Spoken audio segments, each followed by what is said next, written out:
Croeso i'r gerddi Sophia. Welcome to Sophia Gardens.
They did manage some belated resistance in the final session last night.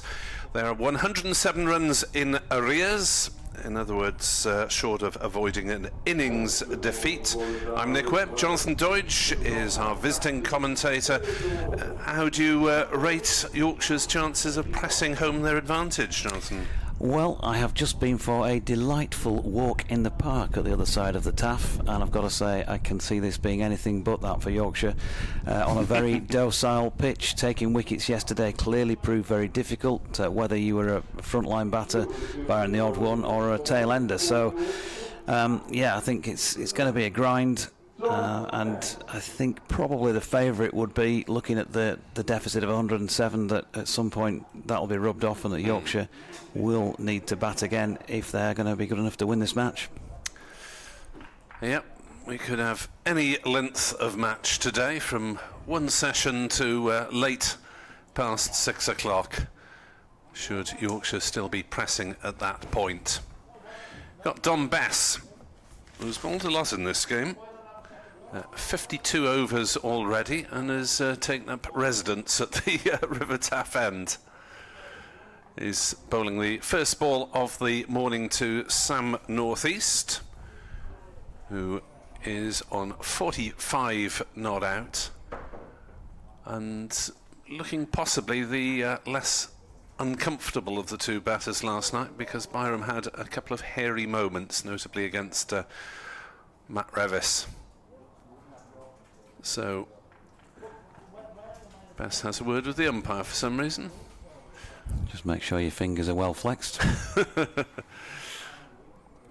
you like a coffee later, ump? As forward pushes Northeast. One ball gone.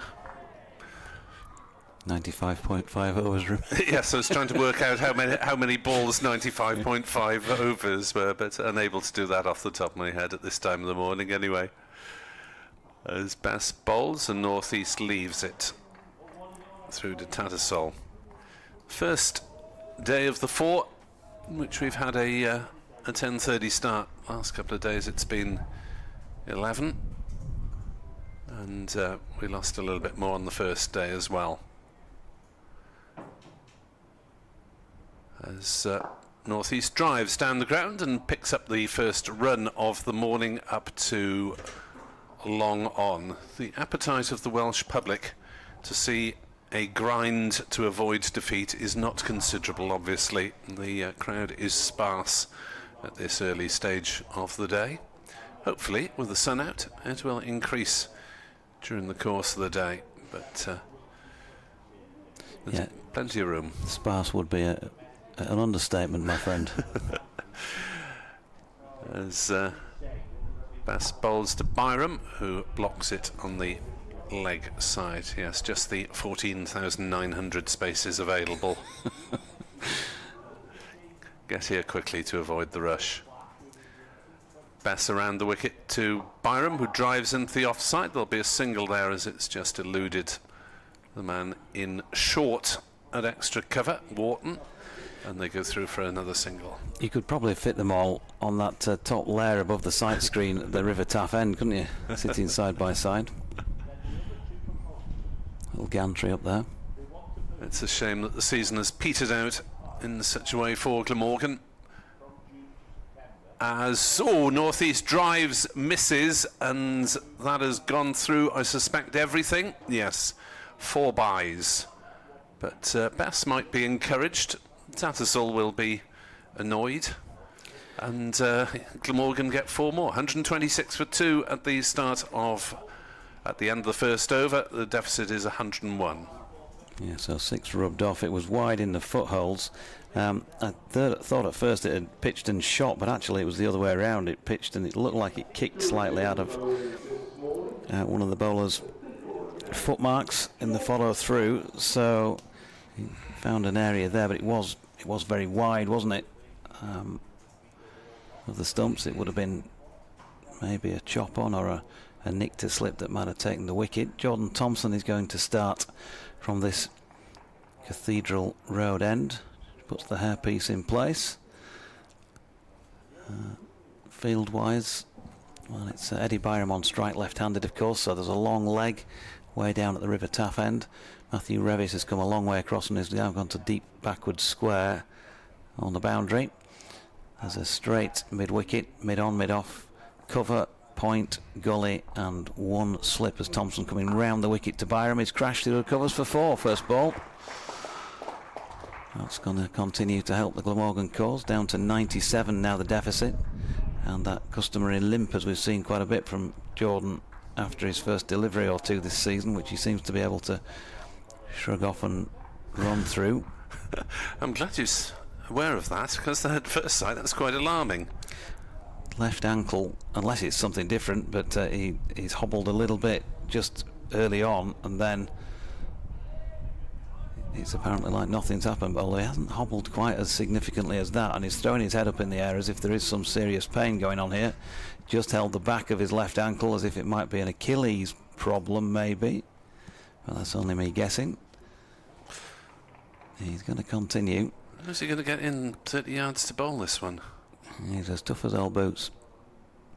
And he comes round the wicket, bowls it short of length. Who would have known that there was any pain as he drops that into the offside, Eddie Byram, and it's fielded by James Wharton.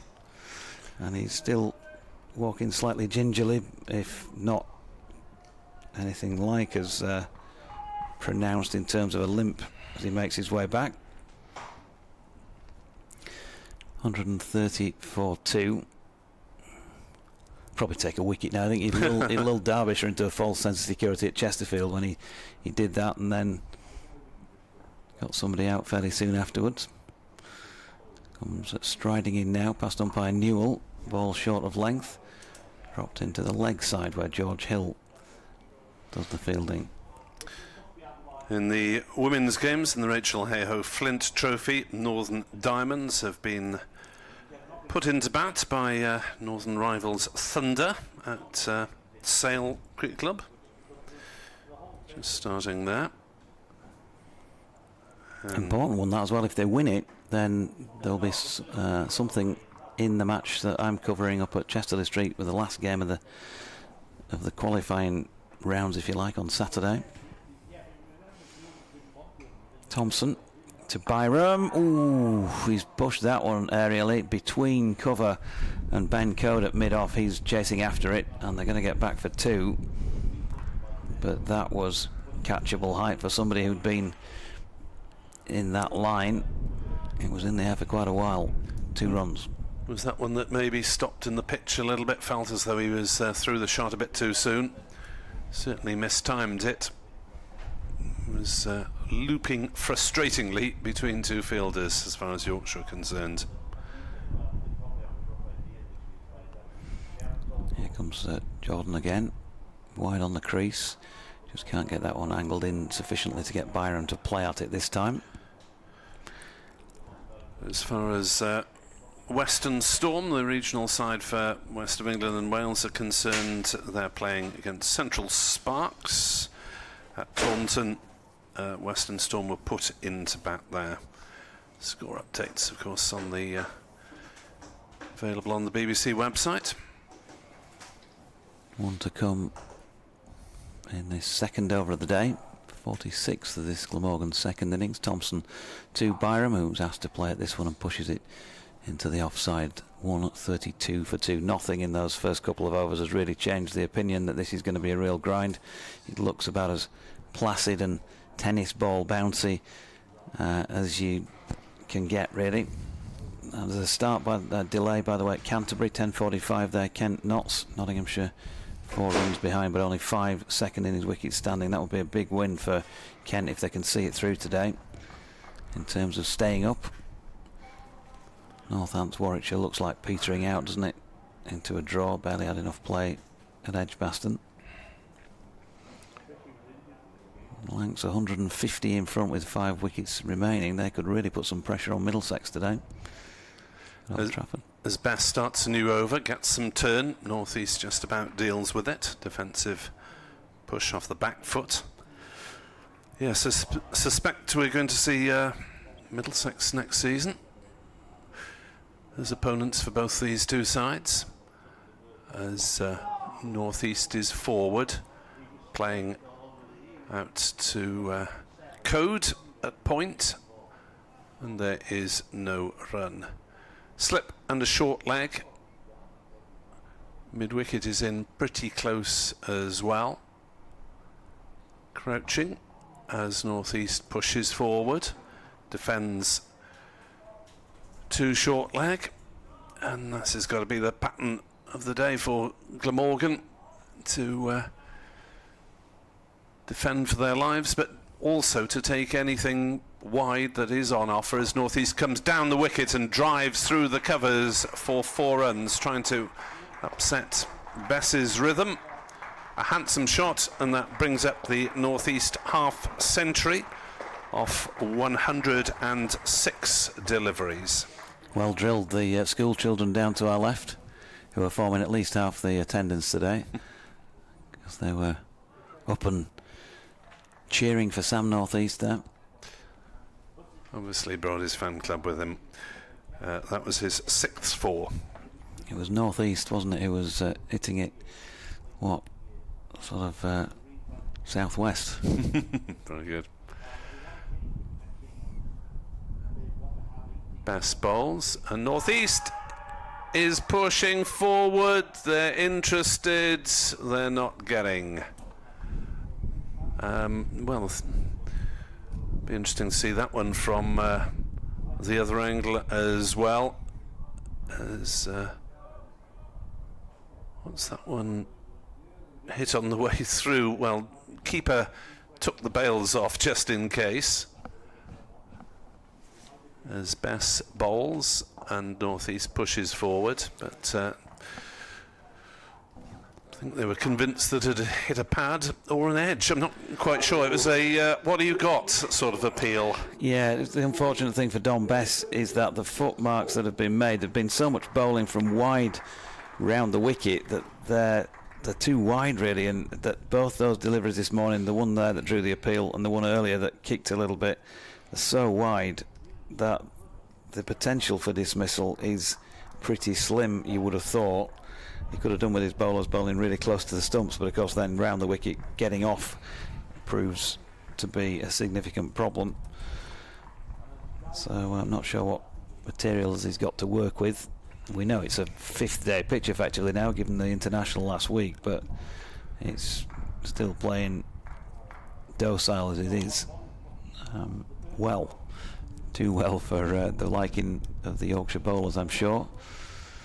James Wharton brought in to a straighter position, a bit, yeah, pretty much on the line where that ball went through in the previous over off Byram's bat, and he's on strike. Thompson round the wicket, and Byram punches it along the deck, this time to Wharton, no run.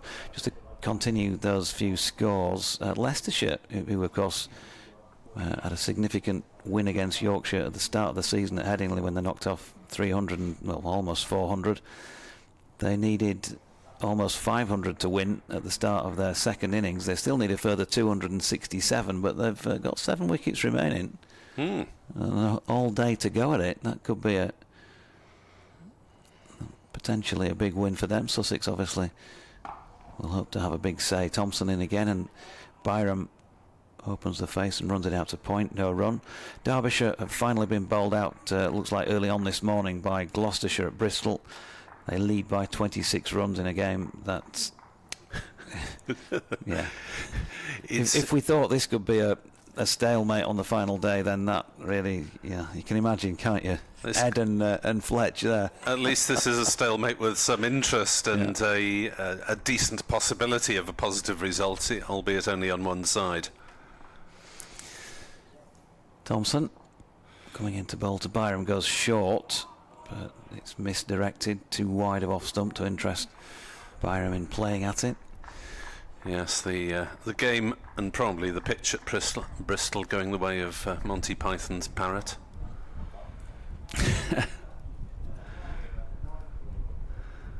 Fallen off its perch. 136 for 2. Some way to go, most of the day to go before this game can fall off its perch, I think, because Yorkshire will be pressing for at least the first 2 sessions, you'd have felt. Here's Thompson. It sort of floated up there this time. It seemed to take an age. I think he might have bowled it out of the back of his hand, one of his white ball variations, which he bowls well. I'd love to see that again, but it took there was so forever much to get time, to Eddie Byram, didn't it? Wasn't it? Yes, I think he could have played the shot twice there. That was presumably the hope with catching players on the offside, that he would get too early into the drive and lob it up as he had done in the previous over. That's what it might take, some inventive stuff. Here he is again, goes short this time now, top edge here, it's going to drop short, is it? Yep, it never looked quite like it had the legs to make it to Ben Cliff.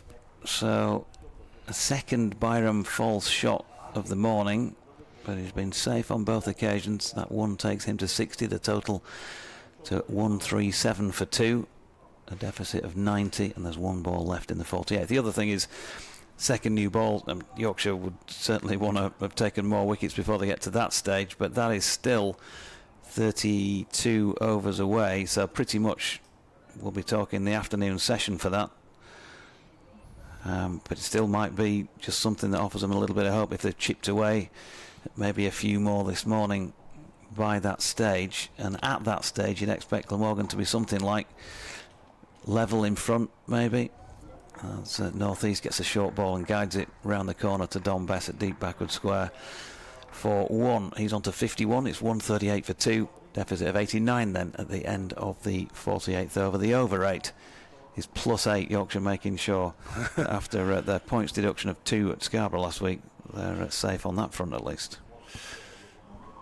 Yes, just doing the maths. I mean, if Derbyshire, Gloucestershire is a draw, that pretty much removes Yorkshire's hopes of getting off the table, this bottom of the table this week. But obviously, if they were to notch up a victory today, they'd be hopeful of continuing that decent form into the last couple and rising a place or two at least in the table as Bass starts again and North East is forward defending. Quarter of an hour gone of the morning session, but there have been alarms for these two Glamorgan batters as they try and settle back in. That's wide outside off stump. It's not outside the white lines, but it would have been a one-day wide. I think he was trying that one deliberately, the way it seemed to bowl it, just see if he could lure North East into a daft shot. As North East is forward, driving on the leg side, will pick up a single out to deep mid-wicket. North East to 52, 139 for 2. As I say, it is a balance to be struck for these batters. They can't just defend, they need to knock off that deficit and reduce the pressure on the home side on this final day. As Bess bowls round the wicket to Byram, who defends it on the leg side, and there is no run. Glamorgan supporters have been here before this season in the draw down at Sussex, which was an epic affair, the second innings. Floated by Bass, turned into a full toss and played fairly gently through the leg side by Byram. He might have tried to deposit that into Taff on another day, but mindful, he just tapped it gently along the ground through mid-wicket for a couple. 62 to Byram, 141 for 2. Glamorgan 86 runs behind. Bass in. Byram pads up. There's an appeal for LBW as the ball flies to slip. And there's no run. 141 for 2 at the end of the over. North East has 52, Byram has 62.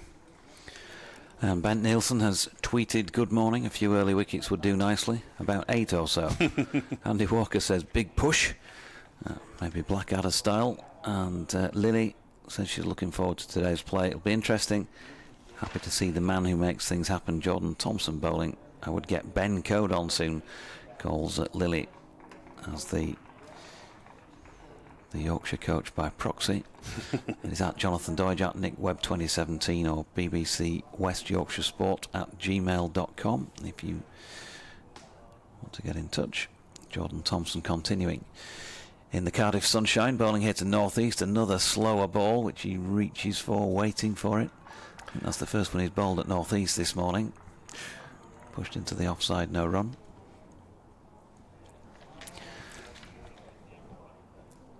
Saw Mr. Bevan this morning down pitch side having a word with the Yorkshire head coach, Otis Gibson. Yes, Edward would have been reporting on Glamorgan in the 90s when Otis was playing here. Thompson over the wicket, northeast. Has to just close the face on that one as he nearly falls over it. Adam Lyth has come out into very short mid-wicket. There's no slip in place. And you can kind of get that at the moment. You generally always want to see one, don't you? But just in case. But very few have gone through that area in the entire match for either side, really. Certainly off the seam bowlers, as we were saying yesterday. Northeast on 52. Thompson in. It's fading down the leg side. There's a half-hearted appeal for a leg side strangle. They're going to be going up for just about anything. Absolutely. Passing pigeon. How's that, umpire? There's a bit of a movement in the trees over there. That must be out.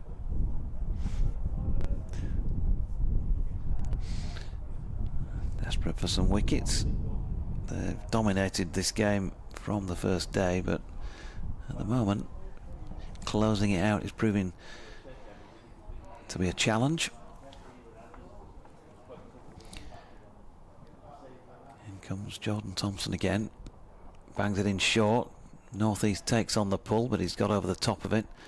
Ben Cliff with a tumbling stop down at long leg will keep them to 2. By the way, I spoke to Ben Code last night. The interview, I think, is up on BBC Sounds. Anybody who wants to hear that 3 minutes of award-winning interviewing, he said with his tongue firmly in his cheek. But I did ask Ben about the 8 and 9 overs after the second new ball was taken, and why. I said I was scratching my head as to what was going on out there with 5 bowlers used in the space of 9 overs, and why did you and Jordan get taken out after just 2 overs each when you yourself had taken 2 wickets? And he said, I think the captain was saving us for the second innings with the new ball, and we kind of thought that somebody else would be able to pick up that last wicket. Well, obviously eventually Matthew Revis did, but 56 runs after the 9th one was taken. So that was the explanation. As I'd kind of said, the only thing I can think of would be that they were trying to save him for the second innings, but it did seem, just felt a bit wasteful with a second new ball to be bowling the lengths that they were in particular. Aha, is this a cunning plan I see before me? It's a leg side trap. How cunning it is, because it's blatantly telegraphed, so it might be a double bluff. Shan Masood, Professor of Cunning perhaps from Cardiff University, the Yorkshire captain. James Wharton has gone to backward square leg. There's a deep square leg, pretty much square on. That's Don Best, plus 2 catches in front of square on the leg side, short mid wickets if you will. And the result of all that is that Jordan Thompson dragged it too far leg stumpish and has just been glanced by Sam Northeast. And Ben Cliff ends up in a heap down at fine leg trying to field it, but unsuccessfully so.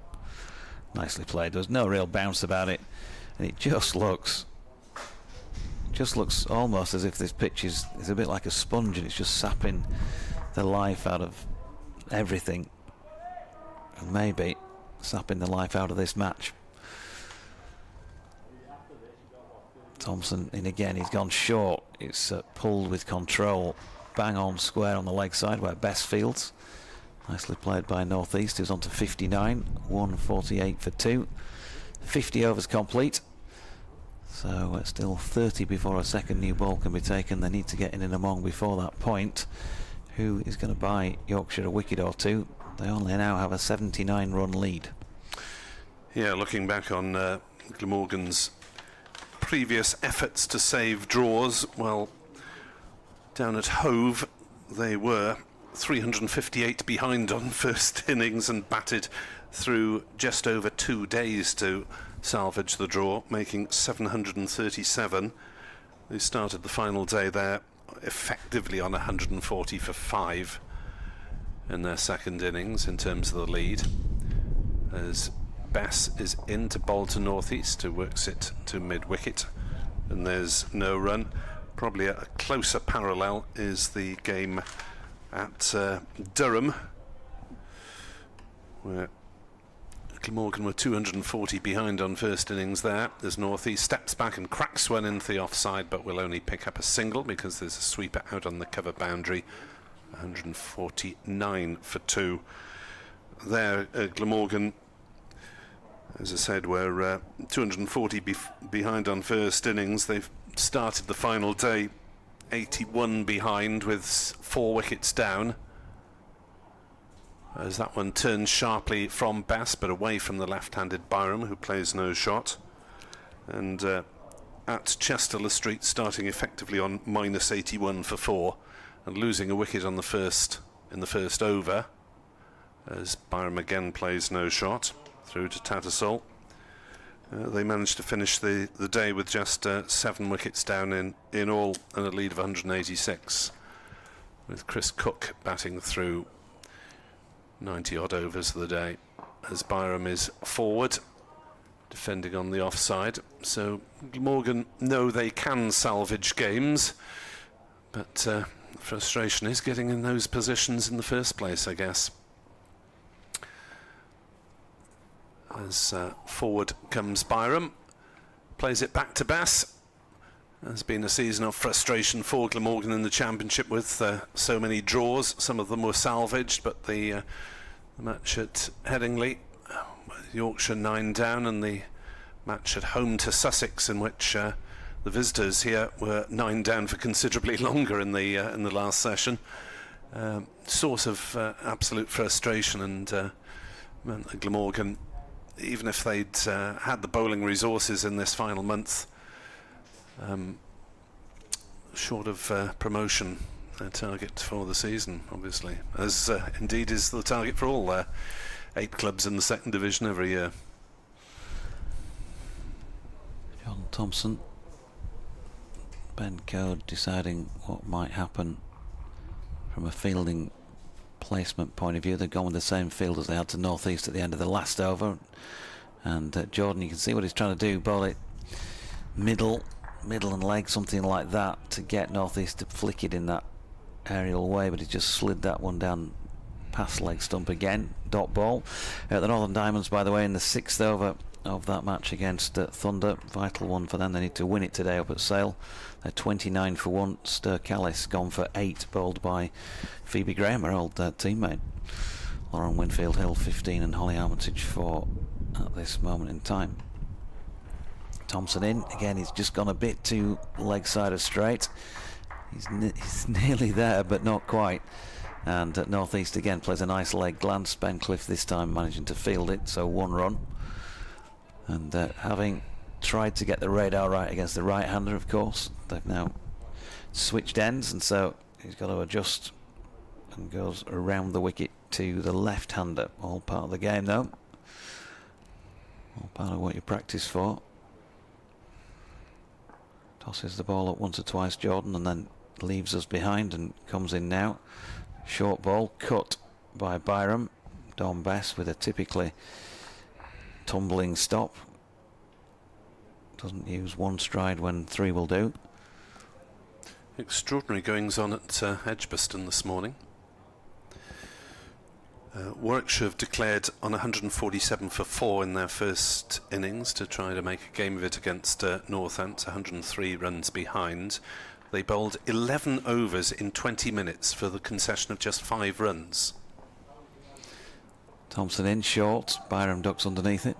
So we're used to, obviously, runs being given away by joke bowlers to try and set up a declaration game, but this seems to have been the opposite, in that Warwickshire couldn't score too many because they wanted to hand Northants a first innings lead, so there's a chance of a declaration, but it sounds as if Northants were behind the over rate, so they bowled 11 overs of spin in 20 minutes for 5 runs.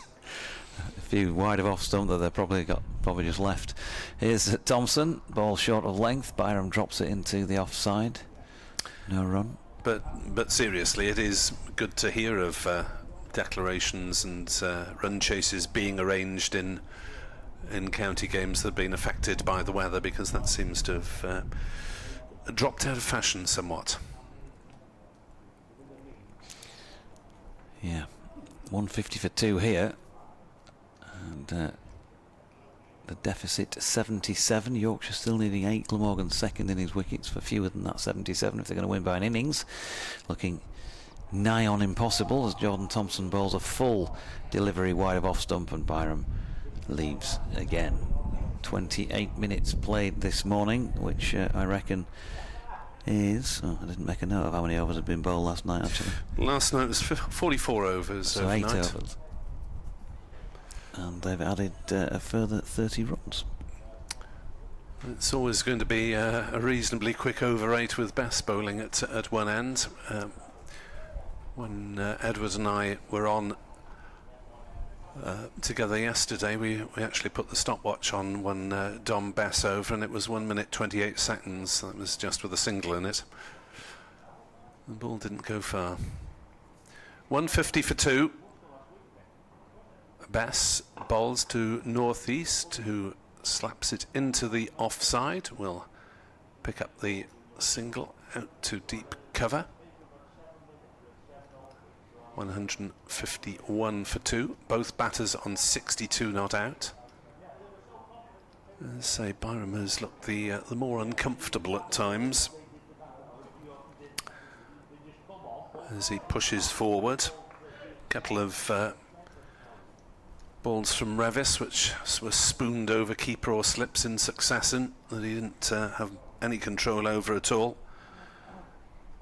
Then dropped off Lyth on 49 as Byram goes for a slog sweep, and he's nailed that one through mid wicket, and it's raced away for 4 towards the scoreboard and the ground staff area of the ground. It's just hit the advertising hoardings, and Byram picks up 4 more to move to 66 not out. 155 for 2. So they're going to follow the ball here and dispatch Matt Revis out to the cow corner boundary. Johnny Tattersall seemed to have a hand in suggesting that to Dom Bess, saw a few gesticulations and a few words from him. I think that the key to that shot was length, wasn't it? He swept in from him, probably outside off stump, but length was the key. So Byram can't go aerial through mid wicket anymore,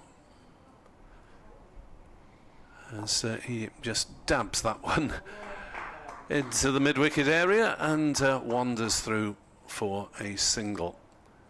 Glamorgan will be quite happy to knock it around if they're given the opportunities, and intelligent cricket really, just to play the occasional big blow to force a couple of fielders back, and then there's an easy single for North East now out through the vacant covers and up to long on as well. Mid off is fairly deep.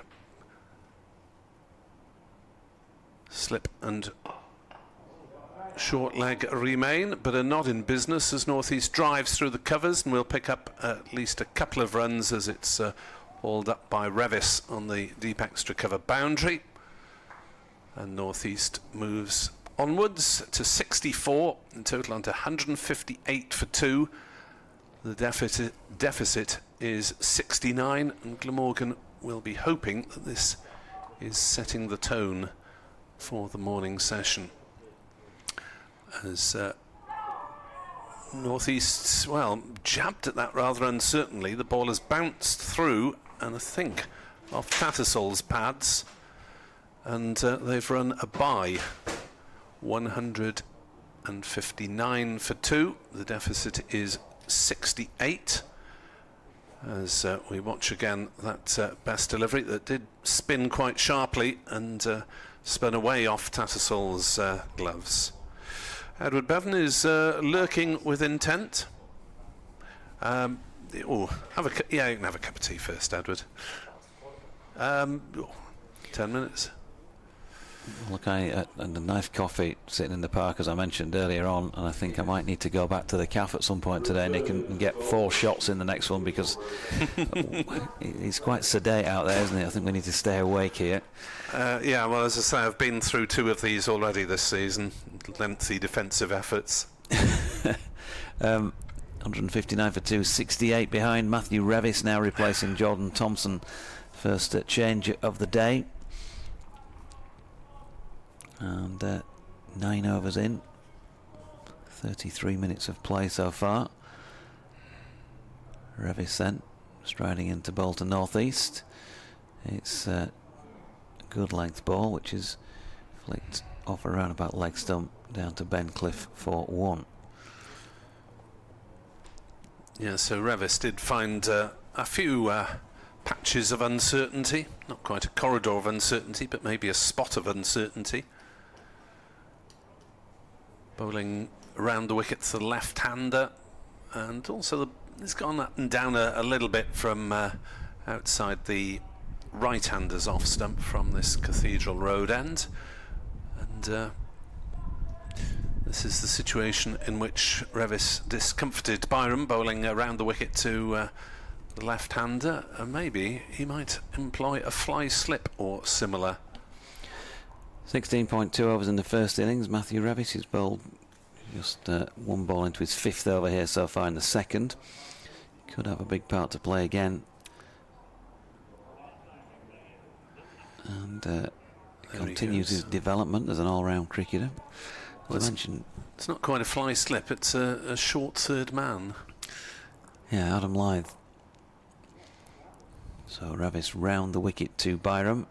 Short ball, which doesn't bounce that high actually, given the length it was bowled at, and is on its way down to Johnny Tattersall's feet by the time it gets there. So they've got a gully, a point, gap through the covers. Ben Cody's a sort of halfway house really between extra cover and mid-off on the wicket ends. Shan Masood's at mid-on to the left-hander. Jordan Thompson at a straight mid-wicket. Wharton under the helmet at short leg. They've got a deep backward square who looks to be George Hill, probably 5 in from the boundary. Then Ben Cliff down at long leg would be more like 10 to 15 in from the boundary. And he might come into play here with a short ball, which is a no ball, and he's nudged on its way down through fine leg. They get 1 run for it to Byram. 64 the deficit. Yeah, Byram again didn't look really under control there. I mean, it was a no ball, but he wouldn't, I don't think, have worked that out by the time he played the shot, and didn't go that far wide of the keeper. I think Revis will fancy his chances against Byram. Here he is then, northeast this time, now pushing forward into the offside, no run. So just looking back on the first innings, bowling and thinking about what might happen today, because we're so mindful these days of workloads. Ben Code bowled 10, Jordan Thompson 11, Ben Cliff just the 8, George Hill just the 9, Bess and Revis bowling the predominant. Bess 33, Revis 16.2, and Lyth a couple of token overs, of course. He's bowled 5 in the second innings, Adam Lyth. Ben Code just giving the ball a good shine, having a word with Matthew Revis.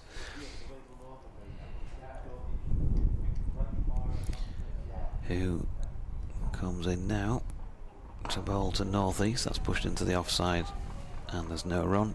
You'd probably expect, debutant Ben Cliff to bowl fewer than the remainder, and he's going to have to be patient and wait his turn to get on.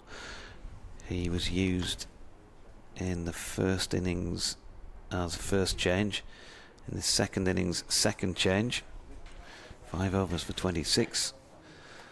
Ben Code saying in his interview last night, it's a great way for him to learn. You turn up and you bowl on whatever pitches they put in front of you. You can't have nice green seamers all the time. He's just checked with Mark Newell as to whether or not the ball is in the sort of shape that Yorkshire want it to take wickets, and Mark Newell says, whether it is or not, pal, you're going to have to get on with it. So Revis in, bangs it in short. Northeast was thinking about, he was drawing back to play a pull shot and then got underneath it and out of the way.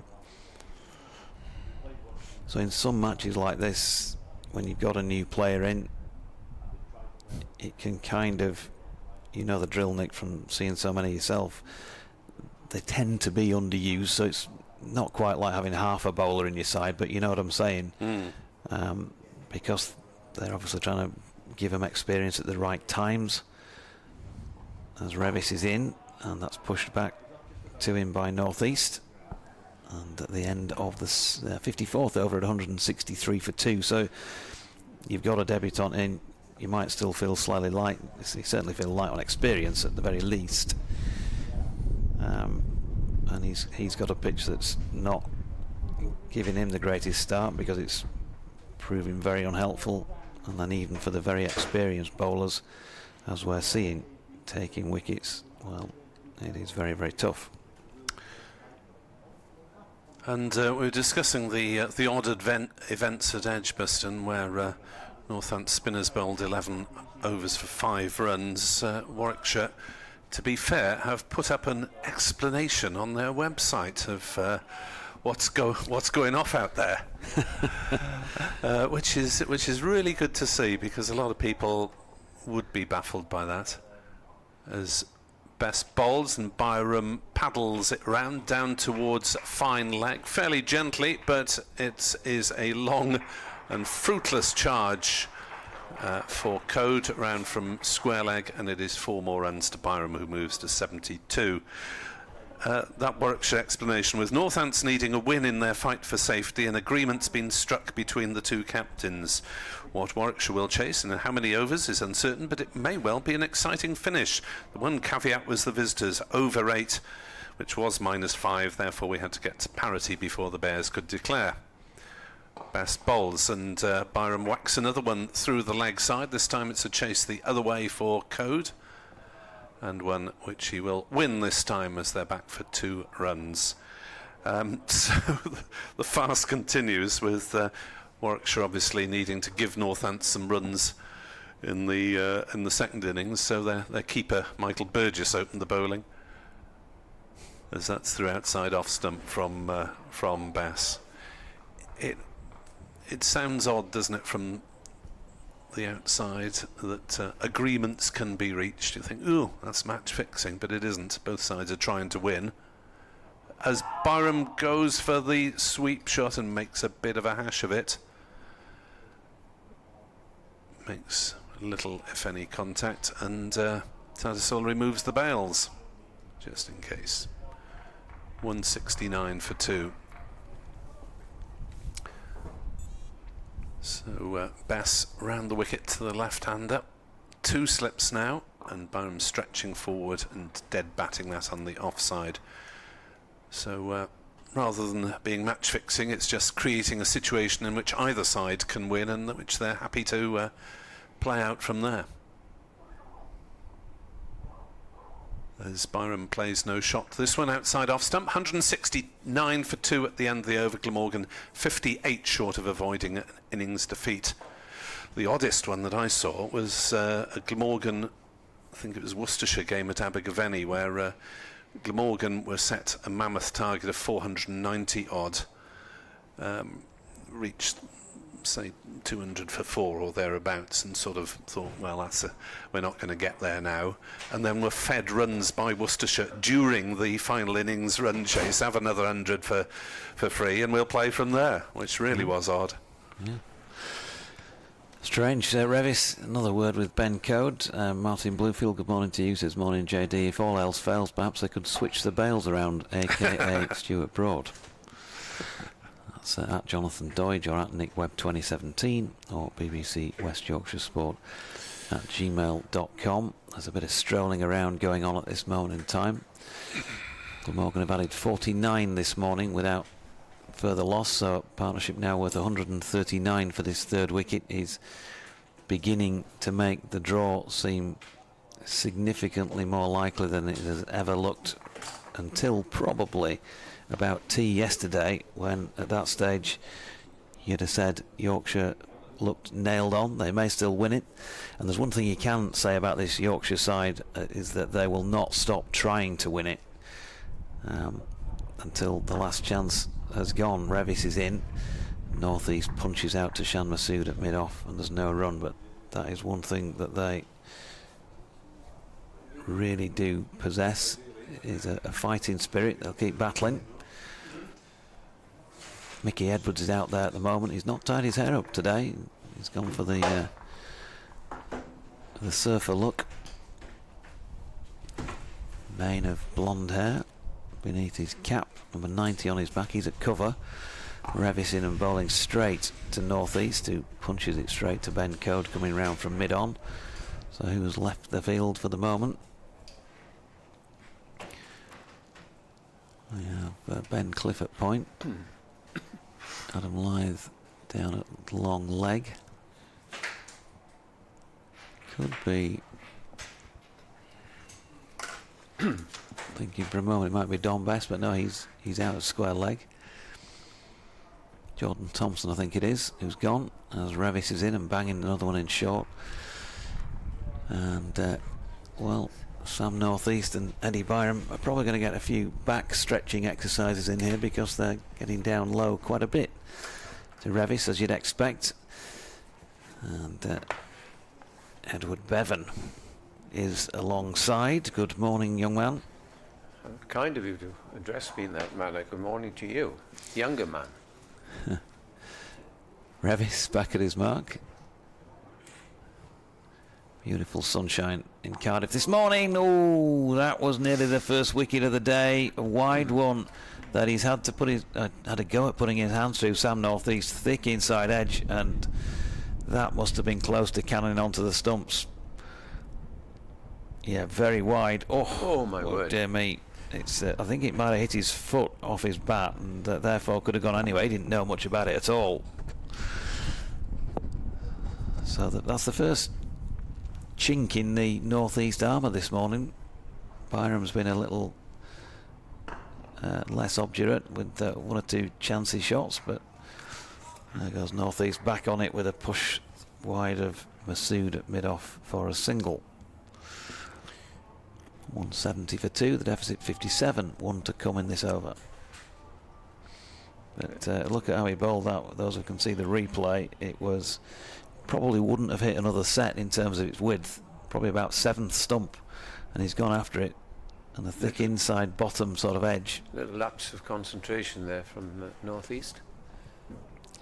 Revis switching to round the wicket, straight this time at Byram, who's solid and pushing to Code in the offside to complete that 56th over. So 14 bowled this morning in 45 minutes.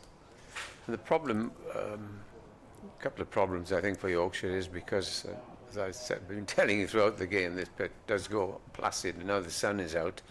And Glamorgan batted for 89 overs in that first innings, and there are 84 left today. And if this pitch continues to be as docile as it is, then the likes of Carlson, Cook, Root and Co. Can get entrenched. We had a long chat with Otis Gibson here, who played for Glamorgan and is an old friend, and we were reminiscing. And he said, "What do you think?" Why he asked me that? Well, I said to him, why he asked me, I don't know, but I said to him, I still think that spin will be the answer. And I said, why don't you bowl more of Adam Lyth? Because I thought that he gives it a lot of air and spins it. And you watch far more Yorkshire cricket than I have, Jonathan, and I think he spins it more than Best. We saw one rip yesterday, which should have been out, really, shouldn't it? Yeah. Keeper dropped it. It was deflected, perhaps, by him to slip, but there is going to be a change. Yeah, there is going to be a change, and it's going to be Johnny Tattersall to bowl his leg spin, and Finlay Bean has taken the keeping gloves on. So there you go, you've got your wish, but in a different way, Ed. I thought it was going to be, with his receding hairline, Adam Lyth. Well, I guess they're trying to exploit the footmarks in a different way, and maybe they think they've got more chance of Johnny just hitting one or two, but this is obviously very interesting. I'm not sure. What do you think? I would think, and I wasn't here early enough because I was walking around the park, that he might have turned his arm over a few times in the nets this morning with this in mind. You'd think that it's not going to be a total surprise tactic. It was tried last year at Old Trafford, and he did get a wicket or even two because there was nothing happening in the match. I should have a look at his record while I go through this over. Tattersall, yes, it is. Tattersall to bowl if you've just turned in, and bowls the first ball, pitched her on the leg stump and shovelled away to mid-wicket for a single. And Glamorgan move on to 171 for 2. The deficit is 56 at the moment. Haven't seen this for many, unless it's an absolute joke. We did see Chris Cook bowl. We've seen him this season, I think, somewhere. Where was it, Nick? Derby, 360 for no wicket. And he's bowled before at the Oval. I think he might have taken a wicket up there, but Tattersall bowls a full toss.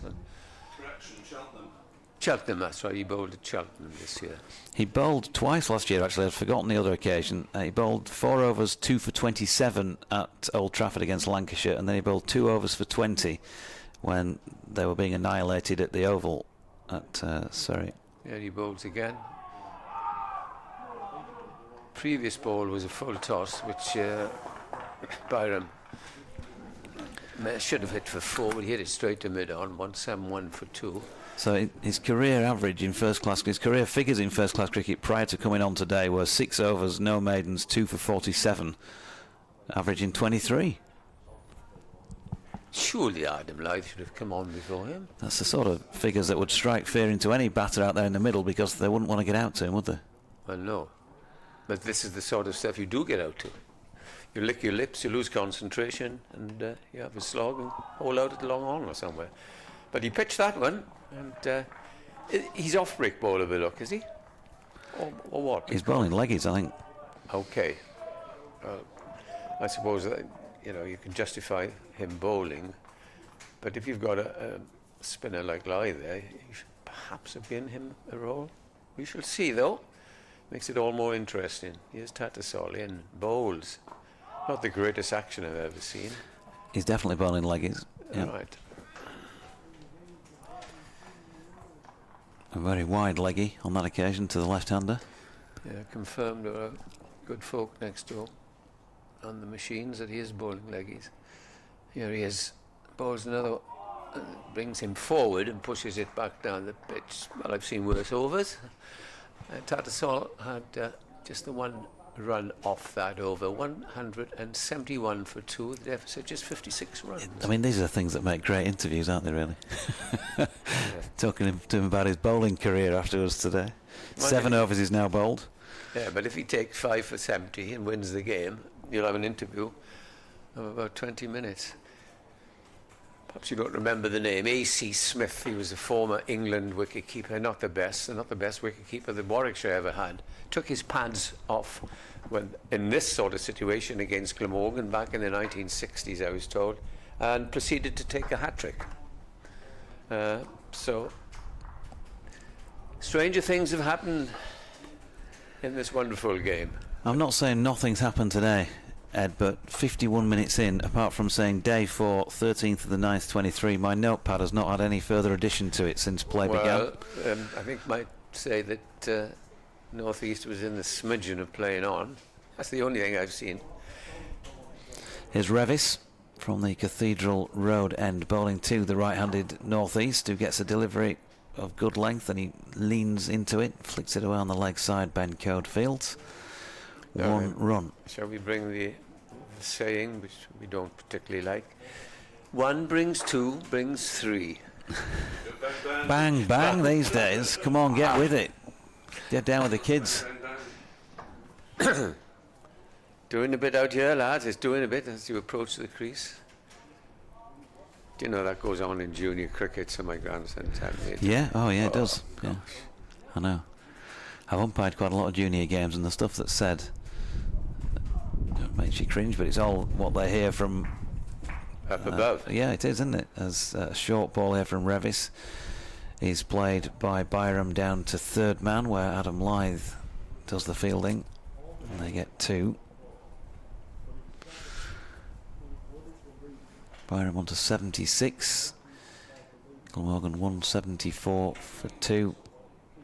And within sight of getting through the first hour without losing any further wickets and taking this game ever closer towards a draw. Short ball pulled by Byram. He's miscued one of those already this morning, and he didn't really get hold of that properly either. George Hill round to field backward of square leg, and a comfortable single.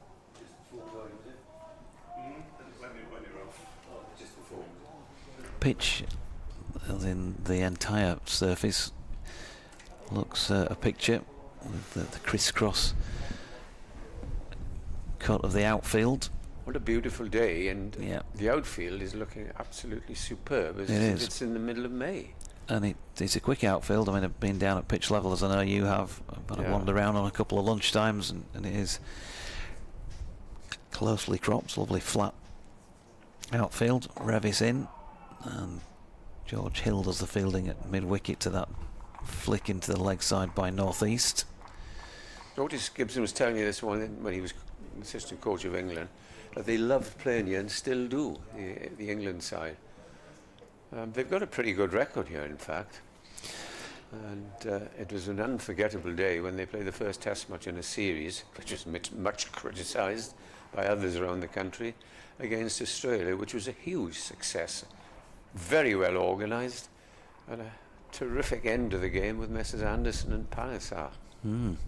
Revis, he's gone slower ball, slower Yorker attempt, I think. It ends up looping and being taken on the full toss by northeast. Edwards fields in the offside, no run. Yeah, and I remember, brilliant Test match, wasn't it? I remember watching that at home. The clock, you could see ticking, it would, Yeah, the television go on the clock. cheering him on to block out the last whatever it was. Monty and Jimmy. Was it about 10 overs? Something like more than that, wasn't it? A few more, yeah. 15 maybe. Mr. Ponting wasn't particularly happy with things, but there we are. That was always fun when the pantomime baddie wasn't happy, wasn't it? Revis is in, and that is flicked into the leg side by northeast, and there's no run. All I've got to say, when you meet Ricky Ponting, presumably our top bloke actually, Well, yeah. In the after, when he's a pundit now, Yeah. and every time we approached him, bag under his arm going home, under the, excuse me, could you give us, yeah, sure, and I'll give you 10 minutes, and he was great value. And I happened to be at Trent Bridge in the famous 2005 series when Gary Pratt of Durham, do you remember? Yes, indeed. And he complained to Duncan Fletcher that he should be on the. He must have lost it, poor old Ponting then. But here we go then. Let's get back to this game with Tattersall about to bowl his second over of leg breaks. He's bowling to the left-handed Byram, who forces it up towards short mid-on. Now, Byram must be thinking there could be easy runs here, but I'd better just be very careful that I don't chip it up in the air. Round the wicket comes Tattersall, and this is clipped away to mid-on. Byram is on 77, Northeast is on 68. And this partnership now 145 for the second wicket.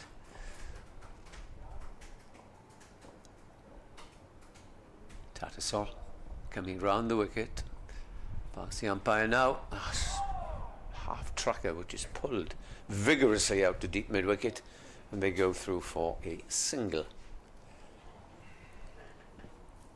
176 for 2, and he's bowled 9 balls, Jonathan, and there's only 2 runs off him. I don't think he's bowled at some northeast. Yeah, he did. I think Did he have 1 ball? Might have been 2 to, I think, dot and then get him off their strike. And he comes in, short, cut away. And they will get a single. Up to deep extra cover. And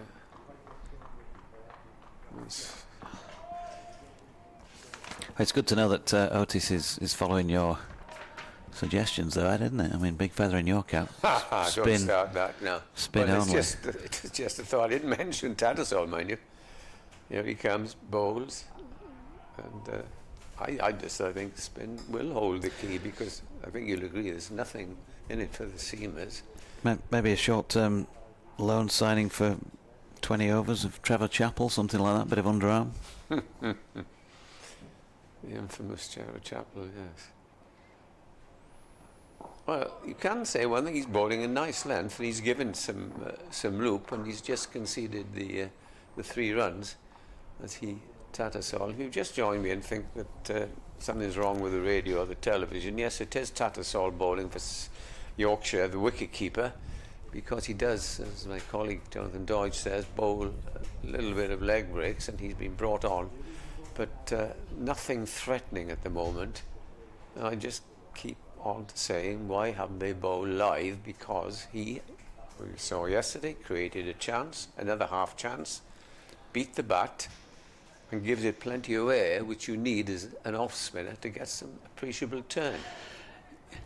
Yeah, I think it's to do with the footmarks on the pitch, and that they're not really favouring the off spinners, even though obviously Jamie McIlroy bowling his left arm. But they have threatened more than anybody. So Revis is going to continue bowling here to northeast.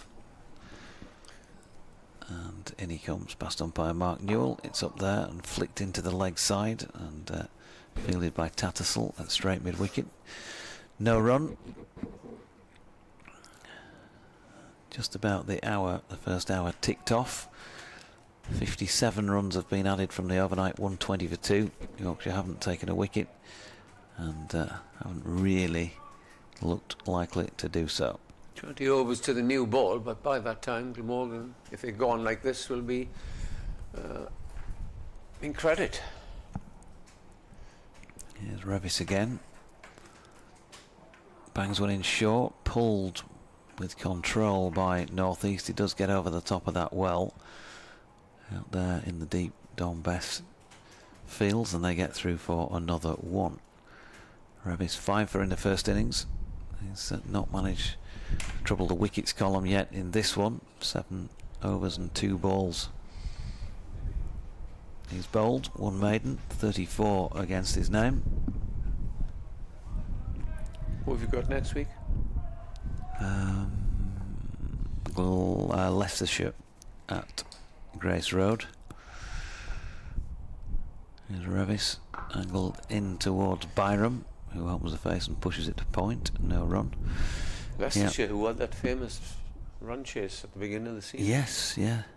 Was it 380? Or? They own one, I guess. 389, I think it was. Yeah. Yeah, Richard Ray in that. Not the greatest fan of that com box, I've got to say, because you've got the big white bar across your face, haven't you, when you talk.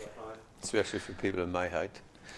He's now brought some bar stools up there, yes, so you can has. see above that, which was helpful in the match we played in the one-dayers recently. Ball short of length by Revis. He's helped on its way around the corner by Byram. George Hill fires that back in. I always get a single. Try my best to get to Leicester because the lunches, for one thing. Yeah, they're good. Yeah, they're good. They've been good here this week. Yeah, can't complain. But just shady. I think pick of the lunches this year got to be at York when we had the 2 one-dayers there. They were excellent. Ben Nielsen asking if you get points added for being ahead of the over rate. Then comes Revis, and that's flicked off the legs by northeast, backward of square. James Wharton will field. No run. There's a sort of feeling here, lads. I think, play another hour, and if there's no more wickets, you might as well just shake hands then, and we can all get back up the whatever. No. We're seeing so many collapses. I've been seeing many collapses, not only by Glamorgan but others last year at Leicester. Why didn't you let North East go on and get 500? What happens? Neeser and Hogan bowl Leicestershire out in a session. Docile is an understatement out there, and it's as dead as a dodo. Revis in again, short of length. North East drops out into the offside. Bencliffe fields. You should know by now, Mr. Dodge, that in this game... I know, but it just has that feel about it, doesn't it? So there's an inevitability somehow. Yeah. As Otis said this morning, we've got all day, we've got 96 overs, and we've got a bus we can relax in to take us home. So we'll give it everything we've got. Yeah, I said that earlier. The one thing you can guarantee from the players is that they'll not stop trying. But at the moment, they're getting through some efforts, and they're not getting any reward. Johnny Tattersall's going to continue at the River Taff end. Must be tempting, even though they have to try and stay at the crease, for North Eastern Byram to just have a crack at him. And he hasn't got his mid-off or mid-on back, which is surprising. But here he is, Tattersall round the wicket and bowls. Oh my word, not a good delivery, which is said thank you very much from the batsman Byram, and is hammered past covered for 4 runs. I think you and I might have just been grateful for a delivery like that, Jonathan. Yeah. Bit of buffet about it. Absolutely.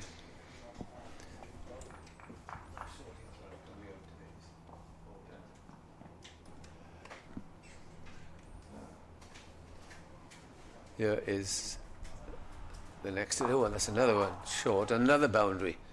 Really, this is buffet, as you say.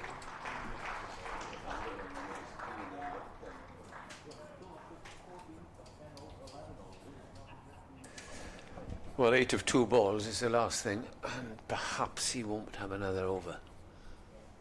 40 runs behind. 187 for 2. Byram is on 87. Glamorgan missed him mid-season, have to be said, because he's a solid opening bat and done pretty well since he was recruited by Matthew Maynard from Somerset. Just to go back and see if Nick will tell me in a moment what his highest championship score is this season. As in comes Tattersall, bowls again down the leg side. There won't be a boundary, but there'll be a single. As the score moves on to 188 for 2. Well, a 30 for 2, you wouldn't have really envisaged this, would you? And this is his highest score. Thank you, Nick. Might have heard that, Nick, telling us this is Byram's highest score. 88 not out. North East is 70. Johnny Tattersall over the wicket to the right-hander. In he comes, bowls, driven square in the offside for a single. So 10 runs off the over so far, and there have been 4 balls bowled.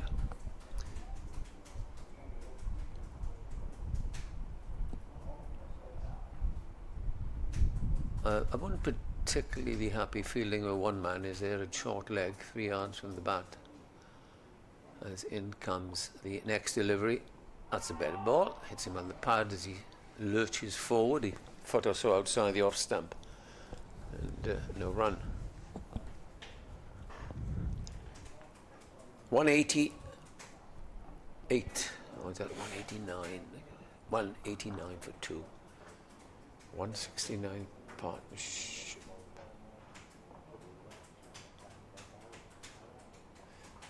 Tattersall bowls. It's a better end to the over than previously, but nevertheless 11 runs off the over. 189 for 2, 71 to North East. Byram is on 88, 159 run partnership as this third wicket pair battle on and try and save this match for Glamorgan against, it must be said, huge odds at the start of that innings, which started yesterday afternoon.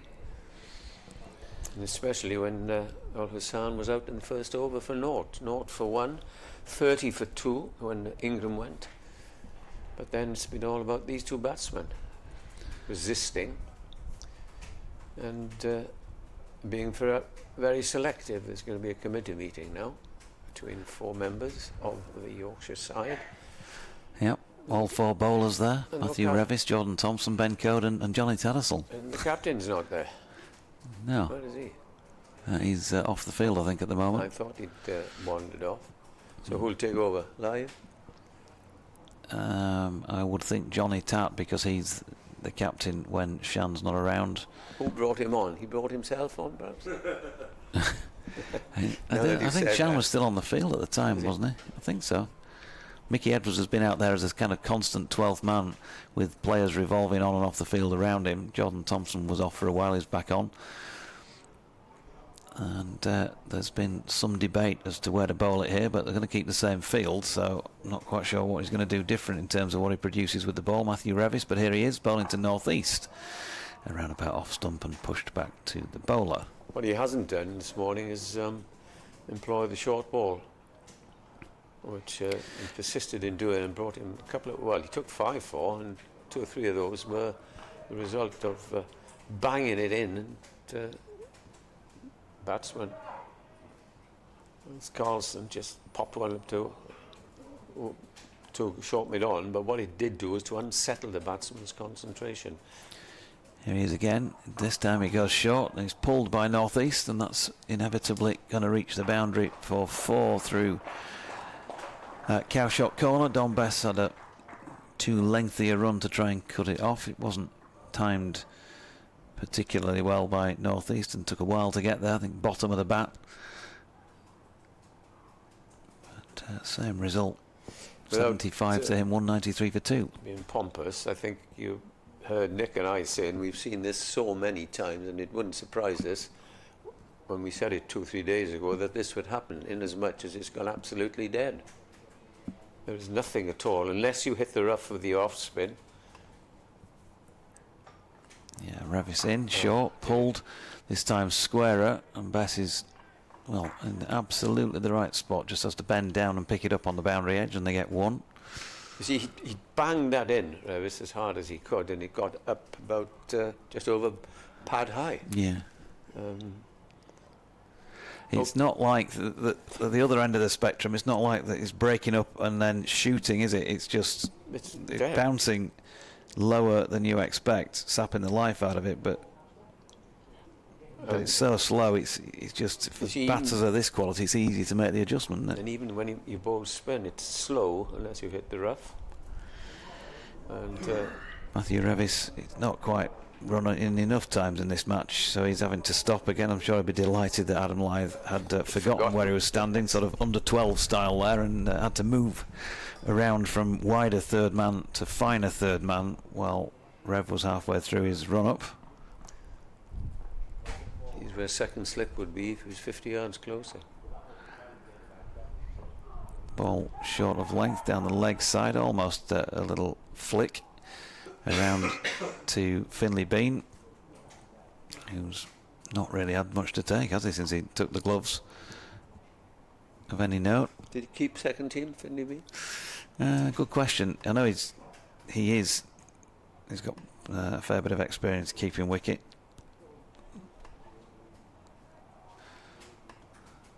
Always handy to have that sort of player in your side.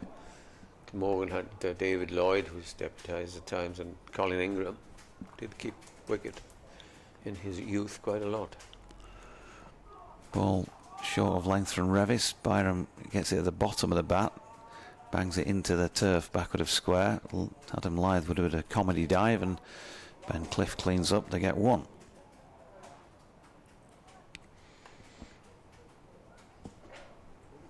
Little breeze with the flags blowing away to our left on the top of the pavilion here at Sophia Gardens, but hardly a movement from the trees in the far distance. And we come back in about 10-11 days' time for the final game. I think those will have turned just a little bit browner than they have now. Revis then bowling here to northeast. Good length ball, flick to leg, and the fact that so many shots are being played, you know, to the extremities either side, it's just taking forever to get to the batters, even from somebody like Matthew Revis, who's bowling it roughly 80 miles an hour. Nothing being driven straight down the ground. Nobody's over pitched to that extent, but good length balls are taking so long that they're already halfway through the shot, hence playing them wide. Now Shan Massoud is back on the field for Mickey Edwards. What if he'd been for a discussion with his coach? Must have, during his time off the field. Not that I'm suggesting that he walked off purposely to talk to Otis Gibson, but that might have taken place. Now Finlay Bean, in terms of keeping, it looks as though, I'm going right back here through his junior cricketing days, Yorkshire under 14s, he's kept wicket. Young Lions. He looks to have kept wicket England under 19s. Did he? Oh, he's no mug then. So, if my stats are to be believed, that appears to be the case. And yes, I think he's kept as well in the 2s. Looks like just one match against Durham. Well, he's going to bowl his 4th over, 0 for 13. He's going to bowl to Eddie Byram on 89 and comes up round the wicket and bowls and tosses this one up. It's clipped backward of square. That certainly runs here. It's a chase for the man on the mid-wicket boundary, but doesn't stop them taking Byram, who moves into the 90s. Just saying, last over. Who's that at short leg there? Wouldn't like to be him. James Wharton. It is Wharton, yeah. Big, tall figure. Must be quaking there, I think. Yes, Tattersall bowls, and that's a good delivery, which is pushed down to that man, Wharton, and short leg. Just got to get one to hit the rough, bounce up, just hit the glove or glove, pad, bat, anything, and short leg is waiting for it. But you've got to try and be consistent and hit those spots. Which is asking a lot from a part-time spinner. As he's in again, bowls, good delivery again. And part of it is, I think, Byron is saying, I'm not getting out to this. Certainly not. I'm trying not to get out to it, even though there's a couple of, they always say a leg spinner will always bowl you one bad ball and over. Even the top leg spinners in the world, except for the late Shane Warne, of course. In comes the next delivery, and he's just turned with the wrists to Ravis feeling there, short fine leg. We've had an hour and a quarter, and the runs piling up here. 197, no wickets to report of, and not really any chances. Here's the next delivery, which is pushed away and pitched, and you can't argue with this over so far.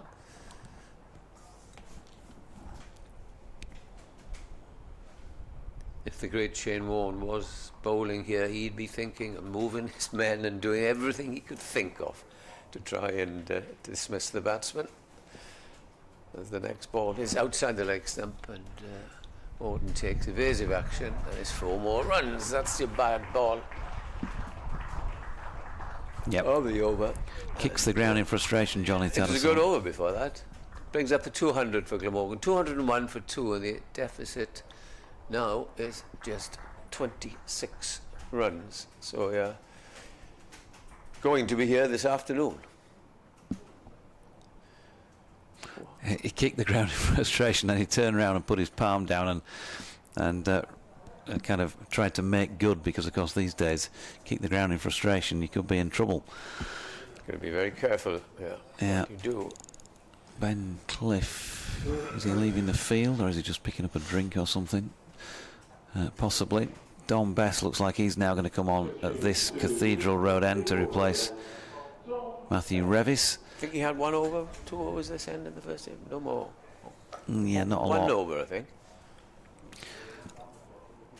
We're not seeing Ben Code bowl at all this morning in the first hour and a quarter. Now, that may be because they just think there's nothing in the pitch for him, but it's slightly surprising that he's not had a go. So that would lead you to start to think things like, is he carrying a slight niggle or something like that, or are they genuinely just thinking, look, last chance saloon here will be having him fit and fresh for a second new ball in 17 overs. 17 overs, though. It's a long time, isn't it, to wait? And Glamorgan will be in credit, and he will be into the afternoon session. Yeah.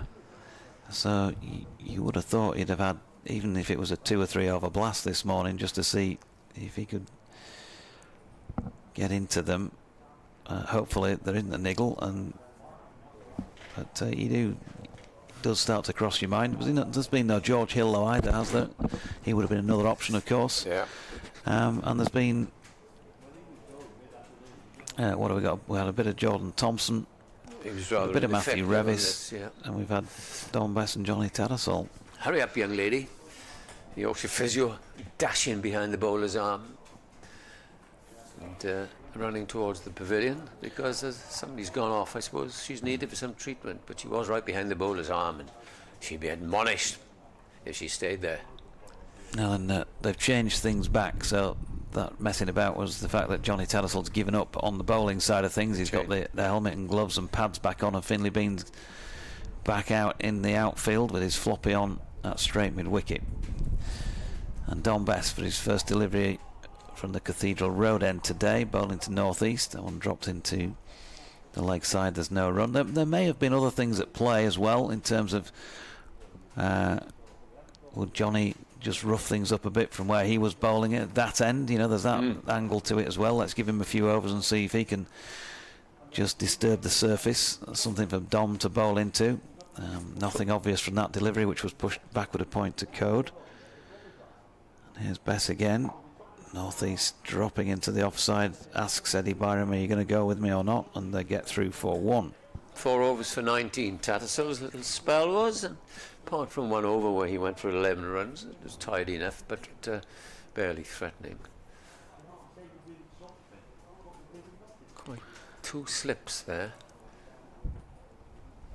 and a short leg. They're still attacking. They have to attack because they're still ahead of Glamorgan, albeit only by 25 runs, but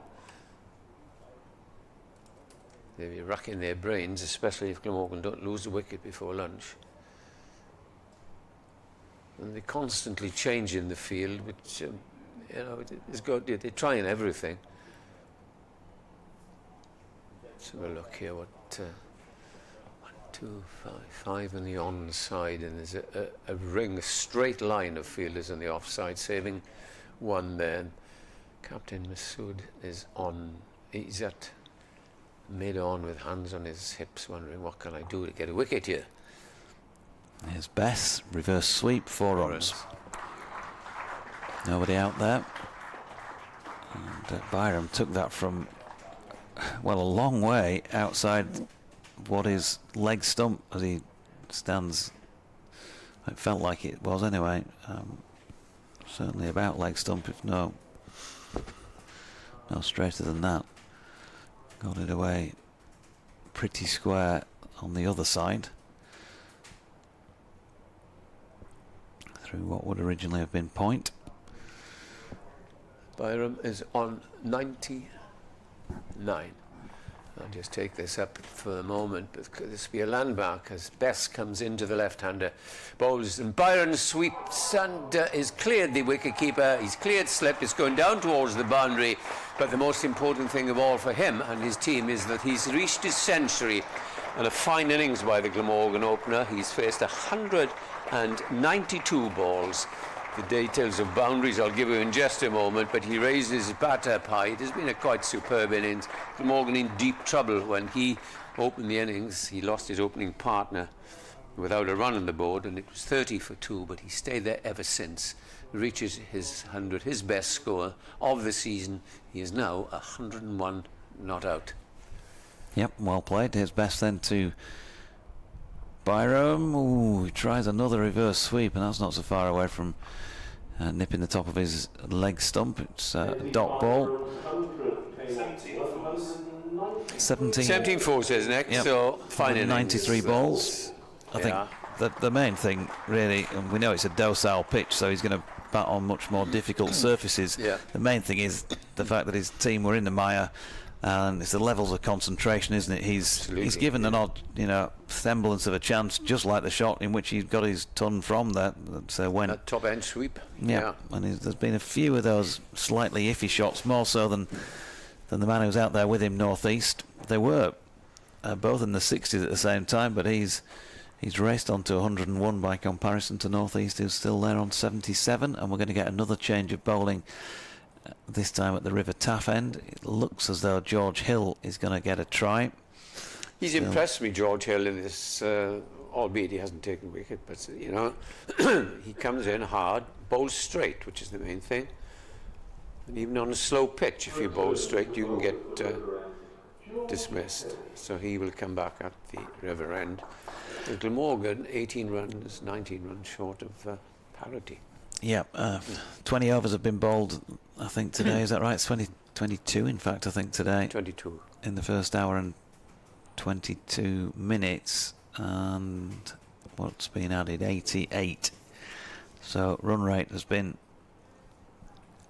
over and above what they were scoring at previously in the match, which also, in terms of taking things towards a drawn conclusion, will help. Just nudges what Yorkshire will need if indeed they can get the last 8 wickets, and at the moment that's looking less than likely. Yeah, going to 3.25, which is sort of average in county cricket.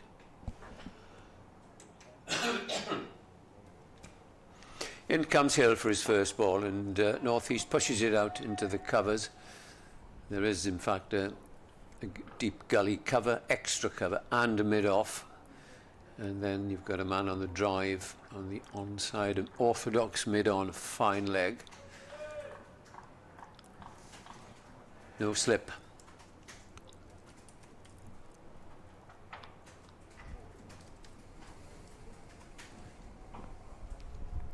Here's Hill again from that river end and bowls. North East is forward to a good length ball. No addition to this score.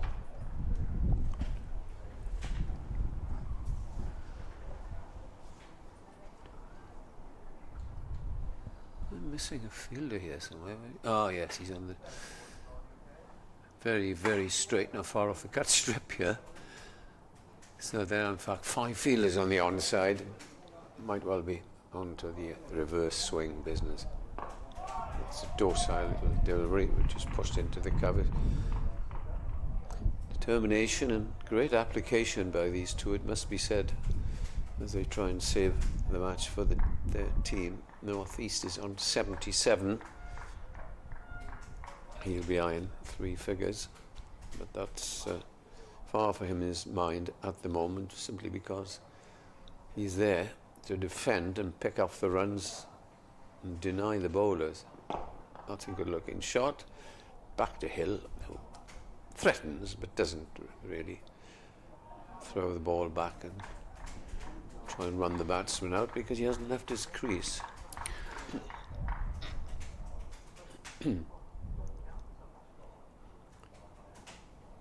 George Hill, well built young man, big broad shoulders, about 6'3", is coming in, passed on by Hartley and bowls now. This is pushed back down. There's no run. 208 for 2, Glamorgan trail by 19.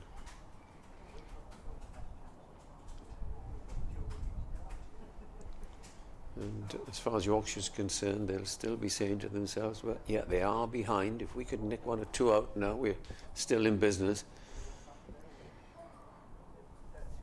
As Hill turns again, comes in and bowls, and this is driven gently to the man fielding there on the drive, Adam Lythe, I think it is.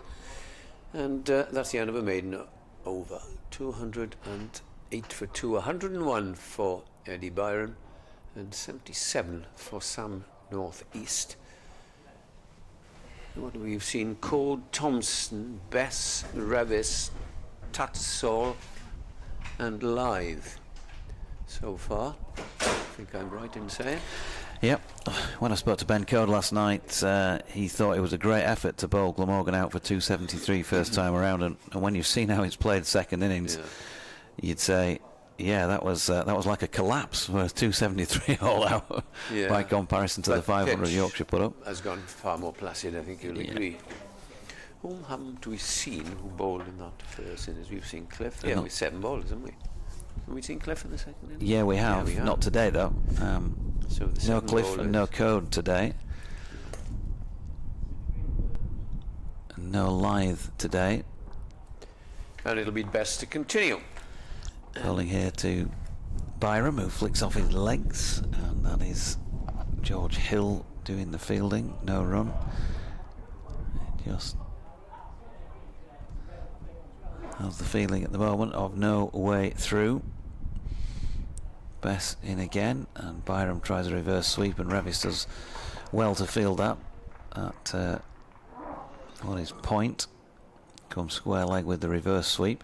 He's going to take it's batter error, isn't it, that's going to separate this partnership. False shot, you would think.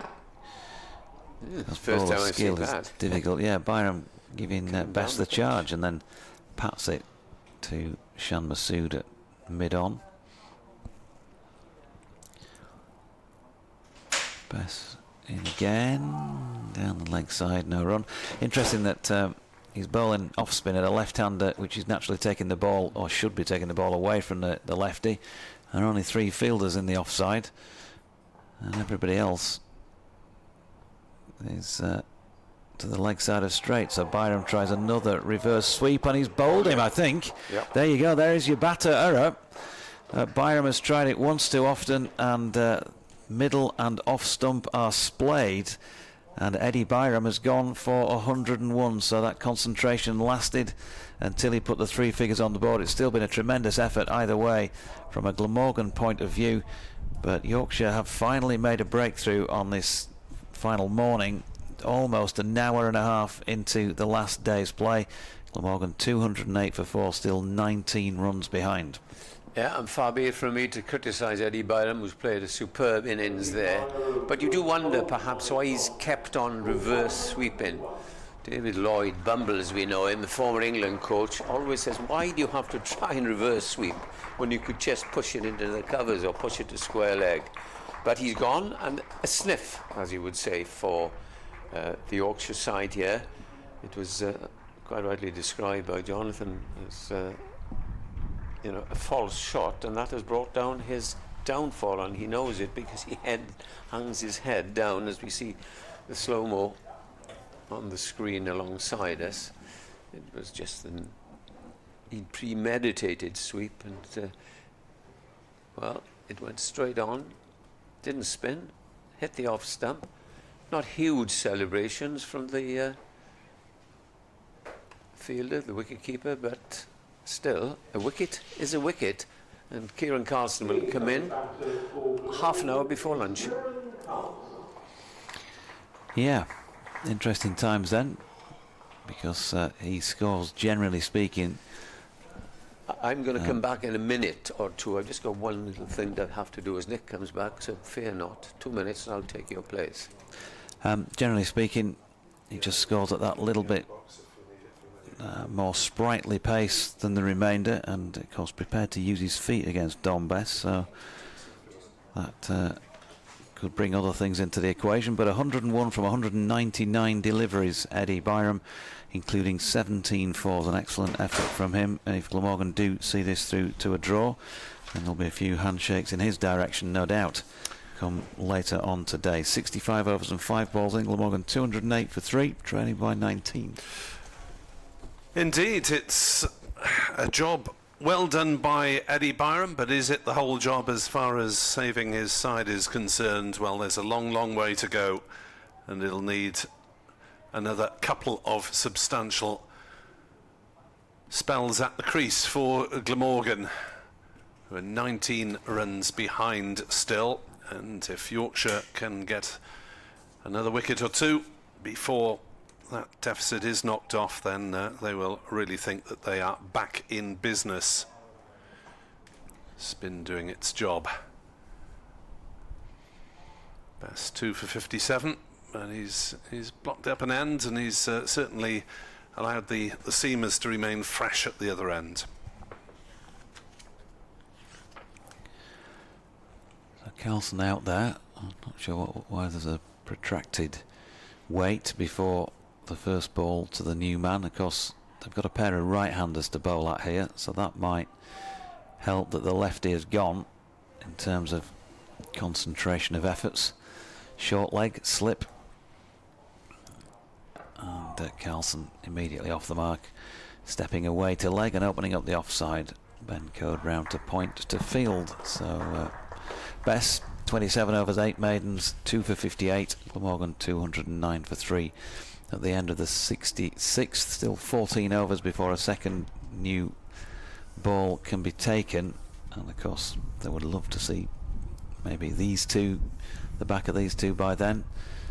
I feel like they've got a chance of blowing away the tail, but I think blowing away anything on this surface is going to be very, very difficult. Indeed, it was Eddie Byram's 3rd century for Glamorgan. He joined them at the back end of the 2021 season, was promoted to open last year, His highest 176 against Sussex, which is his highest first-class score. Spent best part of 5 years on the Somerset books before that. Carlson drives into the offside. No run. First ball of George Hill's new over. Indeed, George Hill's second over of the innings. And I think we'll see Carlson going at it and looking to knock off that deficit as quickly as possible. Just as valuable as that Glamorgan get runs in front rather than just occupying the crease, as that is forward from Carlson, pushing back to the bowler, and there is no run. So potentially a tense little spell then in the 27 minutes before the lunch interval on the first day at which we have the potential of a full day, as we lost time to various rain showers on the first 3 mornings. As Hill steams in, bowls to Carlson, who's forward, not off the middle of the bat, playing it defensively to Lythe at straight silly mid-on, and umpire Hartley reacting there as if he's being attacked by an insect. He stepped back and swatted at something as Carlson was playing that shot. So possibly a good job for all concerned that there wasn't anything contentious involved in that delivery. 209 for 3 as Carlson drives back to Hill, who fields in his follow-through, and there's no run. Got an email in from Jed Scott, BBC Sport Midlands, who was having a pop at my my Revis and Revy the other day. All right. I still think Revis and Revy was closer than Travis and Revis. But anyway, he's asking what the Kellaway injury was. Well, he banged his head, Jed, as he was tumbling for a ball over the boundary rope at out in the covers sort of position. That was a dot ball, by the way. So he went to field the ball out towards the pavilion side of the ground, couldn't reel it in, and as he was trying to flick it back, he went over the rope and his head crashed into the turf, and he was deemed unfit to continue after closer inspection with concussion. In comes Hill, racing towards us, bowls to Carlson, who flicks it off his legs, but straight to short mid-wicket. There is no run. It is a maiden over, Hill's second, not for the want of effort on Carlson's behalf. He's not going to block his way out of trouble. 209 for 3. Glamorgan 18 runs behind, so effectively minus 18 for 3, and there's 73 overs remaining for Yorkshire to go about their work. Best to continue at the Cathedral Road end. Absolutely lifeless flags away to our left, so no wind around. Best just asking somebody to sit down somewhere beneath our commentary position, and in he comes to bowl here to Northeast, who steps back and cuts. That proved to be his undoing in the first innings, but he got bat on ball here and diverted it to backward point, where Bess did the fielding. It could have been somebody on, I suppose, the first floor level, couldn't it, near the cameras or something. Here's Bess again, and Northeast punches into the offside. Shan Masood will field. Yeah, there are 3 rows of seating available above the tarpaulin sight screen at this end.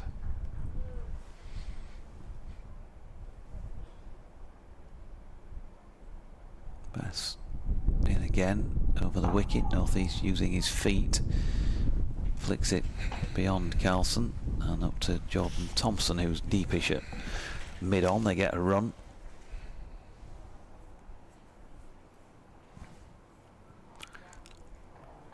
There's a lot of winding going on. Adam Lythe winging his right arm around at slip, as if to suggest he might be getting a go before the lunch break. Bess is in. Finley Bean in from mid-wicket. No run. Only got 23 minutes to go before lunch.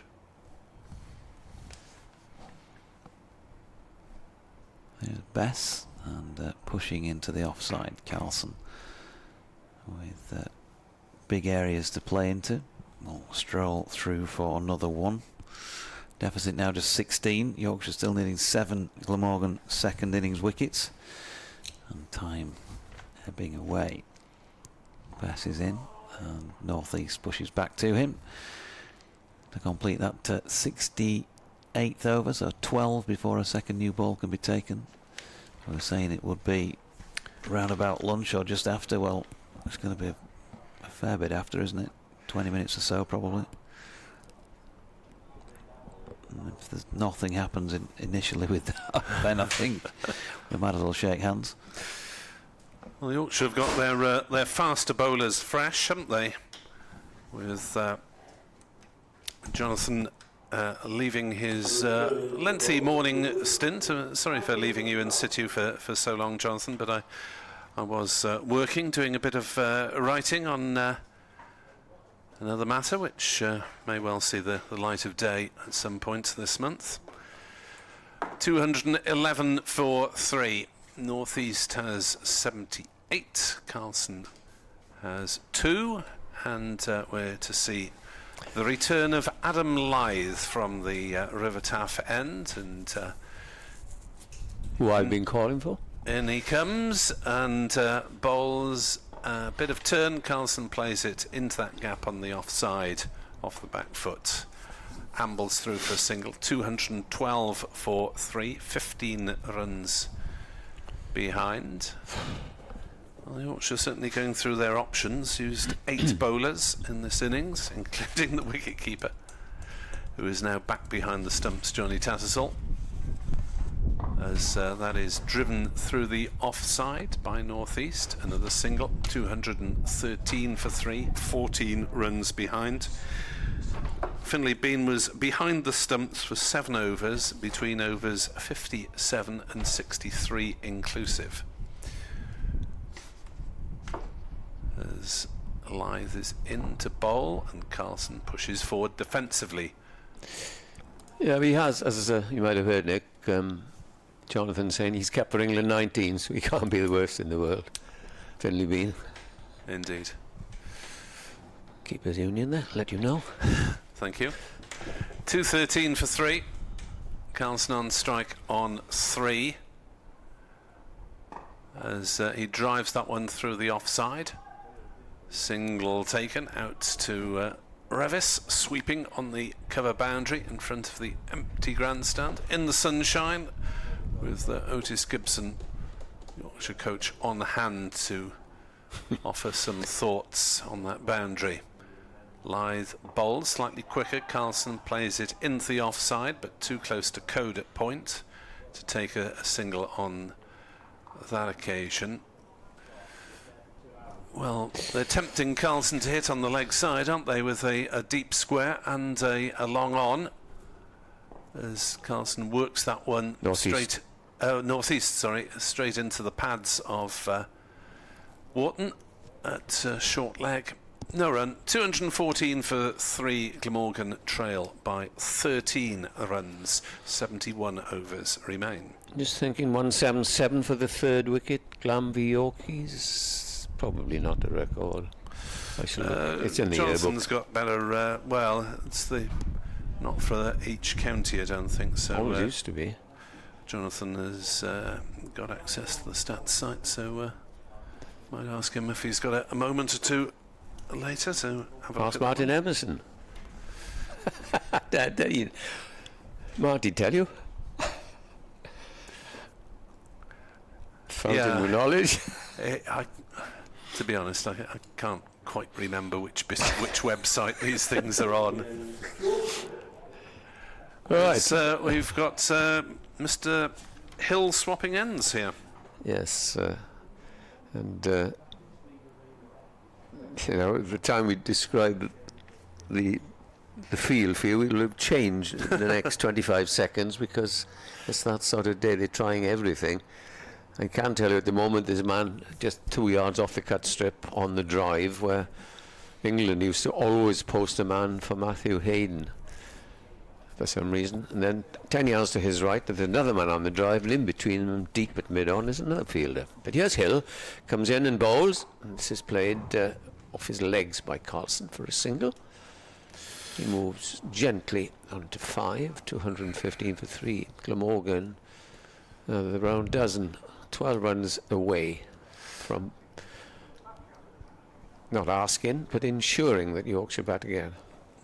Yeah, the issue with this in outfield from the Yorkshire point of view, as they bring square leg in for North East, is that there are quite often gaps available for singles, and they can just push and run to various places. Now, square leg, having come in 30 yards, is told to go back again. We talked about fielding changes, and Bean is brought round to act as another square leg. Is he? Yes, he is staying there. Here's Hill then, coming in, passed on by Newell on his way, and bowls, and this is played on the onside. And one of those two fielders, one of those three fielders in an arc fields. Masood, it's rather deep here at mid-off, as if he's out of the way. He is captain, and haven't seen much urgency from him at the moment. Just stands there, hands on hips, and Lythe seems to be doing a lot of the moving and shaking. Down the leg side played. Yeah, he's either getting a bit of reverse swim, or he's directing his attack at leg stump, full stop. 15 minutes to go before lunch on this glorious September day. And this is attritional, typical 4-day cricket, which I'm sure the Yorkshire members, who probably are more knowledgeable than anybody, just get other counties after me for saying this, anybody in the country. I'll finish that in just a moment, as this is played again into that area on the onside. We'll say, of course, we want our team to do well. We want them to win the game, but we admire Glamorgan's tenacity in the face of adversity, if you know what I mean. Very lyrical, Edward. Yes. Well, studied Dylan Thomas, you see. In again comes George Hill, arms bustling as he comes to the crease and bowls down the leg side, and it's a diving stop by the leg spinner, come wicket-keeper Johnny Tattersall. 215 for 3. Morgan will try and reach parity bell lunch. 12 runs. This pitch absolutely offering nothing. Trying to think whether I'd actually seen in the flesh a leg spinner bowling seriously as opposed to joke overs at the end. In comes the next ball, and this defended. I mentioned that many years ago in the 1960s when A.C. Smith bowled, wicket-keeper, took a hat-trick, medium pace, but wicket-keeper, great wicket-keeper back in the 50s, Hayden Davis, you might have heard of, bowled at Trent Bridge when Wilf Waller and Reg Simpson had a big argument because it was something that had happened, and they batted on and on and on, didn't make a game of it, and Hayden couldn't get his name because there's only name for 11 people on the scoreboard, the Trent Bridge scoreboard. Dear old Don Shepherd was telling me that story. Trevor Freeman says, well batted, Eddie. Enjoying our commentary, and hopes to pop in and see us at the Derby game. That'd be Do come along. nice to see Trevor over from Dublin, a regular follower. As Dom Bess returns to the action. We didn't see much of Lythe. And that's cut away by Carlson for a single out to deep cover. He moves to 6. The total is 216 for 3. I still think there's a lot of cricket to be played this afternoon. Glamorgan, after, if one of these is dismissed, we'll have Billy Root and Best bowls. Chris Forward Cook. comes northeast. Then you look at the remainder, you go Dythwaite, Harris, yeah, Gorwin, possibly, McIlroy. Well, not really. And, Douthwaite batted, and Douthwaite, Yes. Gorvin and McIlroy all batted quite well in the first innings as North East drives into the offside. It's parried by Code at backward point, and they'll go through for a single, and Code examines his hand rather ruefully as he tosses the ball straight back to the bowler. Otis Gibson on his own with a water bottle in hand, passes just underneath us, glances up, asks for inspiration perhaps. Well, I don't know where he's going to get it on this placid pitch. There's another one that turns gently but is ignored by Carlson, who is so far got more of a defensive head on than he often does. Best bowls quicker, and as if to prove me wrong, Carlson slog sweeps from outside off stump and gets a single to deep mid wicket.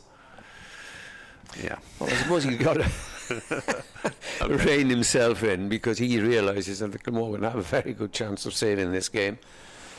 And perhaps he may not dance down the wicket as is his wont to spinners. North East on strike. He steps back and cuts. He won't get a run though, because he's hit it straight to Code. North East turns and makes his ground as the throw whistles in, and Tattersall whips off the bails just in case. 218 for 3. Glamorgan trail by 9. We have got 11 minutes to go until lunch and 69 overs remaining in the match. And of course, as soon as Glamorgan knock off the deficit, you probably will have to take off 2 for a change of innings, unless that coincides with the tea interval. If we had that business, what do they call it, Viz or whatever, Viz is who's going to win, and I think it probably, I don't know, see what you think. I would go at the moment 75% draw. Being a natural pessimist from the Welsh point of view, I'd think I'd be slightly lower than that. George Hill starts another over, bowls in the line of leg stump, and those 3.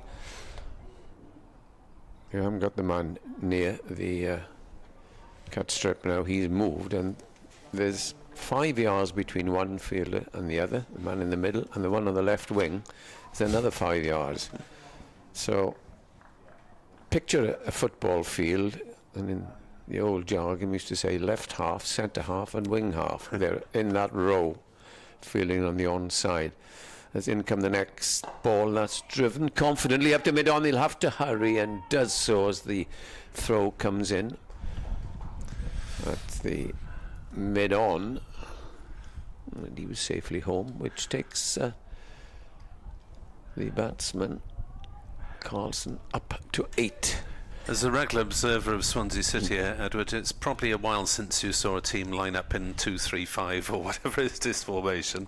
Yes, I always like to think of them as right half or whatever, but no, it's striker, centre midfield, whatever that may be. It was centre half in the old days. And as you go, here's Hill coming in and bowls to North East, who clips his off his hip down to fine leg and fielder down. It just lets the ball come to him. There are no slips, leg slips, short legs to talk about. It's purely defensive. And if he did get an outside edge and went down to 4 to third man, Mr. Hill would be not a happy man. 7 runs needed. Yorkshire may be with half an eye on the new ball after lunch by now. Yeah. Hill bowls to Carlson. Carlson defends on the line of middle stump this time and pushes it up towards mid-on. And still 8 overs, and you'd think that possibly that will be the main hope for Yorkshire. If they don't strike with a new one, then they will Morgan will have hopes of trying to get a draw. Things at Sussex by the Sea. Have they dismissed Leicestershire yet? As in comes Hill and bowls down the leg side, and this beats that man, one of the men on the onside, and Carlson's going to get a couple to takes him into double figures. Glamorgan's top scorer in the first innings with 64, Kieran Carlson. Leicestershire are still going, but they have lost several wickets, including Ackerman for 136, Amin for 94, and Rain Ahmed for 29. So they're now 337 for 6, needing 162 with just 4 wickets remaining. So the odds probably they're back on Sussex. In comes the next ball, and that's turned away. Every ball in this over has been turned into the leg side, and that's the end of it. The late Mr. Benno would love this score, wouldn't he? 2-2-2 for 3. And North East is on 81. Carlson's on 10. You will tell me North East's best this season. He has got 100, hasn't he? Yeah. Just over 100, wasn't it? 104 in the second innings at home to Sussex. That is only a century of the season in the one-day international. There seems to be a men's or women's one-day international virtually every day now. It's a men's 50-over match at the Oval. It's going to start at 12:30. Then that answers my question. There's best bowls, and North East drives nicely through the covers. There's a charge round the boundary for the outfielder Revis, who has not got there in time. And Glamorgan moved to 226 for 3. They trail by 1 run. North East has 85. Yeah, that answers the question. I rang my good friend and yours and the former Glamorgan captain, run thief as he was called, Steve James, this morning. And he said, text me back, I can't talk, I'm on the way to London. Bess is in to bowl. North East drives into the offside again, sending Silly Point jumping.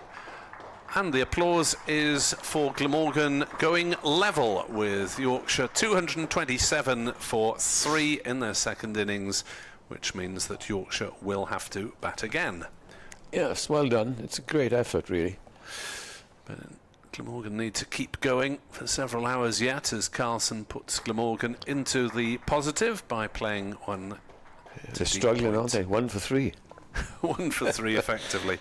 Yeah, and at the Oval, New Zealand have won the toss and putting England into bat.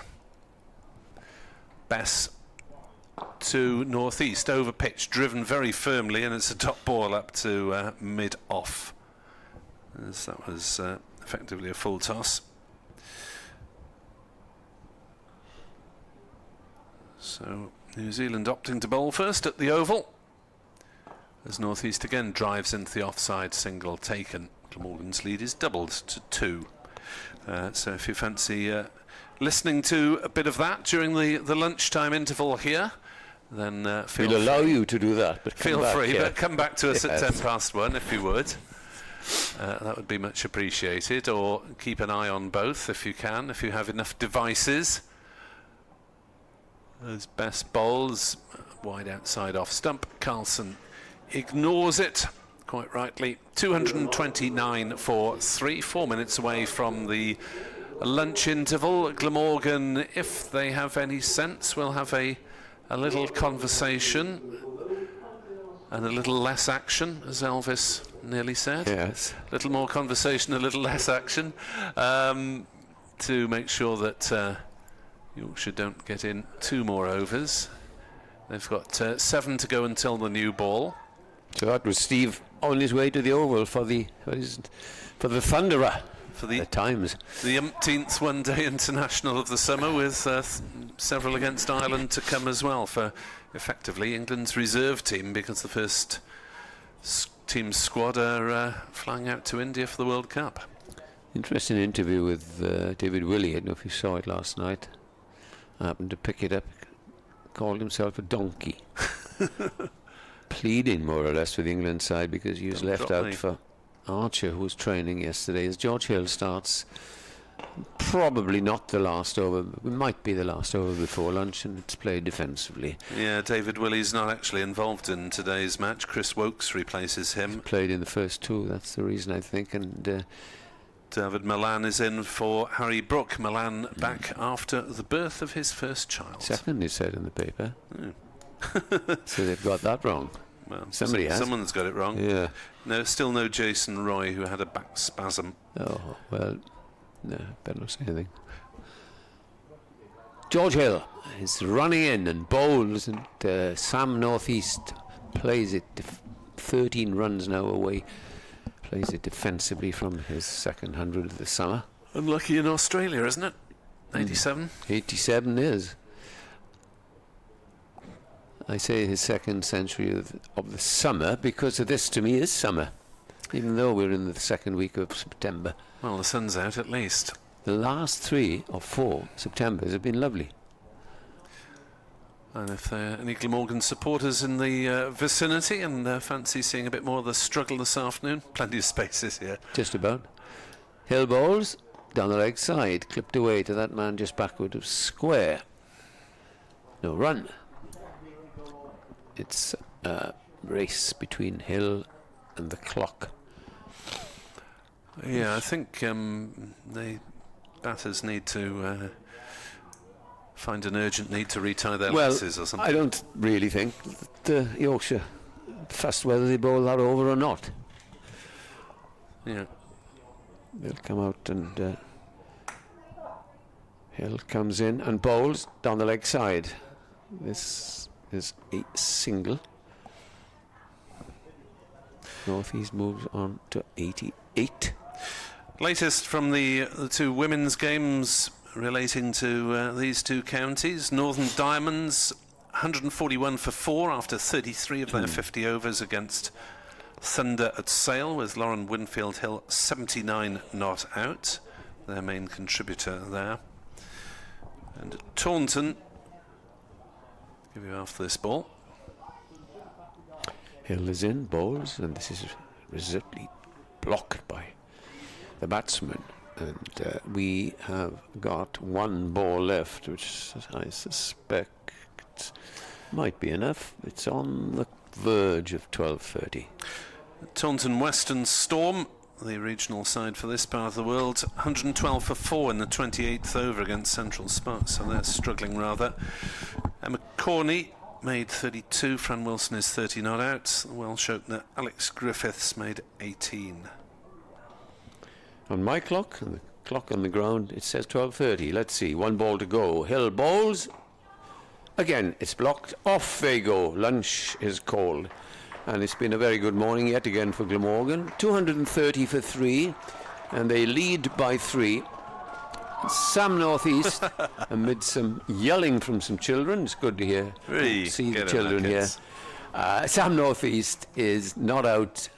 88, 11 to the captain Carson. This after Eddie Byram and Sam Northeast had put on 177 for the 3rd wicket.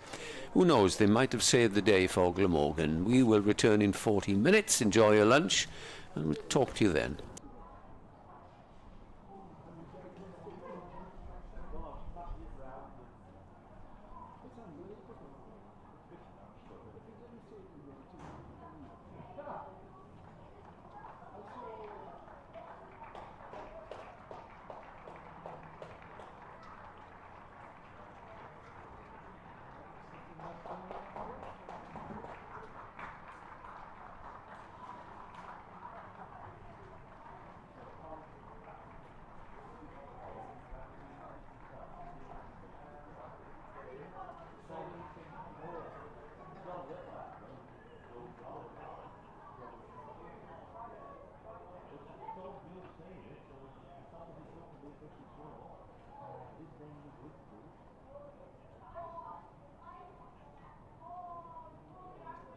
I've got some latest scores from the other games taking place in the LV Insurance County Championship matches at Sophia Gardens.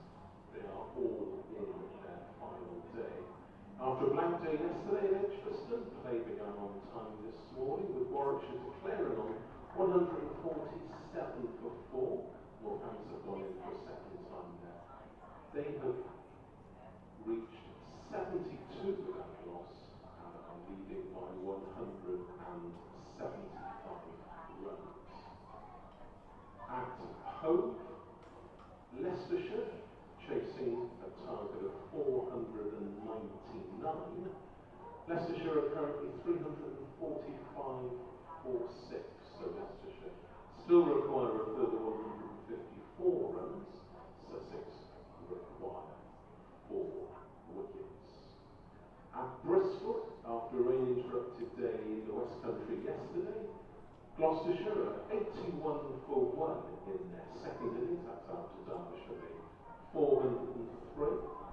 Yorkshire therefore lead by 55 runs.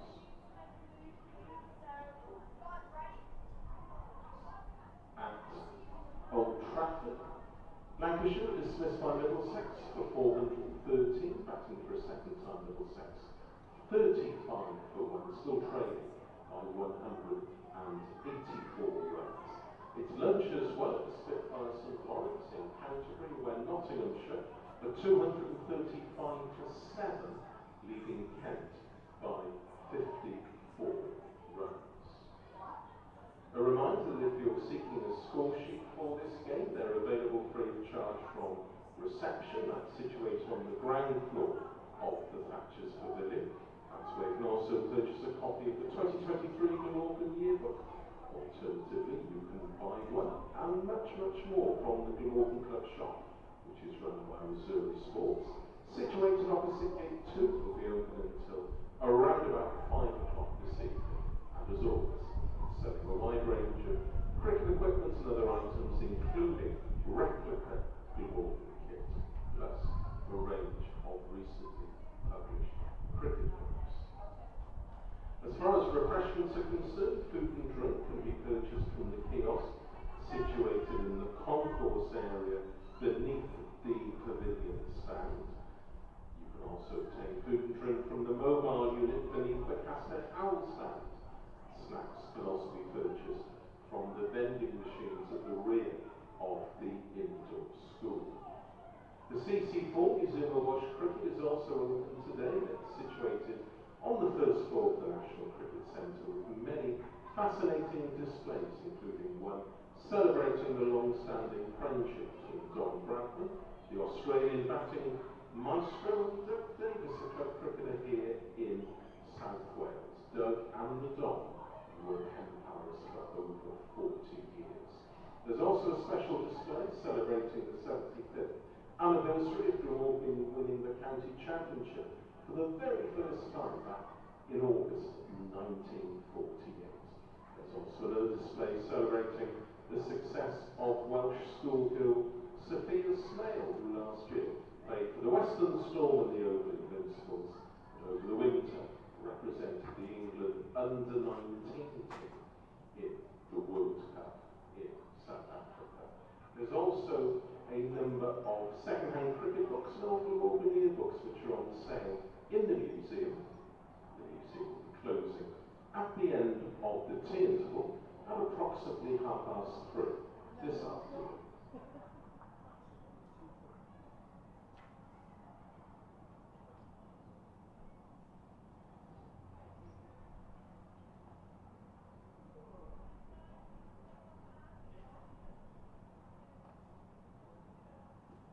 And finally, we welcome the pupils from St Paul's Primary School in Grangetown, who are going to be giving us a demonstration together with the Glamorgan cricket community coaches of their quick cricketing skills.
Yep. Feed, please.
Glamorgan are 230 for 3 at lunch in their second innings on the final day, an overall lead of just 3 runs over Yorkshire. They're not out of the woods, but they have gone a long way towards saving the game. A stand of 178 between Eddie Byram, who hit 101, and Sam Northeast, who's 88 not out. Kieran Carlson is on 11. Even a successful rearguard would mark the mathematical end of Glamorgan's remaining promotion hopes after a frustrating season for Matthew Maynard and his troops. Glamorgan 230 for 3, 3 runs ahead, and play resumes at 10 past.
They often think that.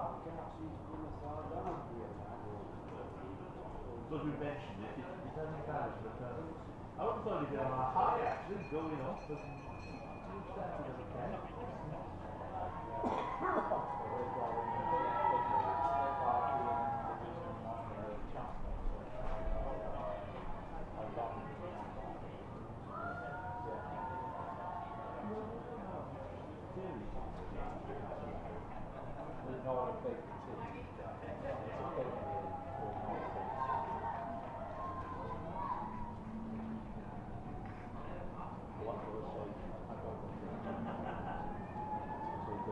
Returning to the middle to continue Glamorgan's second innings, Sam North East and Kieran Carlson.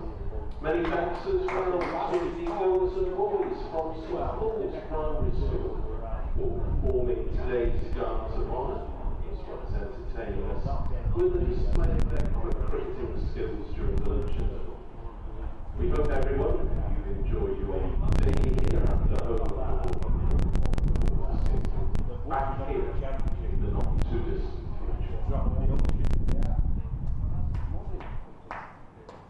Yes, and you come on a sub last week. You come on a sub last week.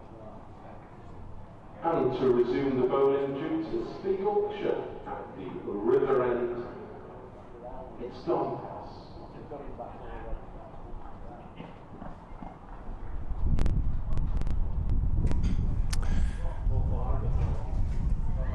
Very good afternoon and welcome to Sophia Gardens for this second session on the final day between Glamorgan and Yorkshire, with Yorkshire in need of kick-starting their victory drive, and Glamorgan aiming to keep on going after reaching 230 for 3 at lunch, which is a lead of 3 runs.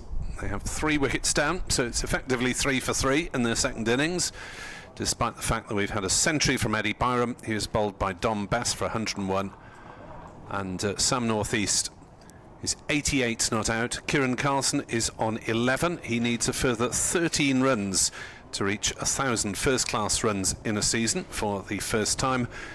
I'm Nick Webb. Jonathan Deutsch is alongside me, representing the many visitors' radio stations, and North East drives the first ball of the session from Bess to Revis at deep cover, and there is 1 run. 231 for 3. The lead is 4, and Bess, with fielders crouched round the bat, bowls to Carlson, who drives into the offside. Might be a couple of runs this time. No, they're just jogged through for the single, as Revis makes good ground to his right in the deep. So the start of the afternoon, Yorkshire operating with a short leg, a silly point and a slip.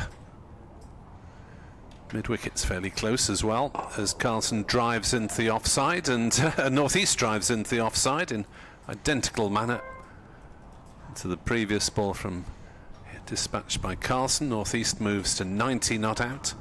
Glamorgan to 2-3-3 for 3. Can Bess disrupt the batter's rhythm? In his 31st over, Carlson down the pitch, and he manages to get a bat on it. Didn't know much about that one, squirted it to backward point in the end. and just a fleeting moment of hope for Yorkshire. As Bess has the ball back, Yorkshire's over 8 is +7. As Carlson drives past a jumping Wharton, but straight to Shan Masood. The skipper pulling the strings during the morning session, trying a lot of funky field changes. As Carlson pads up to that one, well wide of off stump, goes through to checks wicketkeeper Johnny Tattersall. Have to check wicketkeeper because Tattersall actually took the pads off for 7 overs and bowled 4 of them with his leg breaks, with Finlay Bean taking over the gloves. 233 for 3 then, 65 overs potentially remain of the game. Glamorgan lead by 6, and Adam Lyth is to open up from the Cathedral Road end in the afternoon session. Well, Shan Masood's certainly can't be criticised for letting things drift in this game. You reckon? Well, if bowling changes, the only stage I was certainly like to critical. know why Ben Code didn't bowl at all in this morning session. Not even just a 2 or 3 over blast.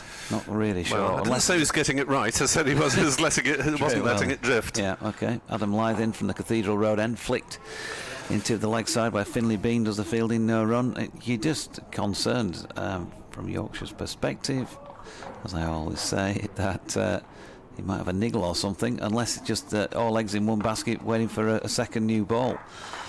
That's the only thing you can think of, given what happened yesterday when they took him out of the attack after 2 overs. North East had just played a single into the offside. But you would think, even with a pair of socks, that you'd try your absolute kingpin opening bowler of this side that's playing here for 2 or 3 overs, wouldn't you? And if it didn't come off, then all right, keep him back for a second new ball. Carlson pushing one out to Revis, sweeping in the offside. Well, since he's bowled 17 overs in the match, Ben Code, he's can't complain about workloads in this one. No. There's Lyth wide on the crease, another easy single for Sam North East, up to Masood, and getting through this over pretty quickly. It's just got that feel, hasn't it? We've got a new ball, boys, in 4 overs and 2 balls. Let's just get through half a dozen as quick as we can. Let them have a few singles, that's fine. Milk a few singles, and if we can grab a wicket, great, but otherwise all eggs on the new ball basket as Carlson pushes one square on the offside, and said opening bowler Ben Code fields. Yeah, he's got 4 for 39 in the match, Code. Lyth in and dropped into the offside by Carlson for 1. Yeah, he's just a cracking bowler, and any assistance with conditions, and he's a very dangerous customer. It is pretty dangerous when there's nothing in the pitch, as we saw yesterday with those 2 wickets in successive balls. So just be a little bit concerned, but maybe that might be unfounded, and he might be absolutely fine, and who knows, might bowl a match-winning spell still with a second new ball. We'll see. Well, yes, he removed Douthwaite and Harris with the first 2 deliveries with the second new ball in the first innings, whenever that was. You lose track of time over a 4-day game. So Yorkshire very much on top for the first day and 3 quarters. Glamorgan fighting back late in their first innings and again in their second, but they're still by no means out of the woods as Bess bowls, and Carlson plays it to backward point. Fielded by Hill, and there's no run. So all calm and serene at the moment. Bess trying to make it less so as Carlson goes for the slog sweep, fetching it from outside off stump and playing it to mid-wicket for a single. Is the reward enough to justify the risk of that particular shot? As Carlson now is having a fiddle with his laces and his gloves, and Morgan possibly Not that I'm advocating cynical time wasting. May indulge in a little bit of that. Northeast rather was the man adjusting things. Carlson having taken a single. Northeast on 92 not out.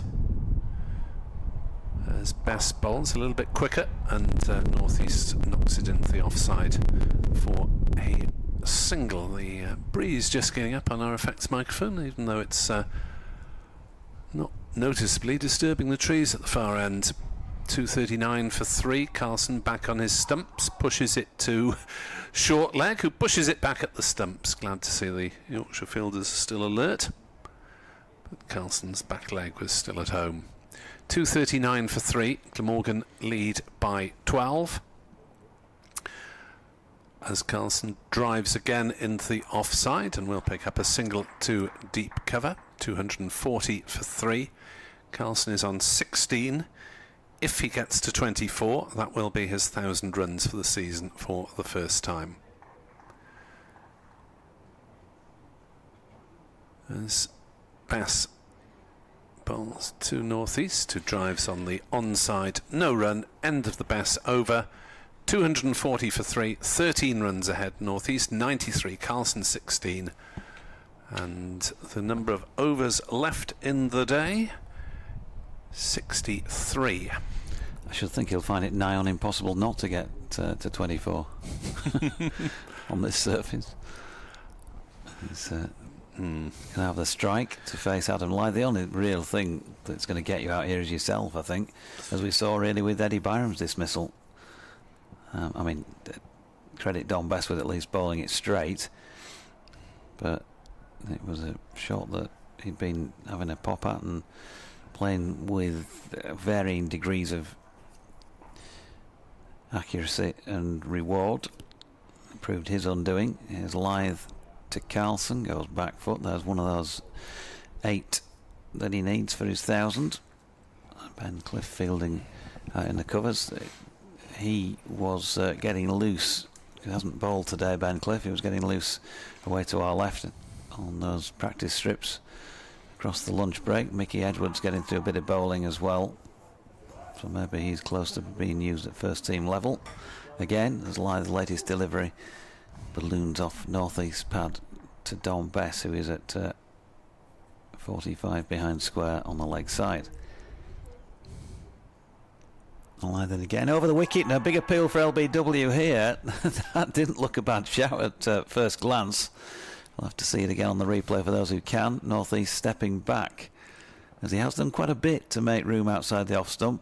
Pitch is well outside off, hits him in front, and that is not a bad shout at all, I've got to say. Doing too much? Maybe. That's the only thing you can think. Didn't look like it was a problem on height, did it at all? So Mark Newell presumably thinking it's going to go on miss leg, but first semblance of an opportunity for Yorkshire in this afternoon session, and then Northeast gets a fuller delivery from Lyth and works it out to Revis, sweeping out on the mid-wicket boundary, 1 run. Those on the watching the stream might be able to see this again. It does turn sharply, and it hits him in front of middle and leg probably, doesn't it? Another dot ball dropped into the leg side by Carlson, so with the angle, yeah, might have been missing leg. Sliding down the favourite of village umpires from the batting team everywhere. Final ball of the over. Carlson, as is his wont, uses his feet and flicks it into the leg side to complete that over. 2 more before a second new ball can be taken. Glamorgan lead by 15 at 242 for 3 in their second innings. So Lyth getting some sharp turn there, as we are just 2 overs away from the new ball. I wonder if there's any half temptation lurking in the back of Sam Northeast's mind to think, be better if I got to my century before the new ball. Hopefully he's thinking of the longer term. He's a 94 not out. And Bess is propelling the penultimate over with the old ball. That's quicker and defended by Northeast on the leg side. You have to think quickly when you're umpiring for your batting team. Think which of the many reasons you're going to give, which seems most plausible. As Northeast drives back towards the bowler. Well, Bess going sprawling, seemed interested. Well, he'd actually said drive it back towards the bowler. James Wharton taking evasive action. I think he drove it straight at James Wharton. It crashed him on the ankle. Yeah, it did, and it would have been a catch for Bess. He's got fingers to it. So it would have been one of those bizarre dismissals that, you know, just happens every now and again in cricket. Bess got his hand to it but couldn't reel it in. Well, you wouldn't expect the ball coming back in that way, as that's shorter and pulled away by Northeast, and it's gone down to the boundary at fine leg. So he moves to 98 not out, having almost been the victim of a freak dismissal, bouncing off short leg's leg, silly point's leg, and carrying back to the bowler, who got fingertips to it. Did well to react and get anything on it, really, since he wasn't expecting the ball to come that way at all. 246 for 3, Northeast on 98. And silly point is moving over to short leg. Short leg, Finlay Bean is taking his helmet off and moving to cover, so there isn't a dab and run single there in the offside anymore. It's Bess bowls to Northeast, who drives it past the aforementioned Bean to move to 99 not out. Glamorgan 247 for 3, and they are 20 runs ahead. Johnny Bairstow was out first ball of the inning match, wasn't he? I think in the England-New Zealand match that started at 12:30. England 64 for 2 off 12. Bairstow gone first ball and Root for 4, both to Trent Boult. Dawud Milan 36 not out, Ben Stokes 20. Carlson pushes forward, defends to Wharton at silly point, no run. Still quite a bit of tension to go in this afternoon's proceedings, as Carlson drives at that one and misses it. There's a squawk of frustration rather than anything else as it goes through to Tattersall. 247 for 3, Glamorgan lead by 20, 61 overs left. And in the matches elsewhere, we have the following. Kent still closing in on a win against Nottinghamshire at Canterbury. Notts lead by 69 runs with 3 wickets left, but you'd still fancy the home side to close that one out. At Edgbaston, following those bizarre circumstances that Nick explained earlier, Warwickshire now need 157 to win in their second innings. Northampton need 9 wickets, as we're going to see Lyth continue. Then elsewhere at Old Trafford, Middlesex 39 for 1 in their second innings, so they may be able to hold out with 9 wickets remaining. Not sure how it's playing obviously up there. They trail by 180. Lancashire can bat again if they need to. Sam Northeast then on 99 not out, facing up to Adam Lyth from the Cathedral Road end, and Northeast steps back, slaps it through the cover point area for 4 runs and reaches his century in some style. Well batted Sam Northeast as he raises his bat to the crowd. 198 deliveries he has taken for his second century of the season in the Championship for Glamorgan, and his 4th in all for the county, and he has hit 11 fours in the process. Yep, excellent effort in the cause of the home side, and he's looked pretty much completely unruffled. Here is Lyth bowling to him. He flicks one round the corner beyond the grasp of James Wharton and will pick up one more. He just had the odd little flash wide of off stump, but when he was batting with Eddie Byram, he looked the more composed and the less likely to give his wicket away, and that obviously was borne out by the dismissal of Byram, as Carlson plonks his leading leg, his left leg, way outside off stump to this Lyth delivery. not interested in using the bat. Dot ball. Isn't quite got as much reach with that leg as maybe some in the Glamorgan sides. He probably had to stretch a bit for that one. Ben Code is going to be bowling by the looks of things. He's doing plenty of looseners at point as Lyth is in, and Code will just get a bit more blood pumping by fielding that stroke into the offside off Carlson. Goes through his action a couple of times. 2 balls away from a second new ball, and I think all Yorkshire's hopes really resting on that doing something for them. Lyth in again, and North East going back foot and dropping into the offside, but Tattersall out, lickety split from behind the stumps to field. Emir Evans on Twitter says, looking forward to this second new ball about as much as the 20-mile-an-hour speed limits, which are coming in Wales. Well, they're all around the city already, aren't they? Yep. Took me over 20 minutes to get it this morning from the hotel. Here's Lyth, and North East working it up to Jordan Thompson at long on for 1. 2:54 for 3 at the end of the 80th over. Ta-da! 60 overs remain in the day. Yorkshire undoubtedly going to take the second new ball here, and Ben Code, well, hopefully he is okay, and it's just been a matter of saving energy rather than saving him from some sort of niggle. He didn't mention it last night at all on his interview, but then wasn't directly questioned about that sort of thing either.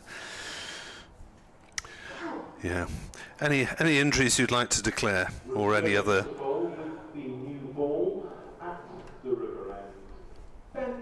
So it is Code then to bowl only his 8th over of the innings. Something similar in the first innings, wasn't it? I think he bowled 8 out of the first 80, as he remarked at the time. Glamorgan then a lead by 27 as the new ball is taken. And Ben Code had dramatic success the first time.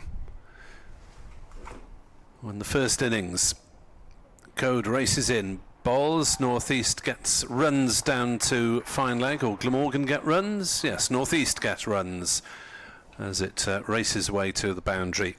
Just slightly ill-directed down leg side, and North East could play with little risk there. Yeah, not going to do it a lot of good, that first up, because it banged into the concrete at the base of the seating, landed on the path. Jaffa Chauhan, by the way, is out there as a substitute fielder for Yorkshire. He's down at long leg wearing number 5. Thank you. It would have been interesting on here, but in bowling his leg spin, possibly, hopefully more successfully than Johnny Tatt did earlier. As North East fends at that one, and I thought for a moment he'd got a touch outside off stump. Code bending his back, got a little bit of extra bounce, and North East drawn into playing at it. Played actually slightly inside the line and slightly too late, if anything. But Code working up out of speed straight away. That'll give the visitors some signs of hope. So it could be a torrid few overs for Glamorgan. Code into bowl. North East runs it down to 4th slip, where Bean is the fielder, and there's no run. Say 4th slip, there are only 3 slips, but there's a gap between 2nd and 4th. It was like an oasis in the desert, that delivery, wasn't it? 2:58 for 3.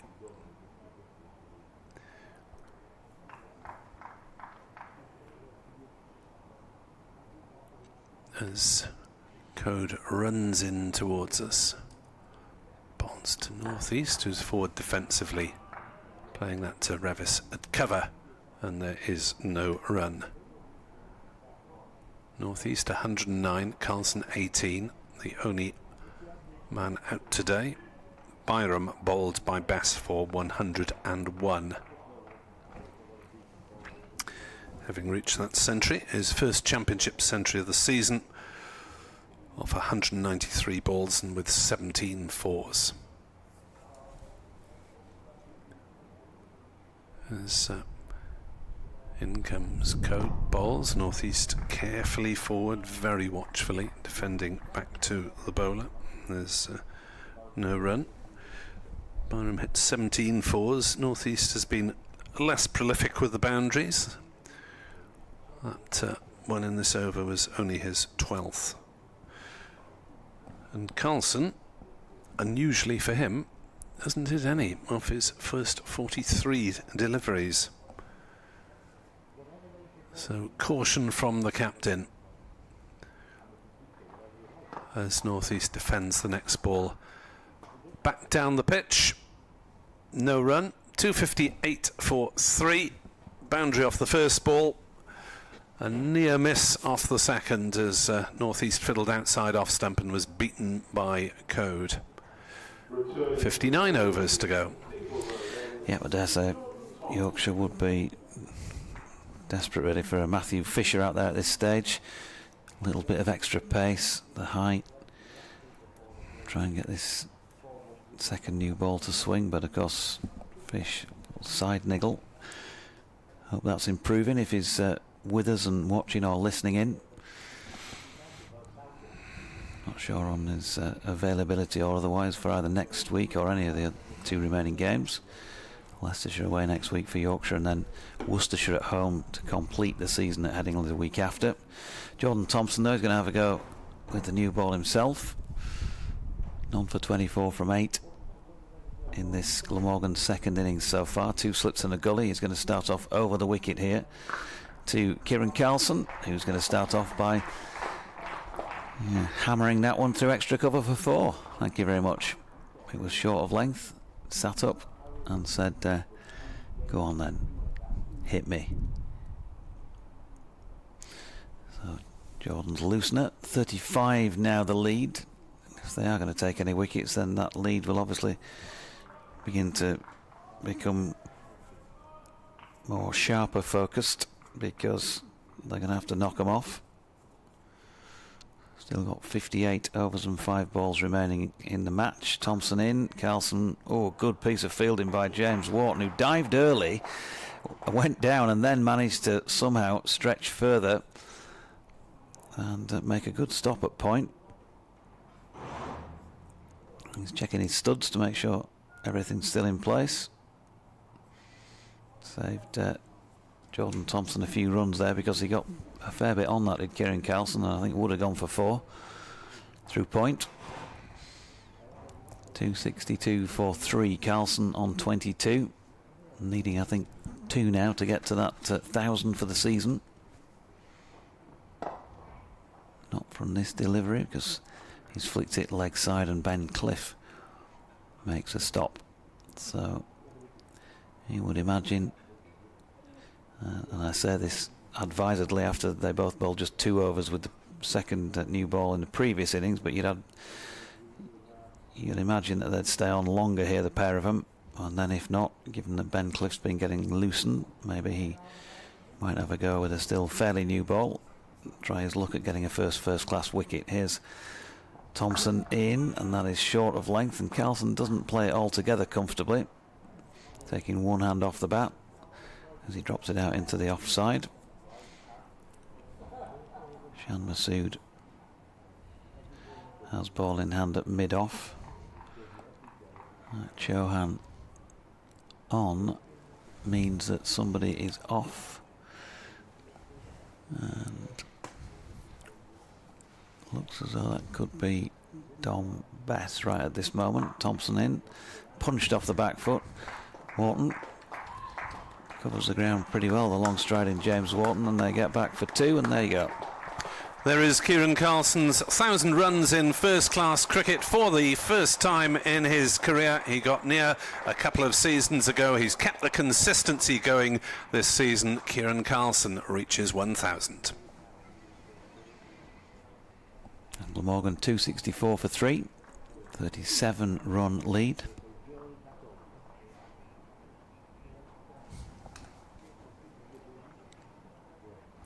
Jordan Thompson, can he make it happen?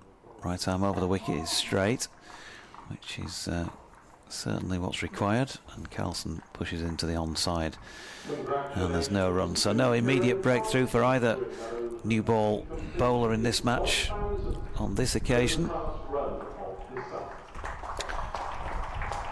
There we are, another round of applause. A few of the crowd knew about it, and the public address of Dr. Hignell makes it known to everyone else as well. So he reaches 224. It's exactly 1,000.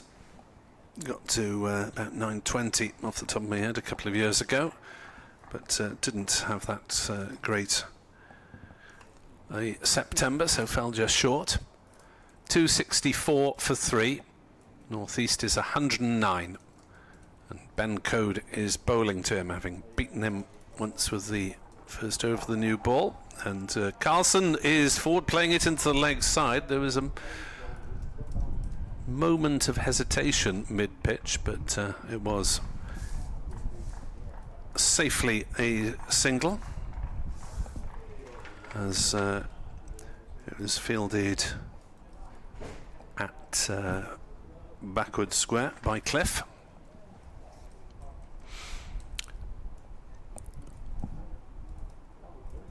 So 265 for 3. Northeast to 110.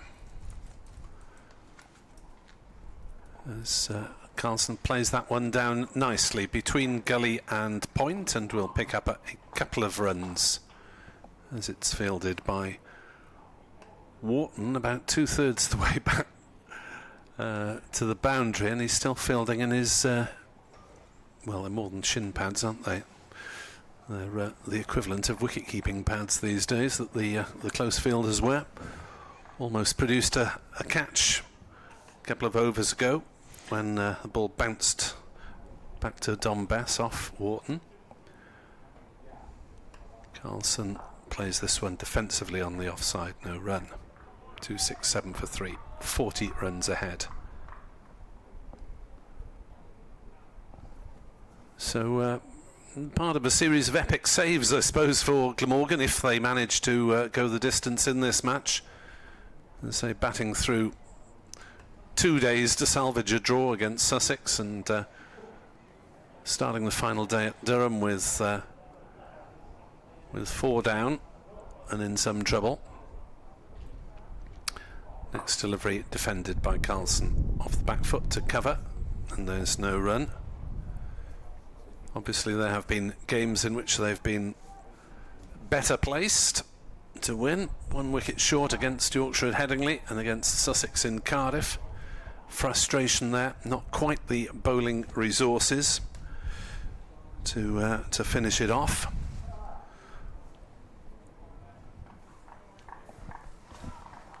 So have they got the batting resources to survive this one?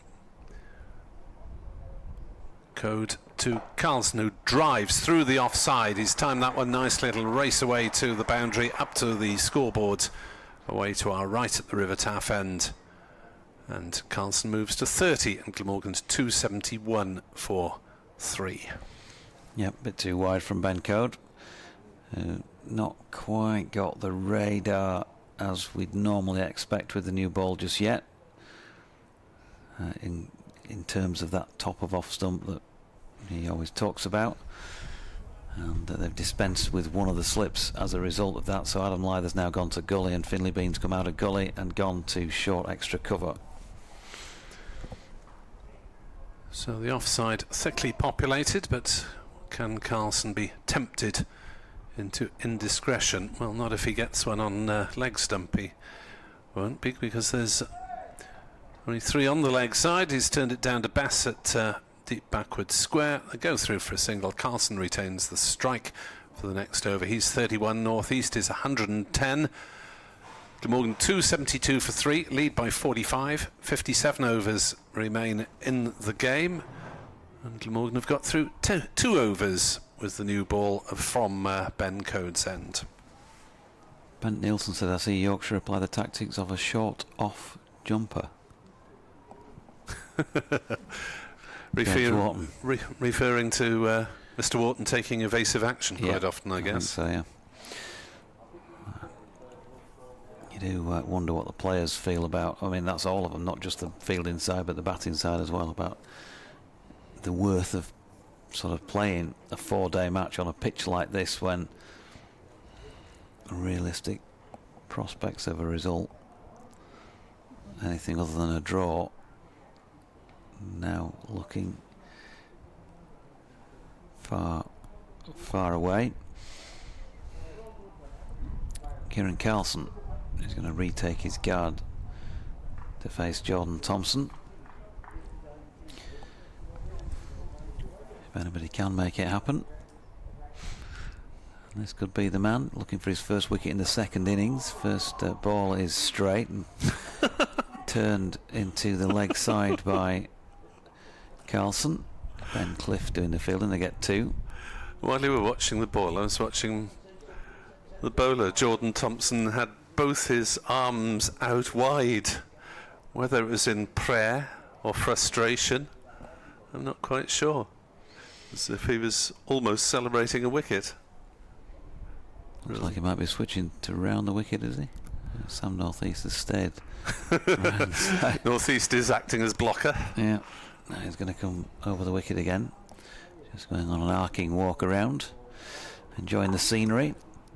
And he's going to see a bit more of it now because Carlson has flicked him in front of square on the leg side for 2. So that basket full of eggs, full of second new balls, it is looking like he's not going to yield very much at this moment in time. We're 20 deliveries into its use, and apart from one in his first over by Ben Code to Sam Northeast, nothing out of the norm for this pitch has happened. Handshakes drawing closer. Lads in the press room at lunch were saying +7 on the over 8. Does that mean we can knock off 7 overs early? Here's Thompson, and Carlson pushes that up to mid-on where Bess fields, and they're through for another single. Though probably, you would imagine, as Bess gives it a good rub on his jumper, probably not so far away already from asking for a ball change. Can we try another one that's fairly new, please? See if that'll bring us any luck. Nobody's moved the bails. Stuart Broad style. That's what's suggested.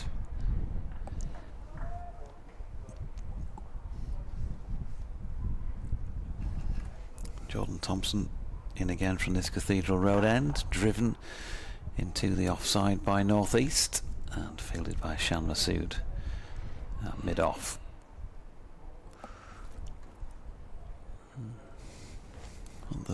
The few that have made it in, and there's a smattering more than there was at the start of play, at least enjoying a bit of sunshine. I did go out and sit for about 10 minutes before lunch. The school children had moved from way on the left hand side over the pavilion side of the ground to this end, and were having a chit chat while they were eating their lunch before the lunch break officially in the cricket.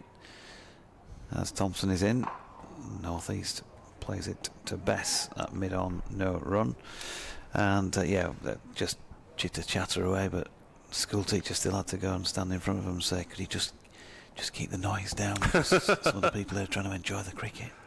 Some people are trying to sleep. Wouldn't be that difficult at the moment, would it?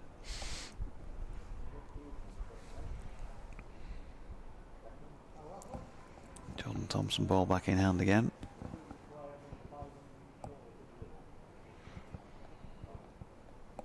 Northeast waits. There's a ball on leg stump, which is flicked away effortlessly for 4 square on the leg side. So Jordan Thompson, 10 overs, 2 maidens, none for 39. Glamorgan 281 for 3. They lead by 54. 56 overs remain in the day. Well, let's hope not. You never know. Yorkshire could be chasing a cheeky little 150 in 10 overs or something like that. who knows? I think you're giving up hope a little bit early there, Jonathan. Happy to be proved wrong.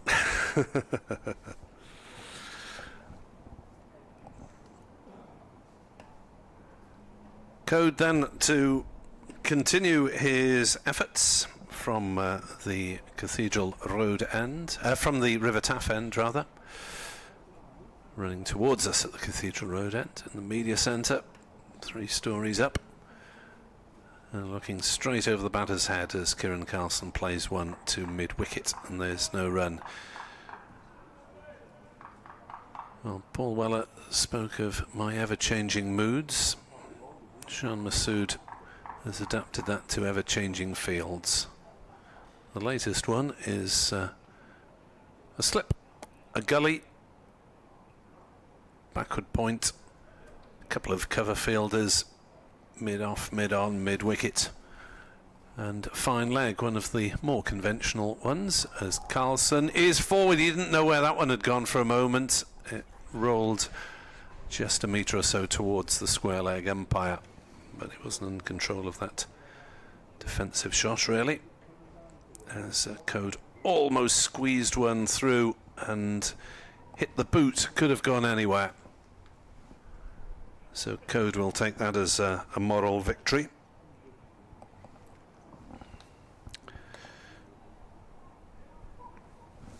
As he races towards us again, Carlson, who takes a step down the wicket before defending, and Bean at cover, sun-hatted Finlay Bean. Any Welsh listeners, followers who'd like to give us their thoughts on the championship season? Now it will be mathematically confirmed that Glamorgan can't go up at the end of this match. On Twitter, /X, Nick Webb 2017,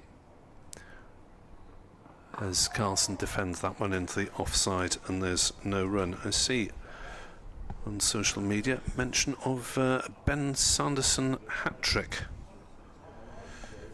So let's pull up some details of that. Good old Radders will have had a bit of fun then today, won't he? And a bit of a bizarre declaration. He'll have something to get his teeth into there. It was all going on, wasn't it? Well, yes, Northants look pulling off a spectacular win as things stand. As Code bowls and Carlson deflects it down to third man for 4 runs. Not entirely sure whether he was looking to play it that way, but he may well have been, because he placed it very nicely between slip and gully, just opening the face, and ran down to third man for 4. Carlson to 40, Glamorgan to 285 for 3. So lots of agreement between captains there at Edgbaston. Northants 250 all out. Warwickshire declared on 147 for 4 after scoring 5 runs in 11 very rapidly delivered overs, as Northants caught up their over rate.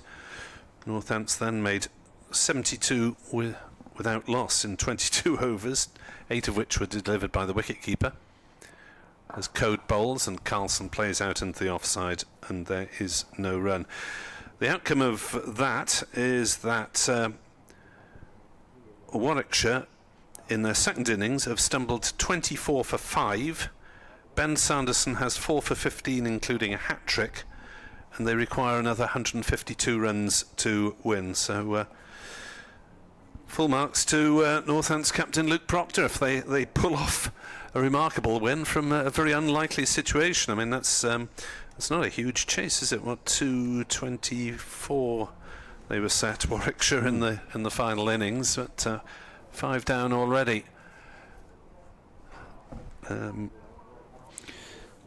So actually, I mean, was it fewer than that actually? Yes, no. It was 176. I was looking at the wrong figure there. 176 they were set in the final innings by Northants. So strange goings on. Well played Northants if they pull off a win there. Jordan Thompson continuing at the Kirkstall Kirkstall Road End, Cathedral Road End. You see, I'm going delirious now. And North East flicks him off the legs down to long leg. And we'll get a single. Jaffa Chauhan's just come back on the field for Adam Lyth. I think I was just fantasising there that with all the contrived attempts at a finish up at Edgbaston, that 54 overs to go. Who knows? There might be, if these two skippers are feeling sporting with nothing else to play for now effectively, they might say, well, go on, we'll pull out at so-and-so and we'll give you 20 overs to thrash, so whatever. It's just that as the fielding side, you are highly unlikely to take wickets on it. That's the problem, as Carlson gets the ball. Nice friendly delivery on leg stump from Jordan Thompson and flicks it away effortlessly once again off the middle of the bat for 4. Well, it won't be the first time at Sophia Gardens that the wicket has flattened out during the course of proceedings. It's had an interesting life, this particular wicket. A little bit of up and down at times, quite a bit of turn, but not many wickets, the spinners. Ben Cliff, who had to go retrieve that ball, is sent out deep square on the leg side. And Jaffa Chauhan at mid-on is coming into play here with a fuller delivery from Jordan, which is flicked by Kieran Carlson in that direction. 1 run. On this day in 1986, the Communards with Sarah Jane Morris cover of Don't Leave Me This Way reached number 1 in the UK charts. A fine song. There's not been much in the way of the ball leaving the batter this way, has there, during this 4th day. Oh, very good. 64 the lead, still 7 second innings wickets to take by Yorkshire, and not from this delivery, which is short, and North East pulls it out to Ben Cliff, another single. And the Communards keyboard tinkler, the Rev Richard Coles, was actually in Cardiff last night doing a theatre appearance. Okay. In support of quite what, I'm not sure. Just trying to be entertaining, I guess. I think he's got a new book. Thompson in. Ooh, that one keeps a little low on Carlson, who stabs it out to Wharton. Here we go. Radders, 9 minutes ago, he's put up a tweet. Right. Good old Radders, top man. The 17th county championship hat-trick for Northamptonshire by Ben Sanderson, Yorkshireman of course, and the first for the county against Warwickshire since 1914, when S.G. Smith took 4 in 4 balls. And he finishes by saying, always wanted to commentate on a Northamptonshire hat-trick. So that's the first time Radders has had the privilege. Oh, good man. Thompson, short ball, pulled by Carlson, fielded by Cliff. 1 run added to the score, to 93 for 3 at the end of the 86th. So 6 overs with the second new ball ain't brought nothing to this game. And a 6-run lead. The slip from the Kirkstall Lane end to Texas there for a moment. I do declare. Maybe Kieran Carlson will probably take a similar view later on. We doubt it. No one's declaring here unless it's Glamorgan declaring at 10 to 5 if they're still going by agreement to knock the game on the head. Just amusing myself here by watching other stuff on Twitter while the match is going on. Just seen a replay of that great goal by Frank Worthington donkeys years ago for Bolton, where he's got his back to the goal, coming out of the penalty area, flicks it over his head and donks it in the bottom corner. Thank you for that bit of football commentary. It's got to that stage, hasn't it? Code is in and Carlson is driving. He wants a quick single to mid-on, and he's judged that one quite nicely because he's home without Jordan Thompson making any attempts to prevent it. 294 for 3. I think you've gone a little early here, Jonathan. Think back to Adrian Harms, the BBC Radio Sussex commentator, who had to watch Glamorgan batting through 2 full days and make 737 at Hove to save the match.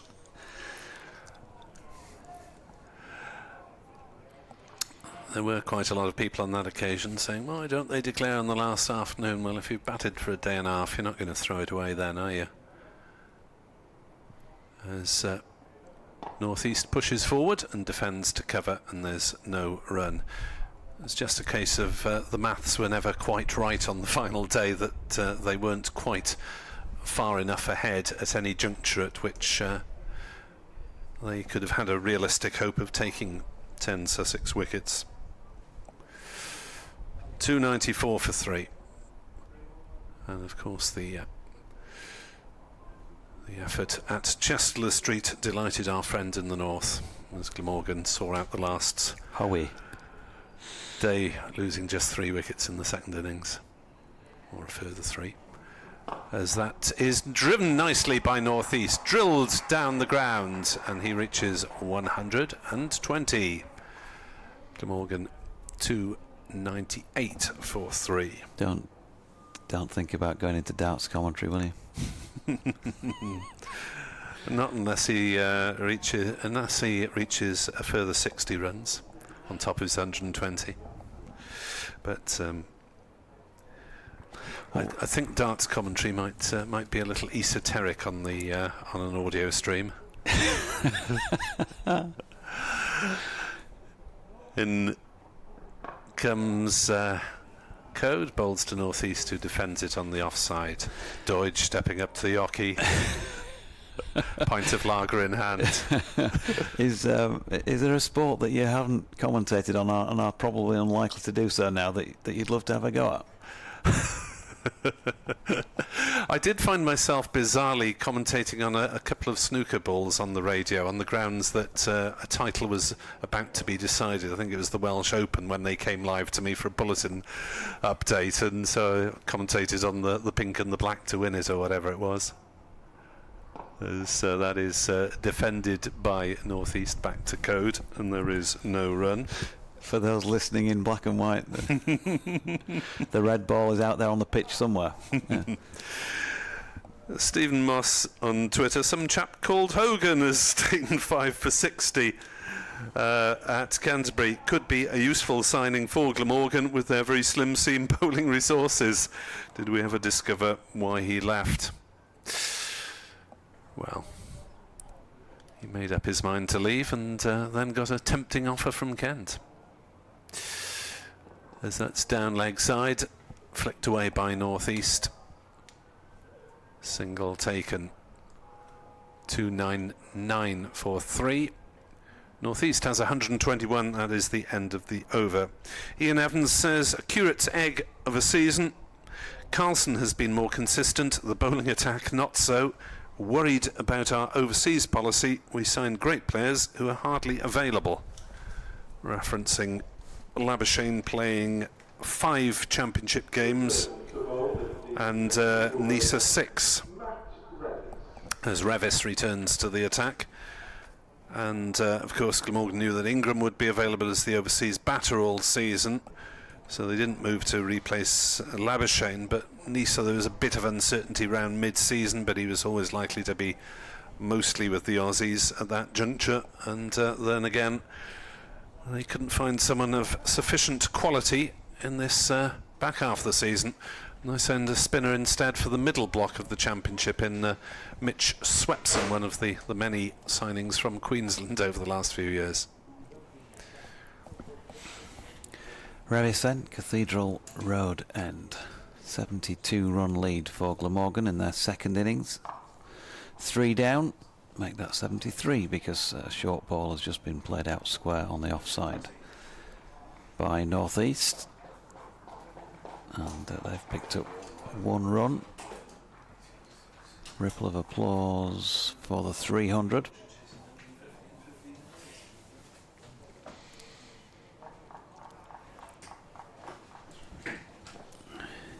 Revis turning at the end of his run, then comes in to bowl to Carlson. He's up there to drive, and he's dragged it slightly to the onside of strike where Jaffa Chauhan does the fielding. There is no run. It was Adam Lyth who skipped off the field 2 or 3 overs ago. Chauhan out there subbing for him at this moment in time. And, Revis back at his mark once again. And he comes to Carlson. Just a little bit of width for him to work with, but he can't deal with it as effectively as he might have liked. No run. Just having a check up on the far side of the field. You can see Mickey Edwards, and alongside him, with his feet up at the moment and arms folded, is Adam Lythe, watching on from point. As Revis comes in again. He's up there. Ooh, now then, he's just tentative in pushing at this one. He's got an inside edge on it. He's ended up skewing away backward of square, and Tattersall round to do the fielding. No run. Mr. Bevan is back alongside. Heads are dropping quite naturally. I think if I was out there, I'd feel particularly chirpy, because I think another hour and then we will be saying, well, another hour. You're taking your time to get into the draw switch as Revis is in and Carlson solidly behind it, and he's going to take a single here. Revis just put his hand down to field it sort of half-heartedly, really. It's gone underneath, and that's going to cost him a run on his career record. Shan Masood eventually coming round to field, but I think that's probably underlined what you're just saying in terms of heads dropping. So 301 for 3. Matthew Revis, 1 ball to go in what is his 10th over of this Glamorgan second innings. 1 maiden, none for 43. 5 wickets, of course, in the first innings. His first 5 for in first-class cricket. Hasn't yet made the breakthrough second time around, and he's bowling here at North East, who pushes into the offside for Jordan Thompson to field. And another over ticks by. 88 now complete. 52 officially remain on the scoreboard. Not sure we're going to see all of those though, Ed. oh, and it basically was the last throw of the dice, you would have said, with the new ball, but that's come and gone, and there's absolutely no threat at all from that. So we'll probably see Bess in the attack before long.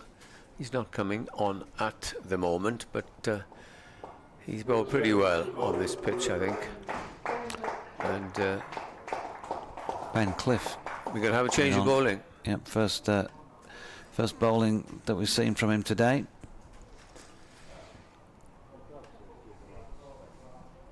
And he's going to be coming in from the river end. Is the young CMA5 was 0 for 26. And this glorious afternoon, on the final day, there are 4 more days of cricket. Derbyshire, of course, and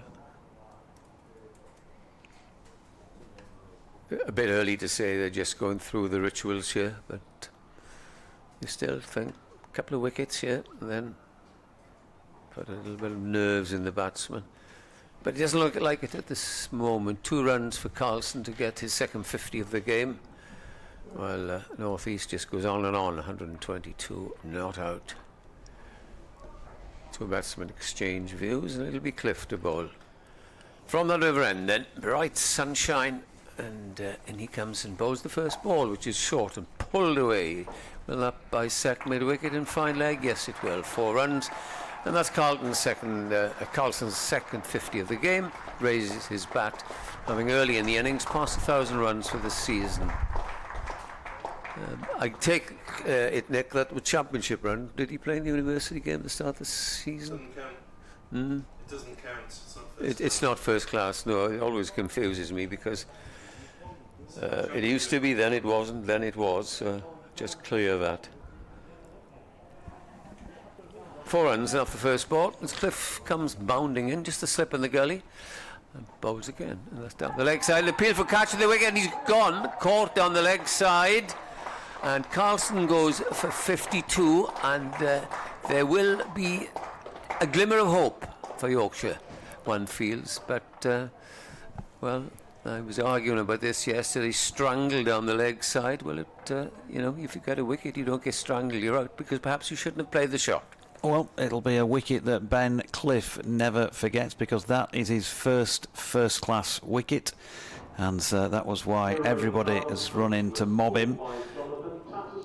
And Johnny Tattersall, the man taking the catch. So Ben Cliff will be delighted with that, slanted across the right-hander, just a little tickle, and he's got there. So you just never know, do you, what confidence that might now breed in him.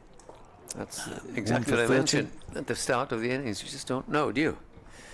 So that partnership put on 98, I think, if my sums are right. So we've had partnerships of 177 and 98 in the middle of the innings, and income will be Billy Root, who was rather unfortunate in the first innings, when from replays it looked very much as if he had been struck on the arm and was given out caught behind. So he will want to make amends. He's been in good form recently. He was only out for 4 in the first innings, but in that previous match he was not out 84 in Glamorgan's game at Worcester, and not out 30 as they lost to Worcestershire. What's going to happen to this game? They will be in the lead. Now they are in the lead, 78. So effectively 78 for 4. 51 overs left. Take 2 for the takeoff. 49 overs left, and all to play for. Yeah, well done, young Cliff. As you say, he'll remember that moment. Yeah, a forgettable day, I guess, in most aspects apart from that. Here he is again. Bowls a bouncer, which Tattersall takes in front of his face. So, young Ben Cliff on his championship debut. He didn't sort of pitch it, hit the top of the off stump, or Seymour in a way to get caught at slip. It was down the leg side, but the batsman played a false shot. And that's all he'll be concerned about, as you say. He's got his championship debut wicket.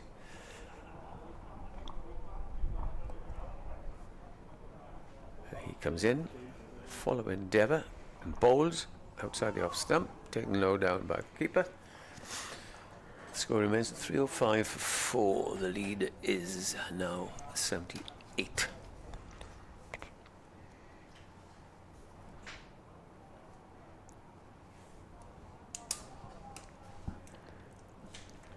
Meanwhile, England 163 for 2 in the 23rd over. Stoke 79 not out, and Milan 72 not out, having lost both Johnny Bairstow and Joe Root for low scores, or no scores.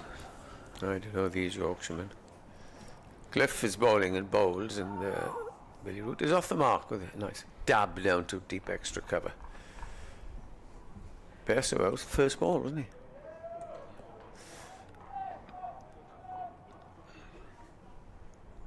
There's a battle going down at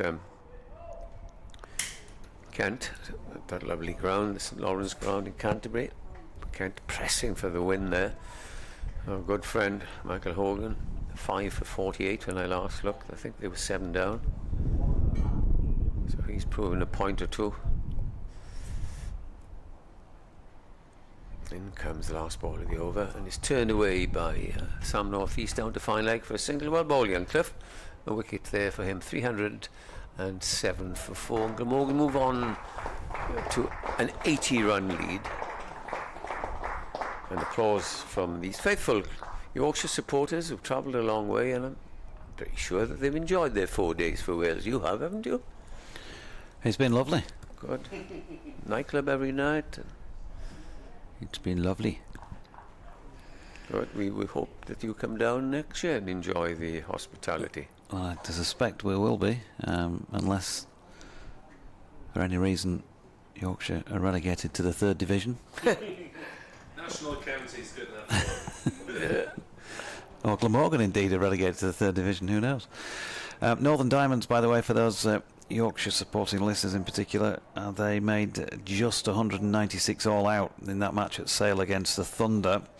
Lauren Winfield Hill top scoring with 89, nobody else getting above Rebecca Duckworth's 27, so you'd have to say that's a bit of a disappointing return, especially as Thunder were 27 without loss last time I looked. In fact, make that 27 for 1.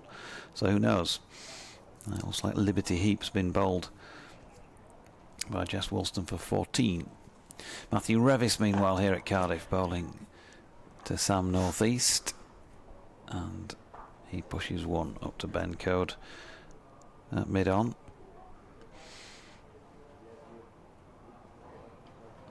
That was a match in which the Thunder decided to field first. But they do manage to prove good enough to win it, the Diamonds, then there'll be something on Saturday's game that I'm covering up at Chesley Street against the Sunrisers. How the that Kent and Middlesex match going? I haven't got my laptop in here with me, but I know you're on the ball there. Yeah, always on the ball, Ed, as you know. Absolutely, and the reason I asked. Always on the ball, David, as you know. Kent, let's have a look. They need 3 wickets, 3 knots. Second in his wickets, but Nottinghamshire have now gone to 118 run lead, so we're getting into tricky. Yeah. Revis in, that's pushed into the offside by Billy Root. He's going to pick up 4 runs here, just eased it through the gap between James Wharton at extra cover and Ben Code at mid-off. So Root onto 5, his first boundary. Beautifully timed, isn't it? Just a push. Lead now 87.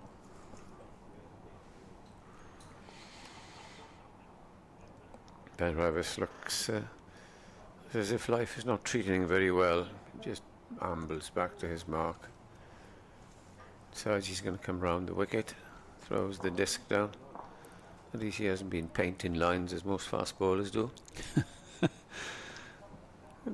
Paintbrushes out there.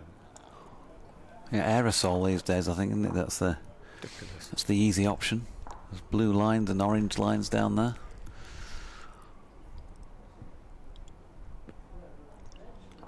So digging up the pitch like we used to do with the studs back in the day.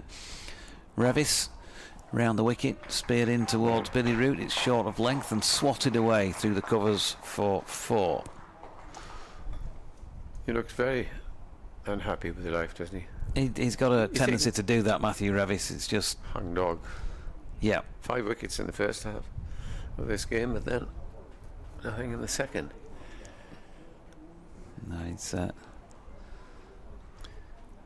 certainly not rushing to get back to his mark. He's got the ball back now from Ben Code. Could be his final over here.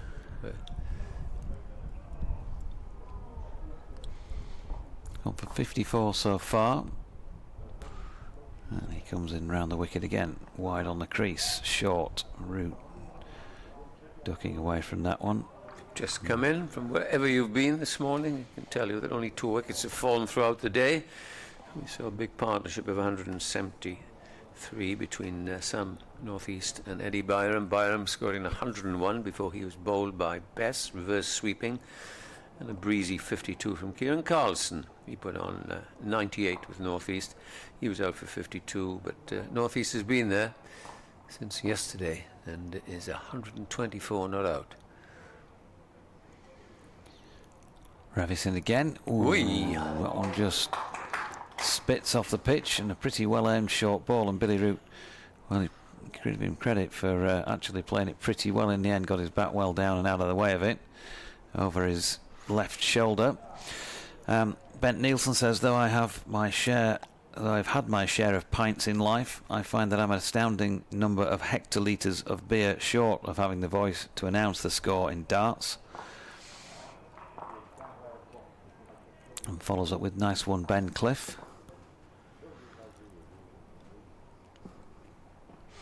And Revis in, and that is guided round the corner by Billy Root for a single to long leg. David Coleman says you clearly bowled with Neighbours. So with Neighbours back on TV next week, here's my take on a tasty 4th tier Yorkshire football derby this Saturday at Valley Parade. Bradford against? Not sure, to be honest with you. Local derby. York are not in that division, are they? Oh, York, Bradford, York. He says that we should turn the sound up, but unfortunately, of course, That's probably not going to make for great broadcasting at this end, David, who follows up Psychological Help Essential. Revis, meanwhile, switching back to over the wicket, and Northeast over the top of that little tickle down to long leg for another single to complete Revis's 11th over, with figures of 11 overs, one made, none for 56. Lily says, great to see Ben Cliff get his first county championship wicket.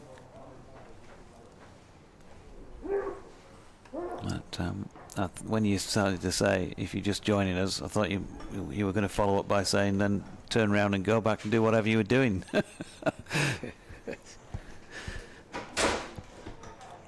So, it's 320 for 4. Glamorgan effectively 90 for 4. Northeast, who I will probably put the kiss of death on, is looking immovable there at the moment. And Billy Root has come in and played a couple of nice shots. He's not out 10, 2 boundaries not over from the medium pace of Revis. Our colleague has accused me of going way too early on the draw front, but I'm still seeing nothing. Well, let's see if Cliff can do something again. He's into Northeast, and he plays forward to a good length ball, plays it back down the pitch. So, I think I'm probably with you on the draw, knowing this pitch as I do over the years.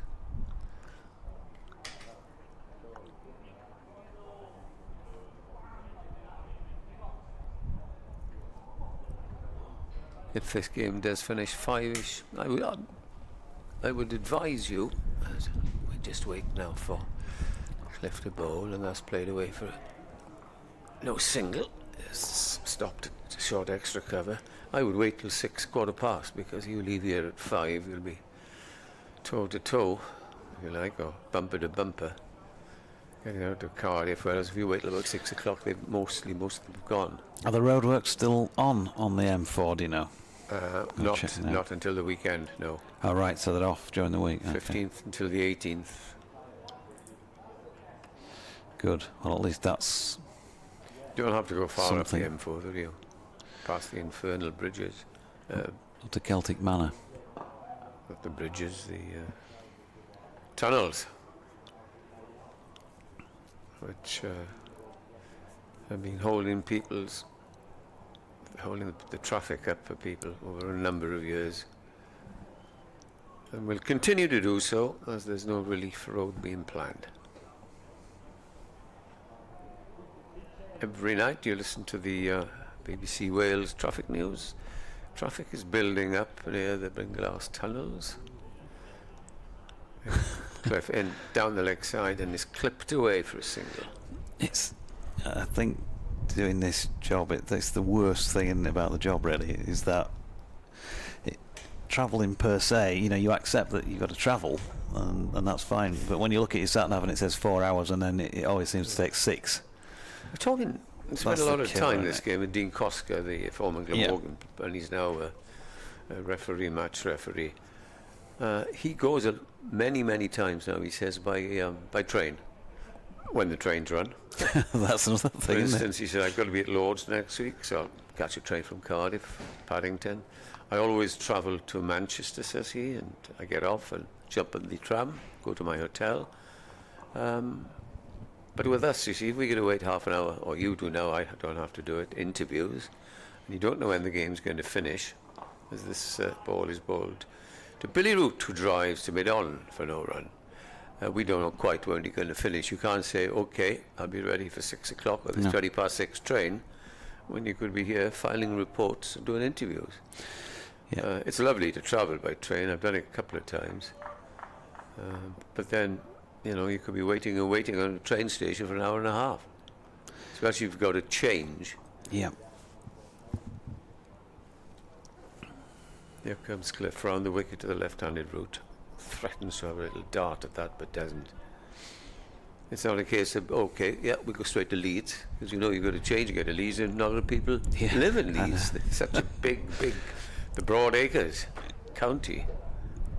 A couple of weeks, probably 4 weeks ago now, my car went kaput on way back, just from a day trip out, actually, and it was off the road for just over 2 weeks and doing this job without your car and the train strikes going on and all the rest of it. It was a bit of fun, Get a hired in inverted car. commas, I can promise you.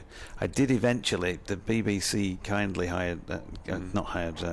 allowed me to use a pool car from their resources for a couple of matches, and then I had to hire one as well. But there was a couple of days where I had to use the train, and inevitably I was on days when they decided to cancel at the last minute without any warning. So Right way. yeah, I'm sure there's plenty of people with have been similarly affected who that might resonate with, as Revis bowling there to northeast, who pushes that one to mid-on where Bess does the fielding. It surprised me. Thank God I've been wrong. It has surprised me that there hasn't been more injuries to cricketers for all the years. A lot of them do travel now by train. If you've got a county, they can afford it. By bus, rather, coach. I remember Glamorgan had an instance years ago. Revis to northeast, solid defensive shot, no run. We were travelling from Colchester to Northampton, and two of the players, namely Steve Barwick, you remember from the past, and the captain Rodney Ontong, were involved in a nasty crash and ended up in a field. And that made you think about things. I suppose there have been minor incidents, but thankfully nothing very, very serious. No. And with the cars, as you and I know, on the road these days, it's awful at times. Here is Revis bowling to northeast, flicked into the offside. But the worst of all, of course, say you play at the Oval, finish around 10, get on the road, come down the M4, and there's diversion via Chippenham or something like that. Yeah. So just sort of, I was going to say laughing about this, but we're not really laughing, deriding it at lunchtime, really. That's the case, isn't it? Then when you finish an evening, typically after a T20 match, so you've got a fairly late finish. There's always some roadwork somewhere, usually on your route, and you end up missing a couple of junctions, and it takes you an hour longer than it should. Revis in, that's pushed into the offside by northeast and fielded by Adam Lyth. No run. David Coleman thanks us for the mention of his video and says it's a preview of Bradford versus Harrogate. That would be Then asks, is your playlist for the way home this? The Longest Time, The Road to Hell, Driving Home for Christmas, Slow Train Coming, and 2468 Motorway. very good. Yeah, something like that. All put together. If you get a bad one. Revis in it straight and turned into the leg side by northeast. Another dot. The lead now 94.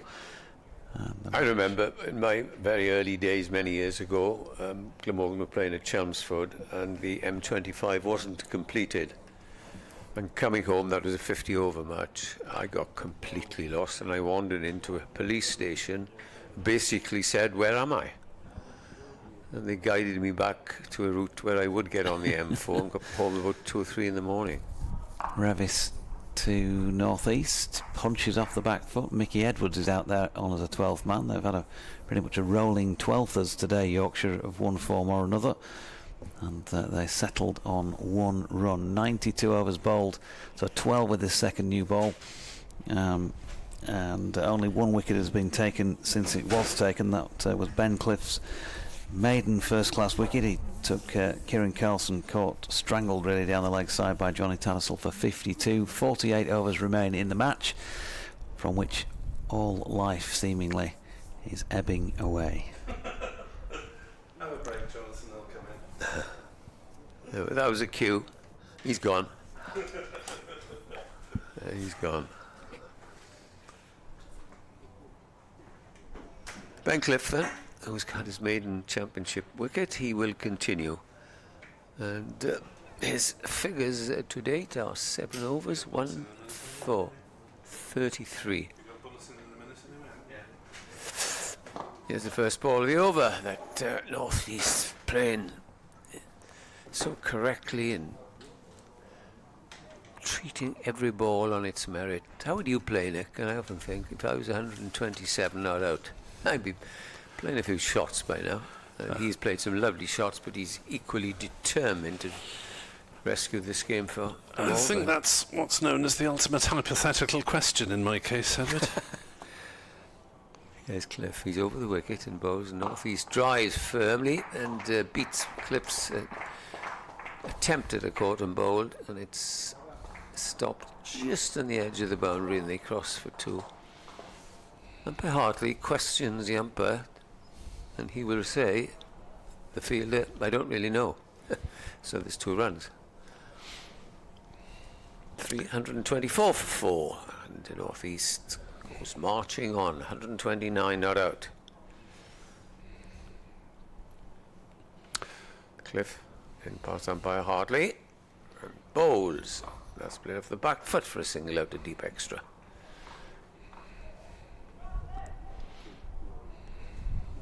I do sympathise with our colleague Jonathan Dodge, who, as we often know, if you get a win away and you're full of it, you know, oh, Glamorgan have won or Yorkshire have won, you jump in the car, and the journey, doesn't it, feels much better.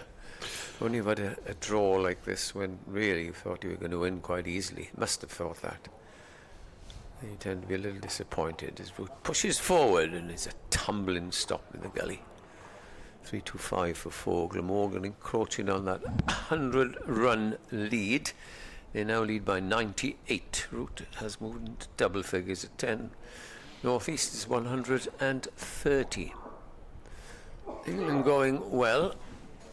I haven't got my glasses. 196 for 2 and the 27th. Blimey. Oh my word, it's 400 there.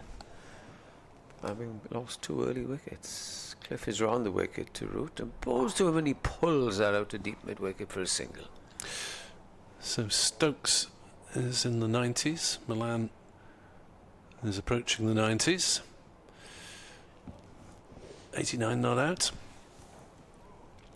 Exciting stuff at the Oval. You can listen, of course, to that on the BBC Sports website. But we'd be grateful if you gave us your attention as well during the course of the next couple of hours at least. As Cliff bowls and northeast plays it out to mid-wicket, and that's the end of the over. 326 for 4, Glamorgan are 99 runs in the lead.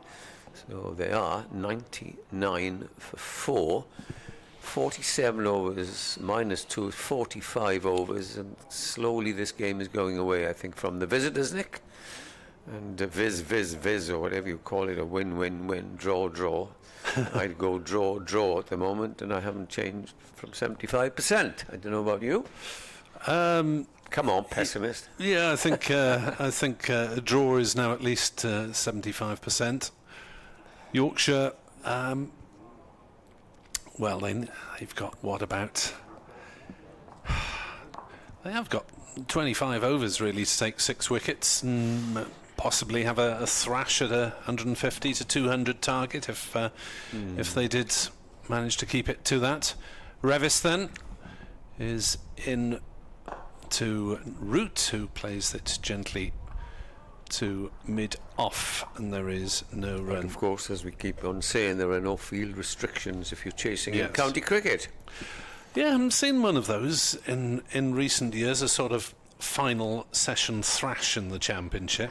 Well, I was just talking the other day to our Yorkshire press colleagues, and nobody seems to be give or try or have a chance of winning. It's very negative, I'm afraid. As that is defended by Root, back to the bowler. And if you played in 3-day cricket, I can assure you that if you had rained off for the first or second day, you would have to negotiate. You get some very good cricket on the final day, and you get a result. And it would happen to both sides. In 3-day cricket, they'd probably have been, negotiations... After the first day, if it rained. 50% of the time? No, but in a standard match, would you get negotiations 50% of the time, maybe? The drying conditions. Yeah. Nothing like what it is today. Revis in to Root, who defends to cover. I remember going to grounds, and you get to the ground, it's off for the day. See some pools around the place. We have seen pools everywhere here, and within a couple of hours we're underway. Yeah, we're fortunate to have a good drawing ground to commentate on. Well, they had this money from the ECB a couple of years ago, every ground. And it's one of the sanest things that the ECB, we criticise them for a lot, but they've done. As Revis is in to bowl, Yorker length, well pitched up, driven by Root, and he almost got handed a free single there because there was a horrible misfield at mid-off, but Northeast was not particularly on the ball. So 10 to 5 is the earliest time, isn't it? Now that's we've got the earlier half hour, so it is 20 past 4 potentially for handshakes, I believe. Oh, gets better. As Root defends that one to mid-off, and there's no run. Yeah, I initially wrote in an advisory note to colleagues could end 10 to 5 o'clock, but of course being September everything's half an hour earlier, although this is the first time we've actually had a 10:30 start in this game because of rain, so it's actually 20 past 4 if Glamorgan choose to declare and Yorkshire agree not to have a chase. Revis into Root, a big booming shot, that's a ball that's punched by Root straight to one of the cover fielders, no run, and the over. 326 for 4. Glamorgan still effectively 99 for 4, 46 overs left in the match.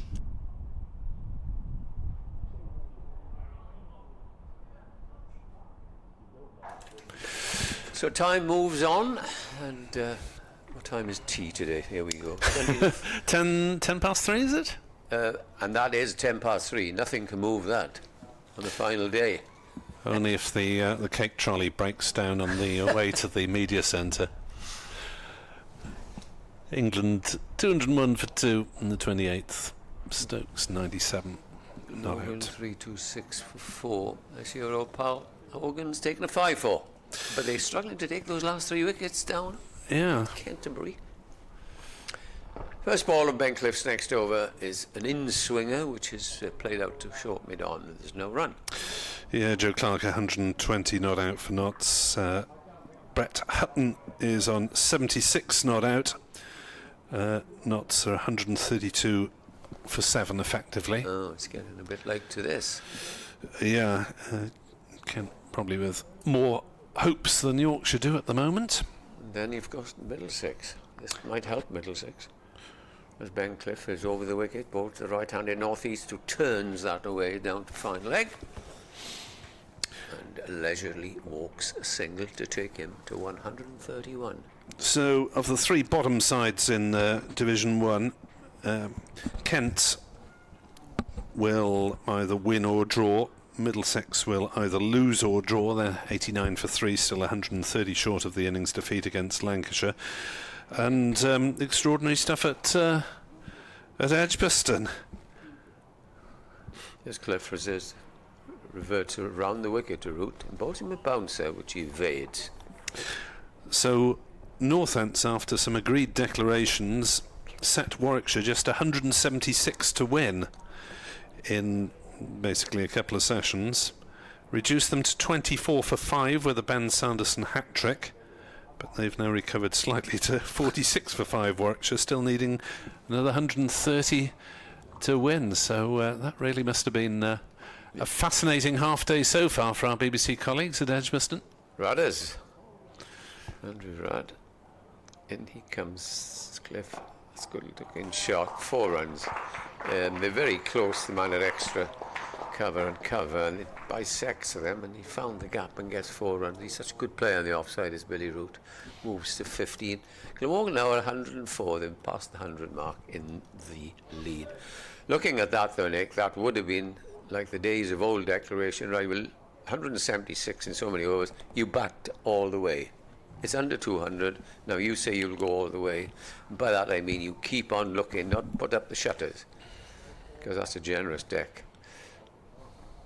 Bouncer follows the boundary. And they probably said, yes, we will. But Arrow scared him at 20 for 5. At Bristol, nothing... well, they won't give way either of those. Well, Gloucestershire 150 for 6 in their second innings, only 124 runs in the lead, so Derbyshire have got half a chance of winkling them out, I guess, and having a little chase. 4 wickets for Alex Thompson there for Derby. Spinner. Yeah. Cliff Bowles. Driven down to deep backward point for a single. Over has been bowled. And 332 for 405 is the comfortable lead for Glamorgan for the loss of 4 wickets. 131 to Sam North East, route 16.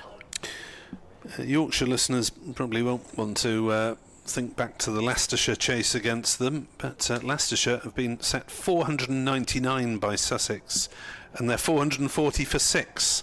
They're going to win that. With Tom Scriven 77 not out, so they need 59 runs to win that one. Leicestershire with 4 wickets remaining after being 108 all out in the first innings, so Leicestershire favourites remarkably now to get back in that promotion race together with Worcestershire.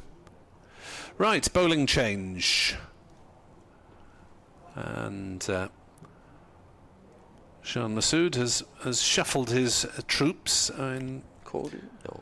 Jonathan has been probably rightly suggesting that Ben Code ought to have been used more during the course of the match as the chief strike bowler, if you like, an official title. It'd be George Hill to take over with his medium fast seam. Where's he bowling from? He puts his marker down relatively close to the umpire, but he's come back a few metres beyond that, and he's discussing his field with Code and with Shan Masood and anyone else who wants to chip in. So for Root, there's going to be a ring of fielders on the offside, including the familiar Billy Root positions, square of the wicket, a couple of them, as well as a gully. There's no slip and no third man if Root fancies a dab, but there are the 2 fielders at point and cover point, very close in, catching as well as a gully, as Root plays that one to one of those fielders. And there's no run. The bowler and captain must be quite confident that there will be no deviation because there is no slip. Now, if anybody nicked that through slip, I think there'd be a banging of heads. I would always have a slip, I think, just in case. You never know. Might just get one to hit the seam, hit a bit of rough and catch the edge past the keeper. Hill, right arm around the wickets to the left-handed Root, who drives, hits it hard, but straight to Code at mid-off, no run. Latest scores from the women's matches in the Rachel Hayhoe Flint Trophy. Northern Diamonds posted 196 at Sale, with Lauren Winfield Hill making 89 of them. Thunder and In Reply are 59 for 3 in the 12th, so interesting Northern derby, sort of, at Sale. And down at Taunton, Western Storm eventually posted 241 for 8 in their 50 overs. Lots of 20s and 30s in that total. The highest individual score was 39 from Nat Wraith, but 241 for 8 is probably respectable from Western Storm. Central Sparks 2 for 0 after 2. And interesting to see that Western Storm have introduced a season ticket for their standalone matches for next season, which will probably include a 50 over affair here. It did this season. They also had a double header in the 2020 with Glamorgan, which is thoroughly to be encouraged. Hill, after consultations, is in to bowl to Root. Bowls a slower delivery that Root just waits for and plays it unhurriedly out on the offside. They'd be rather glad that they've got a nice comfortable coach to flop into tonight, the Yorkshire boys, rather than get into the wheel of a motor car, which they will have to share, as in the old days, and some counties have to do it at the moment, but that'll please them. Absolutely, it's a long old haul. It's quite a lengthy haul because, of course, they have to stick to coach drivers' hours. That is slammed by Root into the offside. There's shouts of catch, but it wasn't anywhere near any of the fielders, and it's well stopped by Code scrambling kept wide mid-off, and there is no run. It's fortunate to go a couple of times up to Durham on the team coach, and never ending, because you have to stop twice there, such a long way. Yeah, probably had to take a calendar with you. Oh, it was a long trip, that. And then got back where the cars were in Newport and found that you had to go around Newport again, down the old A40. That is very frustrating, isn't it, when the tunnels are closed. Hill to Root. Outside off stump.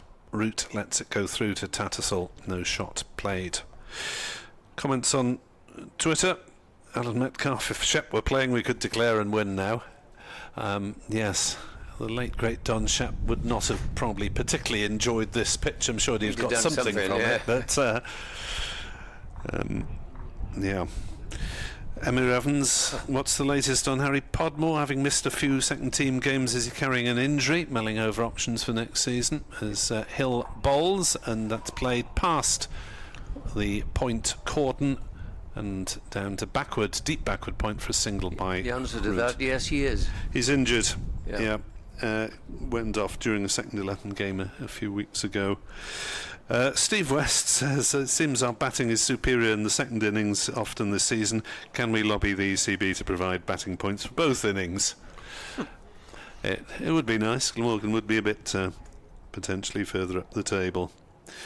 If you want to chuck us a few thoughts on Glamorgan's season, at Nick Webb 2017 on the format formerly known as Twitter. X messages. 3:33 for 4. Glamorgan lead by 106. 44 overs remain in the match, and 27 until tea. Not that we're counting. Well, we are.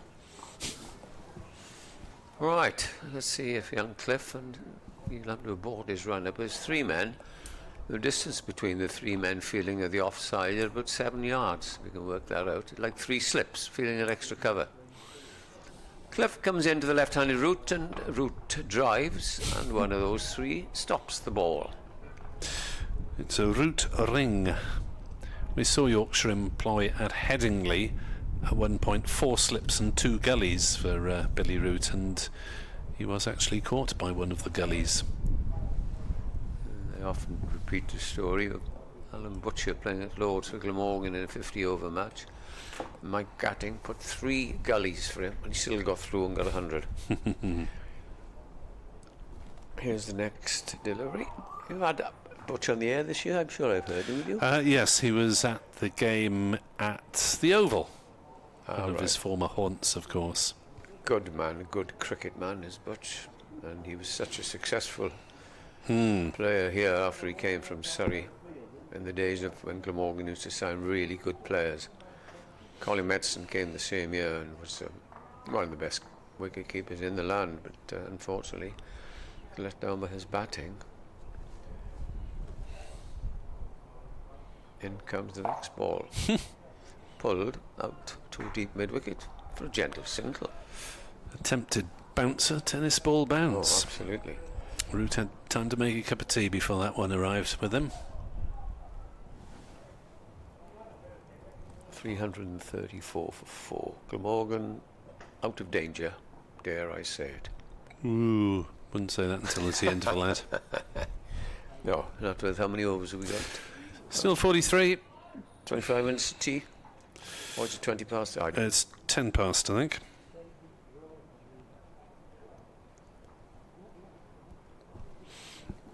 Ben Stokes has got his 4th ODI century.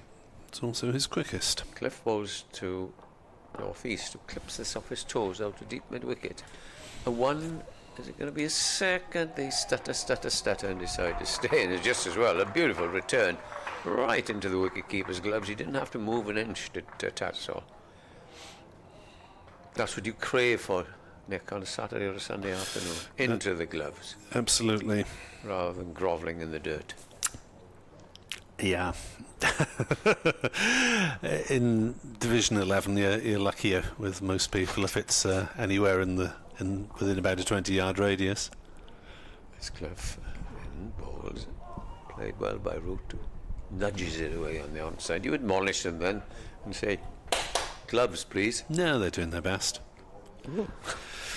David Milan's out for 96. England 212 for 3 in the 31st. Review by the looks of it, as we look at our television set. No, that's gone. Yeah. And to be honest, how many people over 50 can actually throw any distance at all? Your shoulder goes. It's in a relay. Absolutely. Clifton north east and down the lakeside hits the pad. Well taken by the keeper. I mean, you played a good level of club cricket, Edward. Did you find your arm went in the later years? It did.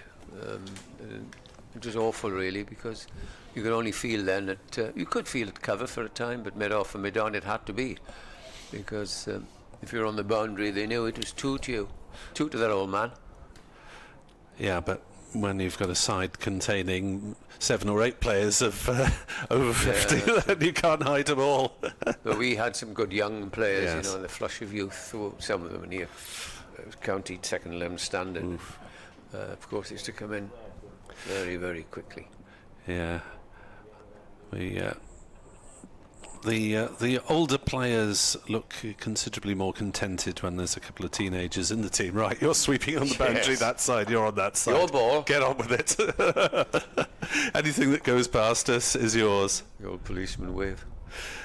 Here's Hill to Root, who drives ferociously into the offside. Revis got a hand to it, but didn't prevent it going 3/4 the way to the boundary for a couple of runs as Revis peels himself up off the turf with a hand from James Wharton rather gingerly and counting his fingers. 338 for 4 Glamorgan, who have only so far lost 1 wicket to the new ball and just 2 today. Those of Byron bowled by Bass for 101 and Carlson caught down the leg side off Cliff for 52. Hill bowls, effort, oh dear, that one really didn't come onto the bat. There was I don't think it was a deliberate slower ball, but it just sat up on the pitch and Root swatted it away, and it's a dot ball.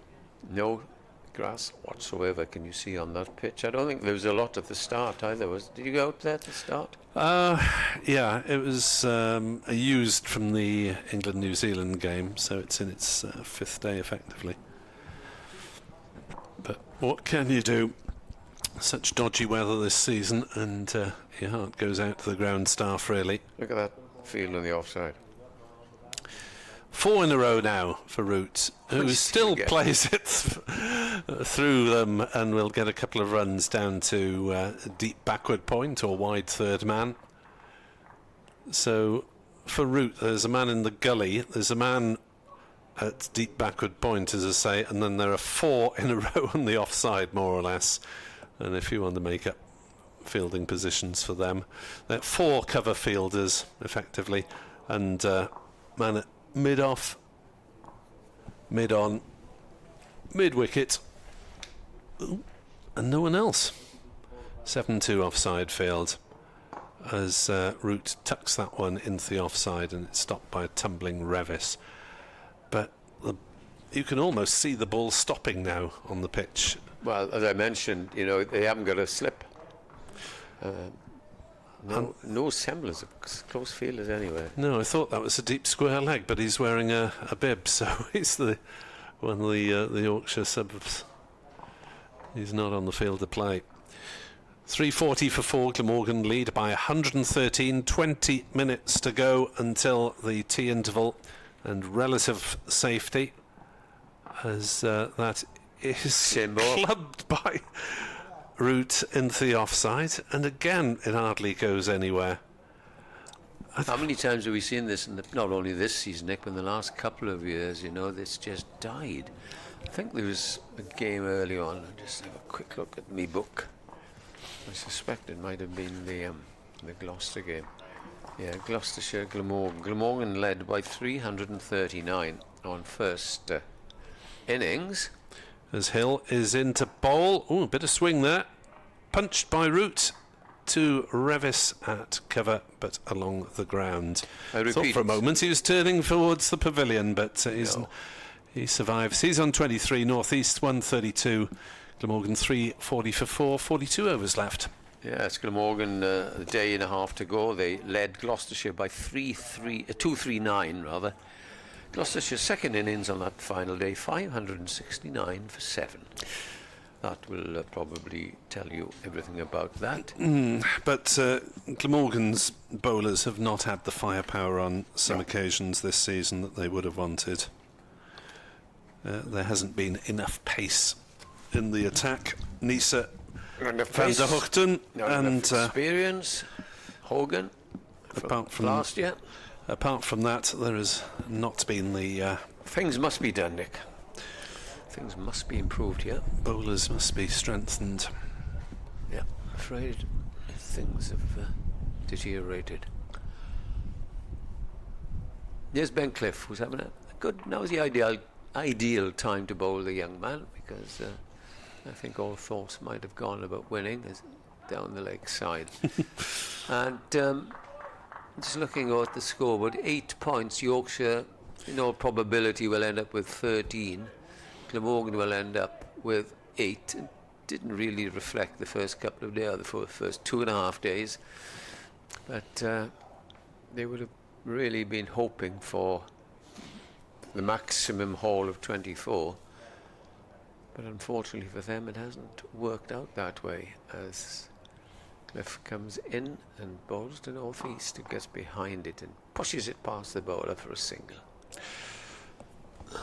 Yeah, Glamorgan have improved their batting, haven't they? Well, it couldn't have got much worse from 100 for 6 early on in their innings in reply to Yorkshire's 500, and Welsh supporters thought, what manner of hell is this going to turn into? But managed to add a further 173 for the last 4 wickets of the first innings. As we watch Cliff with these 3 men on the offside, bowls to Root, who dabs it out to one of them, who says, yours, if you want it. Yeah. And now a further 341 for 4, so Glamorgan have effectively scored more than 500, while the last 8 wickets have Correct. been taken. So their efforts after that initial collapse, and all credit to the Yorkshire bowlers for that, Revis and Code particularly, their efforts have been similar to Yorkshire's with the bat. Here's Cliff again from the river end round the wicket. Plenty of effort from him, and this time we're laughing here because Root has got through. There's 3 men in an arc there, plus a wideish gully, and he still got through for a single. He moved on to 24. The Billy Root field. Do you think there'll be a discussion at tea? Give us another 50 or 60. We'll leave you 180 and 20. In your nice, dreams. In your dreams.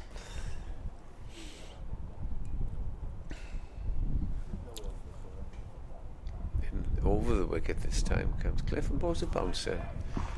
Northeast, who is still there on 133 not out. Infinite patience by the right-handed batsman. Remember, he got 410 not out. He's not going to get that today. But he is a man who has got huge concentration levels. Neil Thornycroft wondering if there's a drainage issue that makes the wickets go dead. You're asking the wrong people. Absolutely. Cliff is in, bowls, Northeast drives. I mean, the drainage is good here, isn't it? In that they're able to play quite quickly after rain. Emir Evans, another season where we've flattered to deceive. Callaway looks a real find.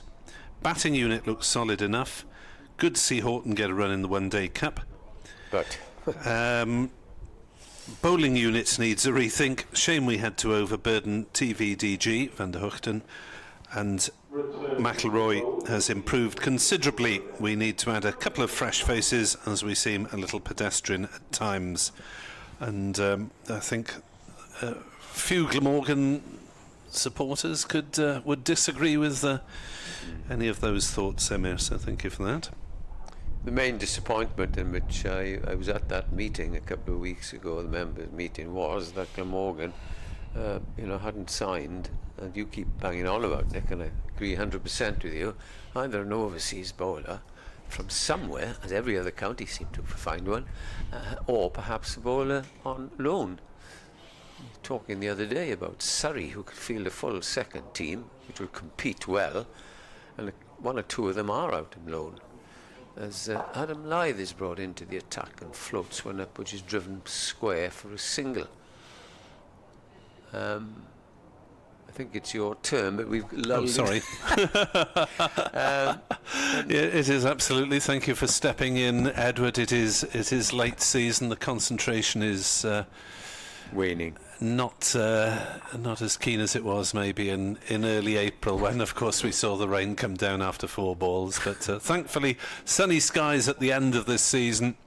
Yeah, let's hope the last game will produce an exciting finish.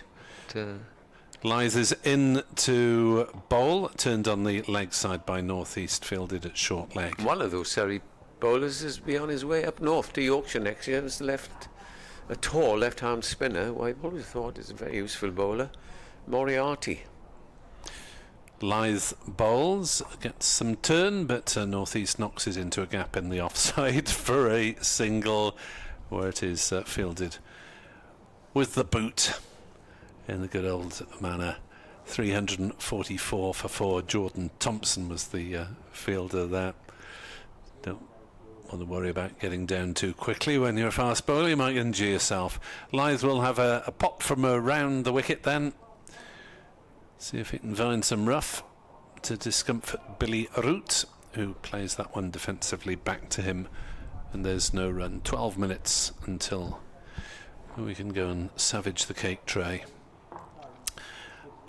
Lythe into bowl, cut away by Root, single taken down to backward point, where umpire Hartley is lurking at this late stage of the season. I think umpires have probably got enough steps on their fitometers. 8 steps.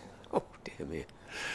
It's not a job that I would relish, but there we are. North East forward with a turn of the wrists, turns it out to mid-wicket, takes a single. 135 to Sam North East, his best of the season by some way. Glamorgan 346 for 4, lead by 119. 100 overs have been delivered in this innings. Scoring rate therefore 3.46. Don't need to look at the screen for that. Well worked out. 40 overs left. Luckily we get it on our screens, which is always very welcome. The service provided by Glamorgan, in return for our vocal talents, such as they were. We actually get the stats up on screen in real time. Bess is going to bowl his 34th over of the innings and his 67th of the match. And he's bowled well, I think, in this game. He's been very, very accurate. Nothing at all. I know his figures don't look great. For instance, first over, he bowled 33 overs, 1 for 72. And here he has bowled 33 overs, 1 for 81. And here he is from the river end. He's bowling to Sam North East, who no doubt is looking forward to a cup of tea. Bowls the first ball, which is pushed away on the offside. 135 to the former Kent, and for a little time, Notts batsman. And very briefly, Yorkshire. We obviously remember him from Kent days. That's short and cut away for a single.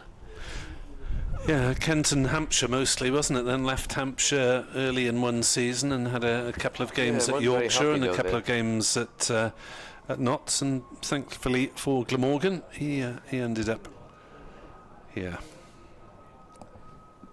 Spectacular last season. This season, not quite so much, but he's improving his stats.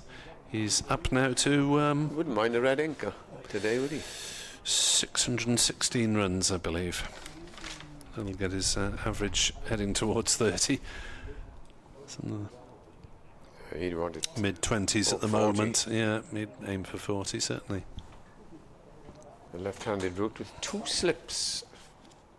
And dab that away to backward point without a run. last season he was averaging 59 in the Championship thanks to that quadruple century. That was a red inker, wasn't it? It was. Bat pad, 2 sips, action. What's his answer to that? To leave it. Pad up, no shot. Big 10 minutes. Yorkshire needs a wicket or two now. His best bowls watched past the stumps by the batsman. I heard this morning it was the coldest night of the year up in Scotland since April. All right. It's been a glorious day here. Best bowls. What on earth was he doing there? I'm not sure. Route shaped initially to pull or lap it away on the leg side, but pulled out of it at the last moment and let it hit him. On the shoulder. Did it spit a little bit from Bess? Oh, it's turned absolute miles, and Hit that big rough. Roots turned away from it in order not to get a bat anywhere near. So there's actually quite quick thinking from Billy Root to get out of effectively get his bat out of the way and get himself in the way. What would Bess give to hit that spot every ball? Woof, be unplayable, wouldn't it? Yeah. Turned very sharply. Adam Lyth, 10 overs, 0 for 33. He's turned it at times as the first ball is driven back to him. Bass 2 for 82. The wickets of Ingram last night caught it slip, and Byram bowled trying to reverse sweep once he'd reached his century. Ingram. As that is defended by North East. 2 big scores, No 2 run. low scores, and 1 a middle. 50 for Carson, he'd be happy with that. Yeah, especially since he got past 1,000 for the season. As Lyth to North East, a slip and a short leg. North East comes down the wicket. There's an appeal for leg Very before, early. but he was miles down and I think playing a shot, though it might have been half a shot by the time he got there. Might just have let that one hit him, Sam North East, I suspect, but making sure he wasn't stumped. 347 for 4. Lyth to North East. That turns, but North East cuts off the back foot. The only way, Nick, that It's a single. he would have got a affirmative decision from the umpire there would have been 60 years ago. It's absolutely true, and the umpires couldn't afford cars not long after the wars had finished, and they had to catch trains, and on a Tuesday night, shall we say, they could be in, I don't know, London. Lyth round the wicket, bowls to Root, who And defends. They might have to be at Bradford the following morning for a 11:30 start. And often, it's absolute truth, they would fire them out towards the end, especially if they were tail enders, get their kit and rush off to the railway station. Lyth in, bowls to Root, who gropes forward, is beaten by that one. Lyth goes down on his hands and knees there, and wonders how he didn't get a wicket. It Big turn. turned sharply as too much turn, and Lyth, mock drama, went down. I don't think he kissed the wicket, he probably beat it, but he certainly beat the bat there as Billy Root poked forward but without getting an edge. 5 minutes, And, yeah. 2 overs still to And I remember there was one chap, dear old fellow, Ron Leigh, he had a motorbike and a sidecar. And that's how he used to get round the matches. Off he'd go at close of play. Kit in the sidecar, was it? Off to go. Kit in the sidecar, suitcase. and many others had caravans, you see. Remember Alan Whitehead of recent vintage? Here, and Roy Palmer of Somerset, he always used to take a caravan before they're now housed in very modern hotels. All changed for the umps. Here's John Best from the River End, who's coming into bowl to Sam North East to push his forward. Probably get 2 overs here, the way these boys are bowling. Yeah, I think before too long we're going to get video technology in the county championship, I'd say. I don't know. That's clipped away for a couple, unless it'll run away for 4. No. No, it's stopped him 10 yards inside. I mean, I know there are not standard video provisions, but I think they are. Are they looking at it? I think even we're on the maybe a couple of years away from all counties having good enough provision to make it worth a TV official. You have to ask the boys next door what they think of that. Would they have to have another camera? Would they have to have another little room and work everything for the hotel? The third, you'd have to get more umpires then, wouldn't you? You'd have to get a third umpire. Mind doing that. Easy job. No run from that delivery. Well, you've got a third match official, as it is. Dean Koska would have to work everything and act as a... Yeah, they'll have to work it out. Oof. How does that pitch to short mid-on? It didn't quite carry. Some Northeast saying, good Lord, it's 8 minutes past 3, 2 minutes to tea, and I play that shot. In the meantime, the 350 has come up to extend Glamorgan's lead to 123. We are pretty certain, as certain as we can be, that we will not be having a result that is a win or a loss to this game, but we will be having a draw. Last over coming up, described by Nick, as we wait for our tea and cakes. Fascinating stuff at Hove, though. Leicestershire still going 453 for 6. Need a further 46 runs to beat Sussex. And That'd be some chase.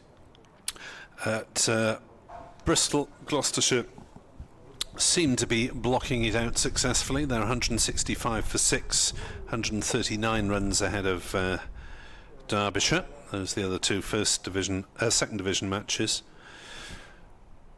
As Lythe bowls and Root noodles it off his pads for at least one. They'll just settle for that as it's pursued vigorously towards fine leg. 351 for 4. At Edgbaston, Warwickshire have recovered somewhat. They are now 94 for 6, needing a further 82 runs to beat Northants after a series of agreed declarations there. Northants just setting them a 176 to win. Warwickshire at 94 for 6 at tea. How many overs? Well, a session left basically. So it's hit away into the offside by Northeast. Single taken.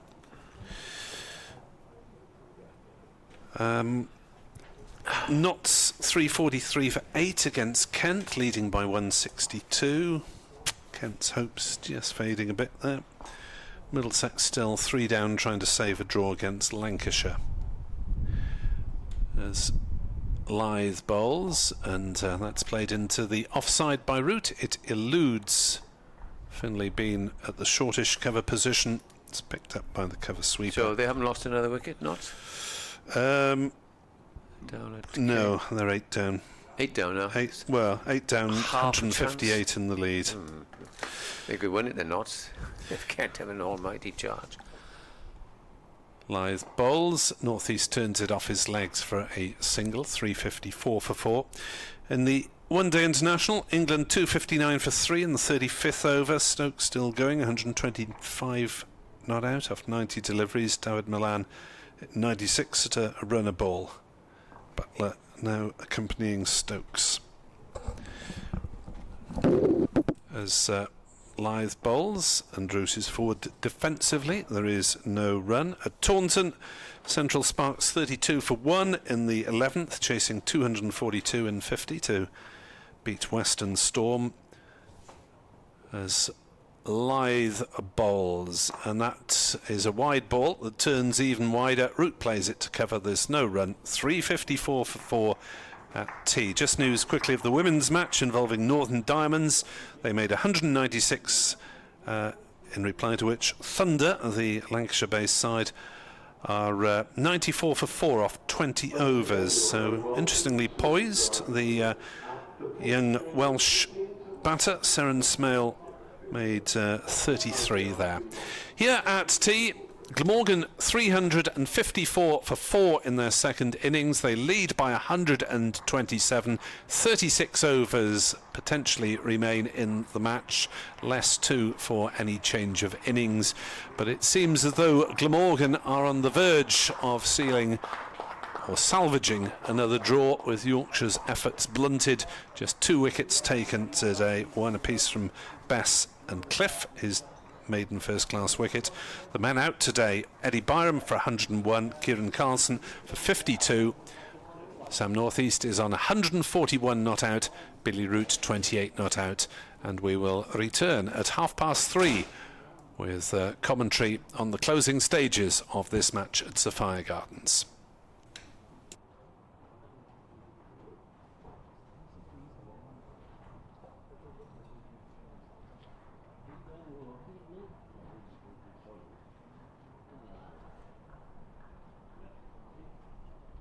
I've got some tea time scores from the other games which are taking place, which, like here at Sophia Gardens, are in their final day.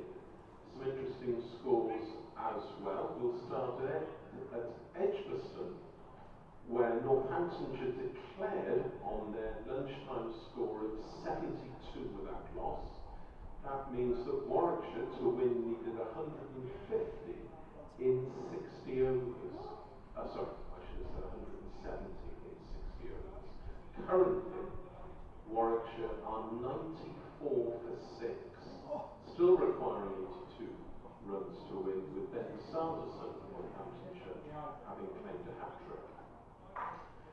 Interesting events as well. At home, where at tea, Leicestershire chasing 499 for 453 for 7. So Leicestershire still required 46 runs and Sussex 3 wickets. It's tea time at Bristol, with Gloucestershire 169 for 6 in their second innings, leading Derbyshire by 143.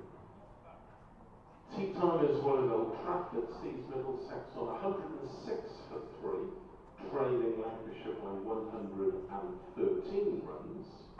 And at the Spitfire St Lawrence in Canterbury, Nottinghamshire, in their second innings, are 348 for 8. So Nottinghamshire are now leading Kent by 167 runs. A reminder that as far as refreshments are concerned, food and drink can be purchased from the kiosk situated in the concourse area beneath the pavilion stand. You can also purchase food and drink from the mobile units beneath the Castell House stand, or from the vending machines at the rear of the indoor school. And a reminder as well that the Glamorgan Club shop run by Missouri Sports will be open until just a turn of 5 o'clock today. It's situated opposite Gate 2, and as always, it's selling a wide range of cricket equipment and other items, as well as replica Glamorgan kit and a range of recently published cricket books.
Yes, it's very disappointing end to the game.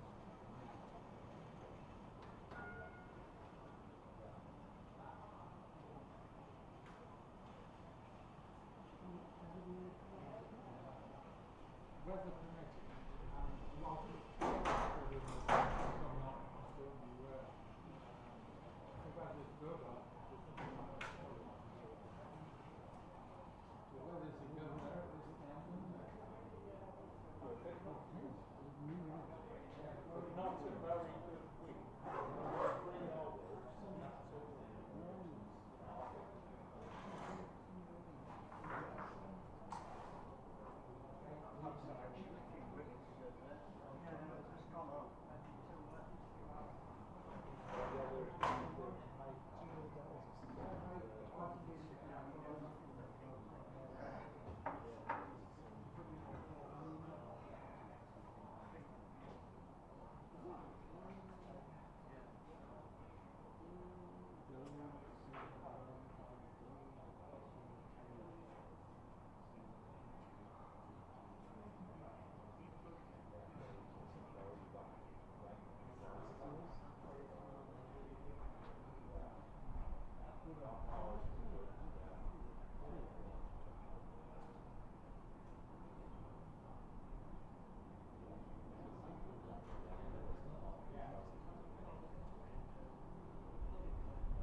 What you say is the bubble.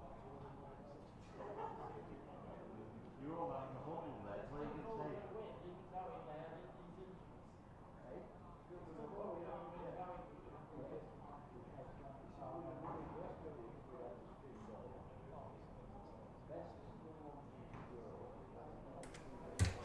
Well, welcome back to Sophia Gardens for what must surely be, well, it will be the last session of this game.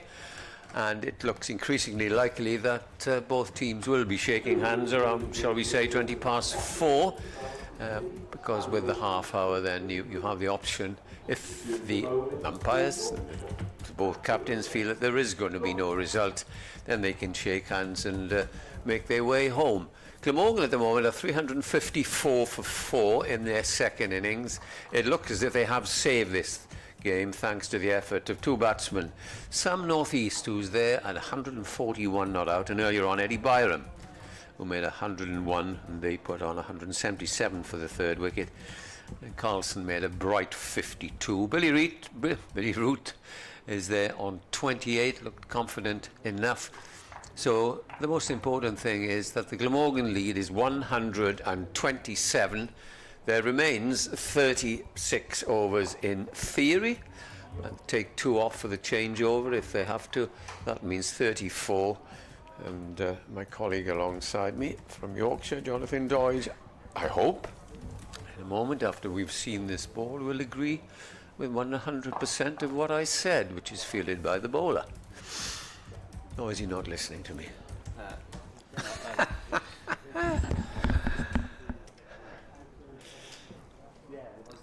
I'm just knocking out notes back to my respective stations at this moment in time. Just to tell them that you think as well that the game will be over, Yeah. I hope. Yeah.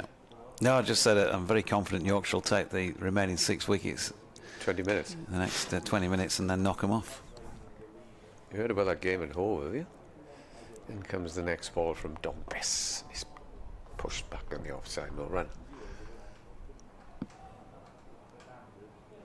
You thought you were hard done by when they chased 398. Well, it looks as if they're going to chase 500 and win. Down the pitch he comes, and a glorious shot there by Sam Northeast, but it is held up a little on the slowness of the square as it runs across it. And he's only going to get a single. I thought there was going to be one boundary after tee there, but there isn't. 355 for 4. 142 not out to Sam Northeast.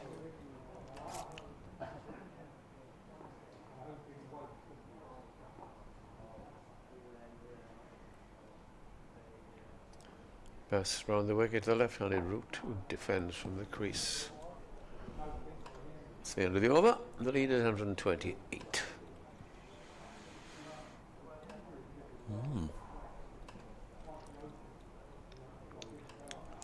Well, there we go. Another inspiring over. 33 overs, you can say. This has 35, but with the 233, and the overs are dwindling, they're going down and down.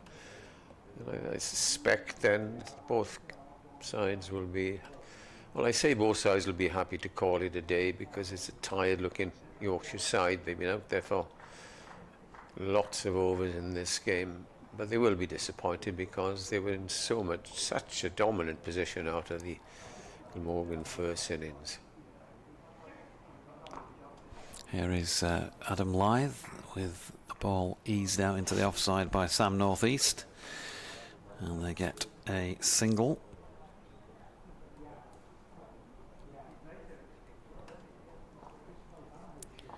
And we're kind of fully expecting, aren't we, about another, what, 45 minutes of play, something like that, before Handshakes are made. Adam Lythe is appealing for LBW here. It's not a bad shout on the face of it. Billy Root just walks away and then replays it, that he had to jab down on that because it didn't bounce as he was expecting, or as he would have liked. But no harm done. Lythe again. Root hits this one slightly aerially out towards Finley Bean, but there is no run.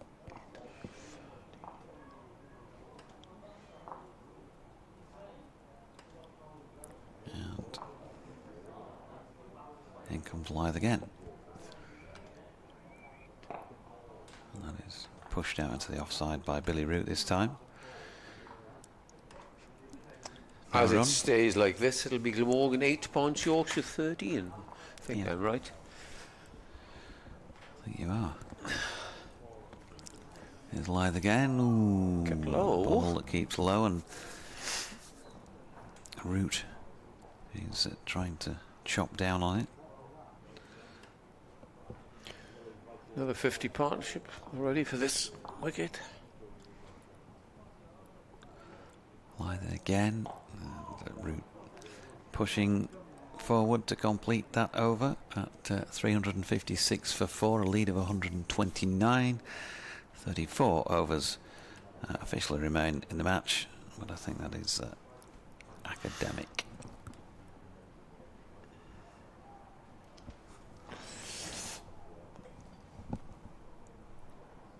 $356 for 4, and a few spectators. And one of our good friends from Yorkshire have left and decided to leave early. I don't think they have, in fairness to them. They're still sitting down in front of us as they prepare, and we prepare to watch Dom Best bowl from the rear end to Sam Northeast. The first ball of the over is defended. Northeast couldn't be criticised if he danced down the pitch and tried to hit him over the top and get a few extra runs, but he knows that time is to stay at the crease and not to give Yorkshire any sort of chance of winning this game. Here he is again, and he drives to short extra cover where there's no run.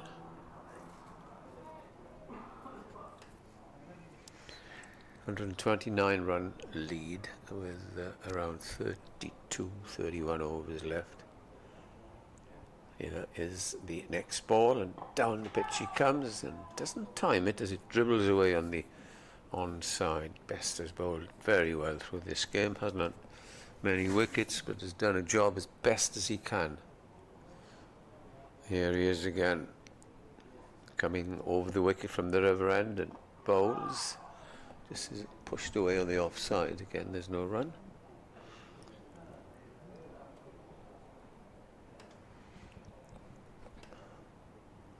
$356 for 4.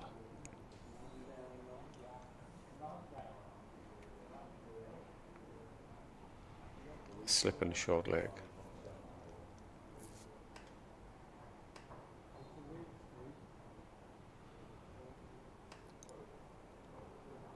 This is driven and hit powerfully, but out to deep extra cover where the sweeper collects and returns. Another single. The lead is 130. 357 for 4.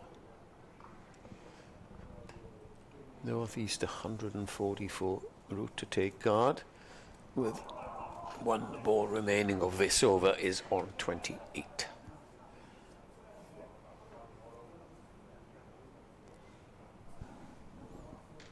Here he comes wide of the crease, and this is played nicely by Root. Just chops it away backward of square. Retains strike against presumably Adam Lythe, and the score moves on to 358 for 4, 131 lead. Yes, sir. And clearly a ridiculous decision by Ben Stokes to come back into 50 over cricket. He's got 154 not out, and they're 316 for 4 in the 42nd over.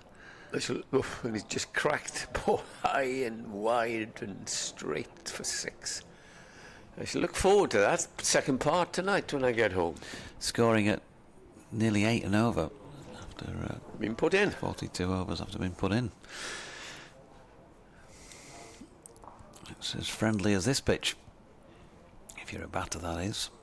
Leg slip, orthodox slip, and Adam Lyth, part-time off-spinner, floating a ball up to Billy Root, who pushes it into the offside on Finley Bean Fields.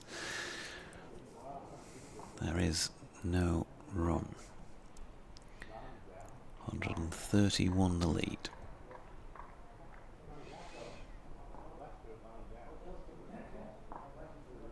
Lyth making his way in again, pretty much sidearm, wide of off stump. Billy Root drives it out flat really on the offside. Ben Code fielding. And had, of course, you must correct me if I'm wrong, had Yorkshire won this game and Gloucestershire, it looked like a draw at Bristol, am I right in saying that they would have moved off the bottom of the table? I think they would have. Yeah. Which is a considerable achievement, have they, after being docked to 48 points. Yeah, will they close the gap on Gloucestershire by a couple of points or something? Yeah, it's Lyth in, and that's flicked into the leg side there by North East, and there's no run. Just check on what did Gloucestershire make? 400 and something, was it? Lyth steps away and it's pushed up to Masood at mid-off, and they get a single. They made 377, so they got 3 batting points, won't they? And then 5 for the draw, 8. And it depends on what bowling points they managed to get. Derbyshire were bowled out for 403 in how many overs? 112 overs, so they probably got the 3, didn't they? That's another dot ball there. Let's just a quick check back. Yeah, they got the 9th wicket on the last ball of the 110th over. So maximum, so they'll get the same number of points, so they'll make no, oh sorry, they'll get 2 more points I should say than Gloucestershire's 2-point inroad at the bottom, as the final ball of the over was a dot. And you will hope that Glamorgan beat them here in the last game of the season, so Yorkshire can get off the bottom. Yeah, that may not necessarily need that. I mean, there's 2 games to go for Yorkshire, don't forget, so they've got 2 more opportunities, Leicestershire and Worcestershire, to pick up a win or a couple of wins maybe. And if there's not too much trouble, are Leicestershire going to win that game, chasing 490 at home? That'll be quite astonishing. They were 440 for 6, looking as if they were going to win it earlier on. 460 for 9, they need 39 to win. Oh, and then the odds are in Sussex possibly now. The first ball of this over was chipped away for a single. If Chris Wright is playing, if he's coming in at 11, he's no mean performer with a bat. So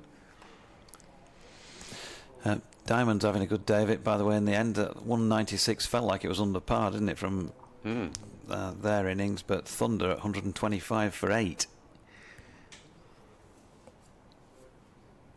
His best of the left-handed Root, and he pushes forward, defends. Root has moved on to 30. See who's got the wickets there. Hopefully it's our sometime colleague Katie Levick in and among. She usually is. Yes, she definitely is. 4 for 19 off 7. Well done, Lev. What on earth was that? A beamer. That was a beamer. We'll be warned for that. I'm sure he's slipped out now in Donbass. Warning to everybody. Yeah, it tells him, look.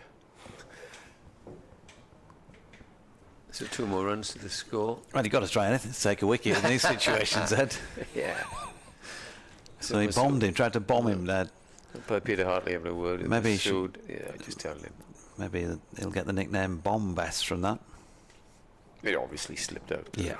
Yeah. He's apologised to Billy Root. Yeah. Here he is again, and bowls, and this time Root is pushing forward. Hits the pad and rolls out into the offside. The lead has moved on to 130. What is it, 134? And possibly now 35 minutes left of this game. Or should I say probably. As this ball is whipped away on the offside by Billy Root for a single. Try definitely. Certainly.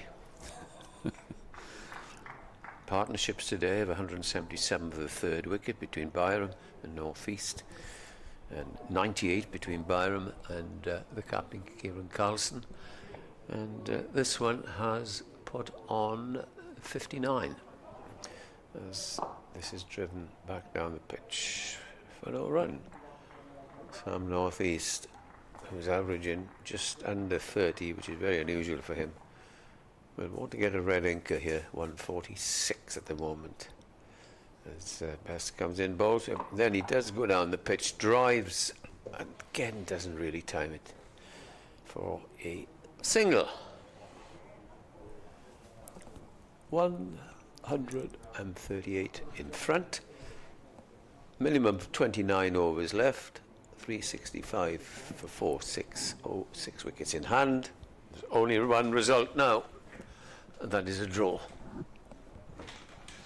says he, as Adam Lloyd prepares himself for a hat-trick. I've been telling you that for about the last 3 hours. You wouldn't have it, you two. I said I'd gone too early. Well, Nick is always a little bit pessimistic, and I think he'll give in. He's due to do a bulletin here at 4 o'clock. Andy Walker says it's session 3 on the 4th day, and I'm not going to waver now, so I'll be there till the bitter end, JD. That's what? True, man. England? Here's Lythe bowling to North East, who hits that one along the deck to Matthew Revis down beneath our commentary position. 1 run. David Coleman says, so you're still there? Commitment? Well, paid to, so I suppose just like anybody, you've got to stay.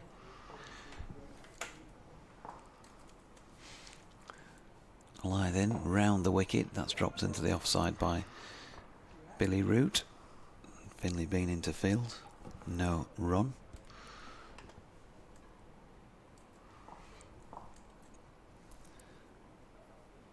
Here's Lythe again. And Root, it's wide of off stump. He leaves it through to Tattersall. One day wide. So the cricketer have run a story by Hugh Turberville saying the ECB bosses could push 39-team tournament as possible 100 replacement. Push the what? 39-team tournament. Oh dear me. Here is Lythe and Root with a straight blade pushing back to the bowler. No run.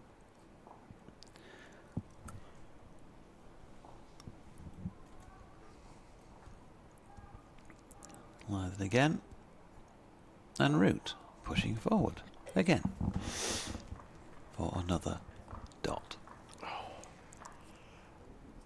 Over 8 slowing up, +6 now. It's gone from +8 to +6 today.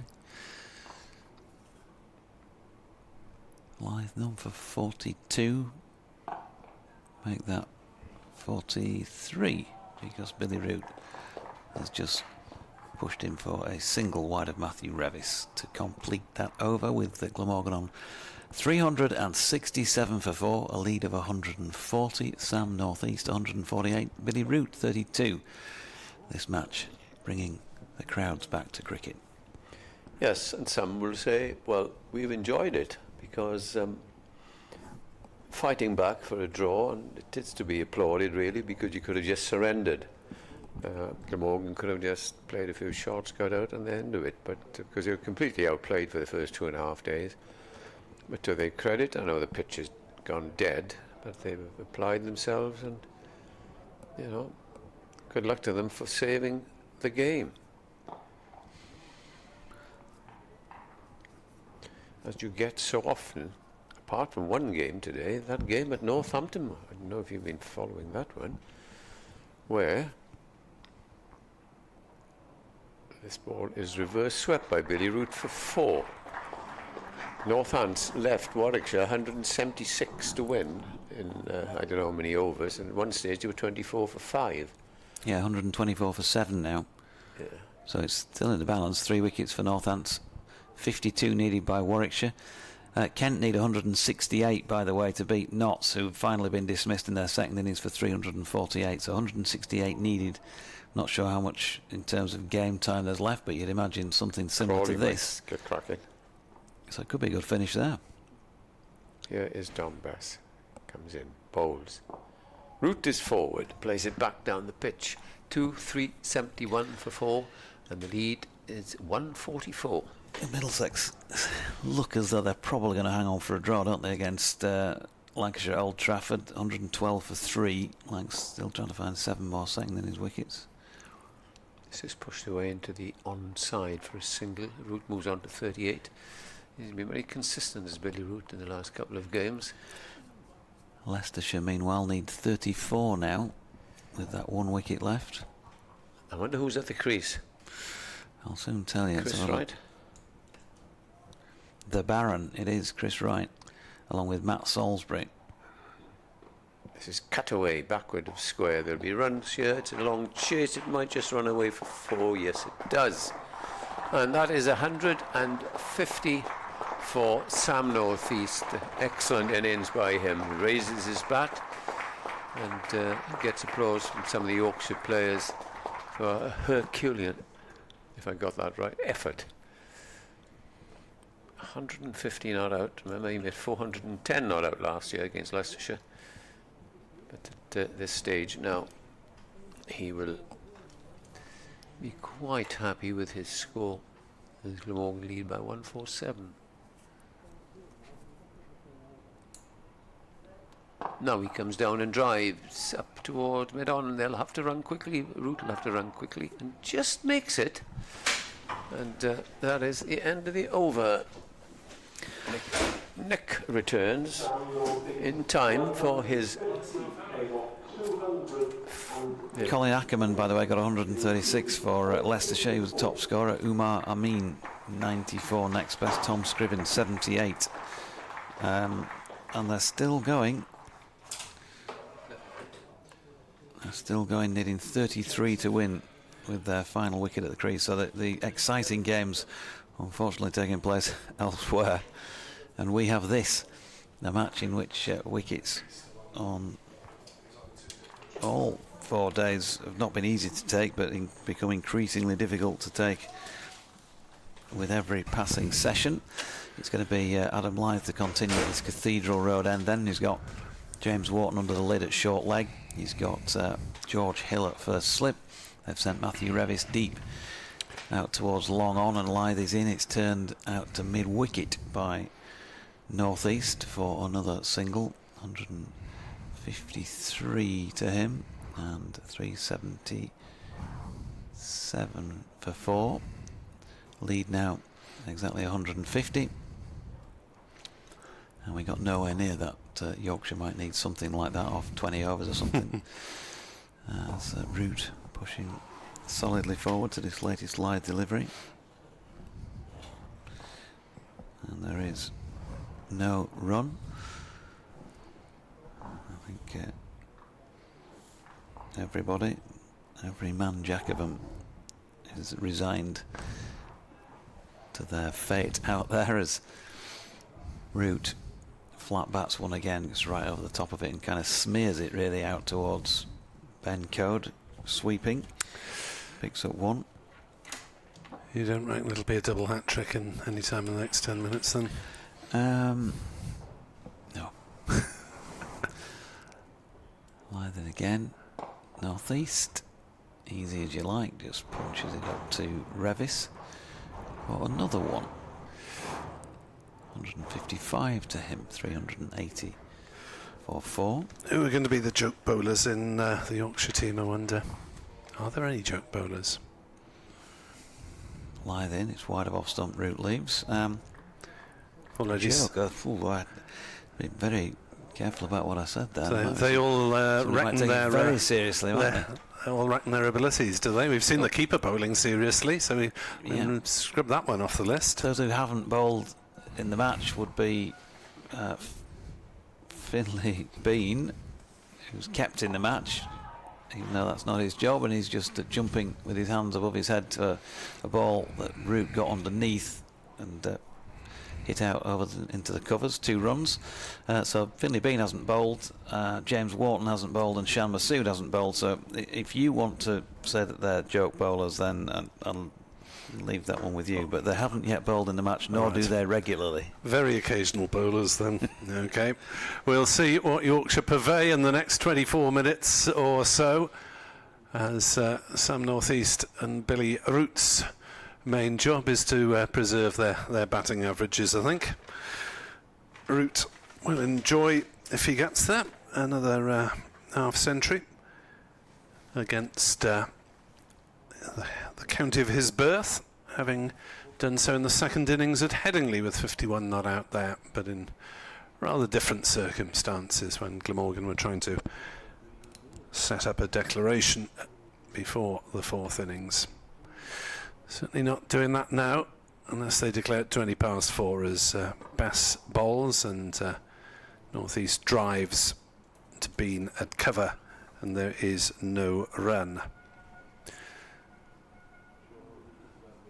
Here's Bass again, bowling with a short leg and a slip. North East comes down the wicket and he's hammered that one ever so straight. The umpire, Peter Hartley, was jumping out of the way. It would have taken his shins off had he not done so. And it's 4 runs to North East up to the River Taff end. Drilled. North East to 159, 386 for 4. As for reflections on the championship season, Neil Thornycroft said very frustrating. Promised so much in all competitions. Clearly bowling is the problem. McIlroy's done well, as has Harris in spells. As Bass bowls and North East drives to mid-on and there's no run. Kellaway looks like one of those players that makes things happen. And refers to that incident. I take it, Neil, you mean the one at Neath? As North East props forward, where there was a boundary catch by Warwickshire that was disputed by most of the Glamorgan supporters. It was very marginal and possibly crucial for the result, which Glamorgan lost and therefore didn't go through in the One Day Cup. Bass bowls. North East pushes forward. The ball almost dribbles back, but he manages to stop it in his crease. And there's no run. Reminder that Glamorgan don't play now until the 26th. Coverage of that here on BBC Sport Online. As North East goes the slog sweep on the onside. He's got it away through mid-wicket. The ball bouncing over the ropes. And North East moves ever onwards to 163. Glamorgan 390 for 4. No milestones for North East, of course, to aim for, because he got 410 last season. So getting to a double century, albeit pleasurable, would not be anything new for him. 390 for 4 at the end of the over. The lead is 163, and there are 27 overs remaining. We're heading for a Glamorgan declaration, I think, at 4:20, if Yorkshire therefore agree not to chase in the last hour of the game, and we can knock it off. Update for BBC Radio Wales may well be heading our way in the next 3 minutes or so, but you'll probably get able to get through a live over by then. Yep, after a chat with Jordan Thompson. Mm-hmm. So a little change to the field setting outlook as Billy Root props forward to the first ball of the over, back to Adam Lyth. Ticking away at these minutes. Ben Stokes looks like he is out in the one-dayer. Lyth in, Root steps back, cuts in front of square on the offside, and will pick up 4 through extra cover. Nicely played. Ben Stokes getting a standing ovation, and that looks like one to watch on the highlights for those of us who've not seen it live. Later on, 182 is the highest score for England in a one-day international, eclipsing Jason Roy's 180 against the Aussies in Melbourne in 2018. So brilliant effort from him and those who cursed that decision. I know obviously Harry Brook might be among them, but to return suggests he's in reasonably good touch before the World Cup. And they're just taking the score off. 300 and plenty with not long to go. Lyth to Root, pushes back down the pitch at the bowler, and there is no run. Adam Lyth walking along, rubbing his right hand in the dirt. It's taken his sweat off it, no doubt. 3:56 for 6 it is after 45.2. England. Wow. It's a fair effort as Lyth is in, and then it's pushed into the offside by Root once again. Due to come in the over. Just get those in before your update.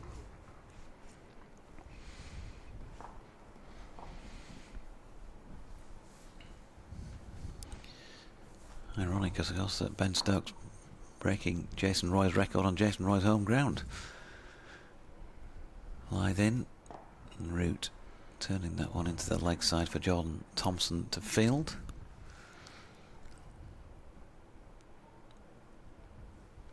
Last ball of the over.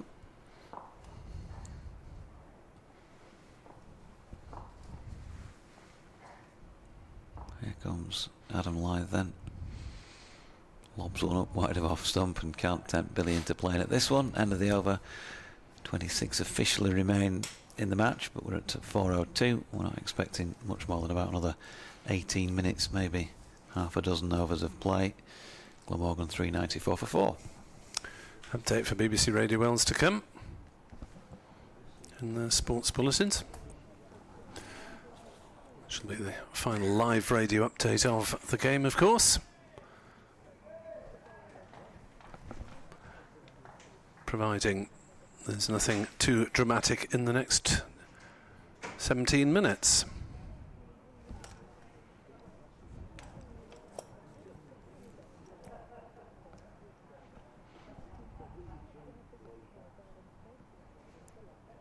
This match is heading for a draw in the next 20 minutes or so, barring miracles for Yorkshire. Glamorgan have batted through the final day to salvage a draw at 394 for 4. Sam North East is 163 not out, his best this season.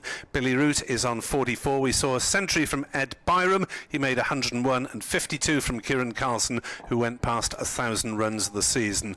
Glamorgan's final promotion hopes disappear with this result, but at least they're going to salvage a draw. Glamorgan 394 for 4. Leading by 167 as North East plays that delivery from Bess up to wide mid-on, and they go through for a single, and the throw eludes Tattersall, and he looks rather cross at the thrower from mid-on. 395 for 4. It's all very sedate after Yorkshire had such high hopes in this game. After a couple of days, late on day one, Glamorgan had been 100 for 6, 400 runs behind. As Root plays that one on the onside, they decide not to take the single. Late on day two, rather. But they added 173 for their last 4 wickets in the first innings. And as you heard summarised a moment or so ago, it's been mostly plain sailing with the bat as Bess bowls a full toss that's smacked out to deep cover by Root for a single. Root moves to 45 not out. He'll be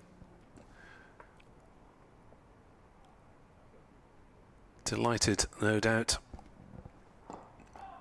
to get to a half century if he does.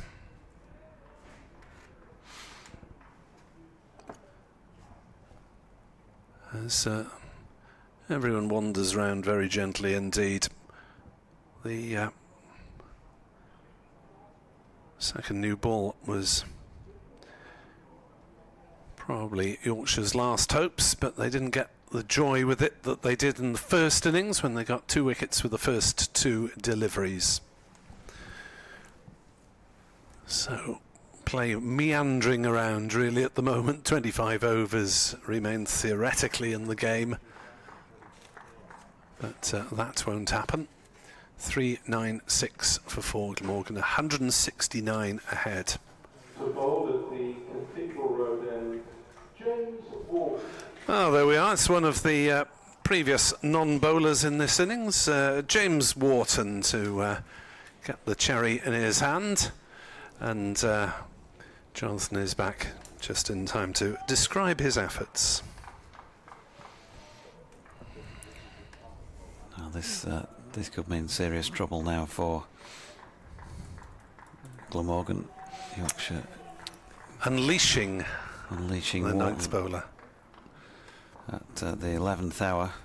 The ninth bowler at the 11th hour. Can he take a fifth wicket? Not with that first delivery, but clearly that was very close, and a serious challenge there for Billy Root. He has bowled 1 over for 5 in his relatively short first class career, and he's got him. He's got Billy Root. He's bowled him neck and crop. Middle stump. James Wharton, a first class wicket, would you believe? Well, that was a bright spot on an otherwise pretty dull final day here. And let's look at it again for those who can. Turned prodigiously, straightened on the left-handed Billy Root, and has bowled him middle stump. What were you doing, Captain? Not bringing him on earlier in the day? James Wharton has got that fifth wicket, and Root gone for 45. So there we are, Yorkshire's secret weapon, Root. No doubt rueful that he hasn't notched up a half century against the county where he grew up. 396 for 5. The partnership was worth 91, and most importantly for Glamorgan, is occupied about 26 overs or thereabouts, and took them finally, you'd have to say, out of danger, unless we get the double hat-trick that I spoke about. We'll get Chris Cook, Dan Douthwaite, Andy Gorvin, James Harris and Jamie McIlroy are still available to Glamorgan. Incoming batter for Glamorgan is Chris Cook. And it is, as per your hymn sheet, Chris Cook in at 7. You can imagine now, can't you, the coach trip? He's going to be insufferable there, James Wharton, on the way back home. Probably go sit next to Shan Masood and ask him, why, in all honesty, did you not bring me on much sooner? Did you not see me in the nets? Turning it square I was, and then I came on and showed you I could do it. Yeah.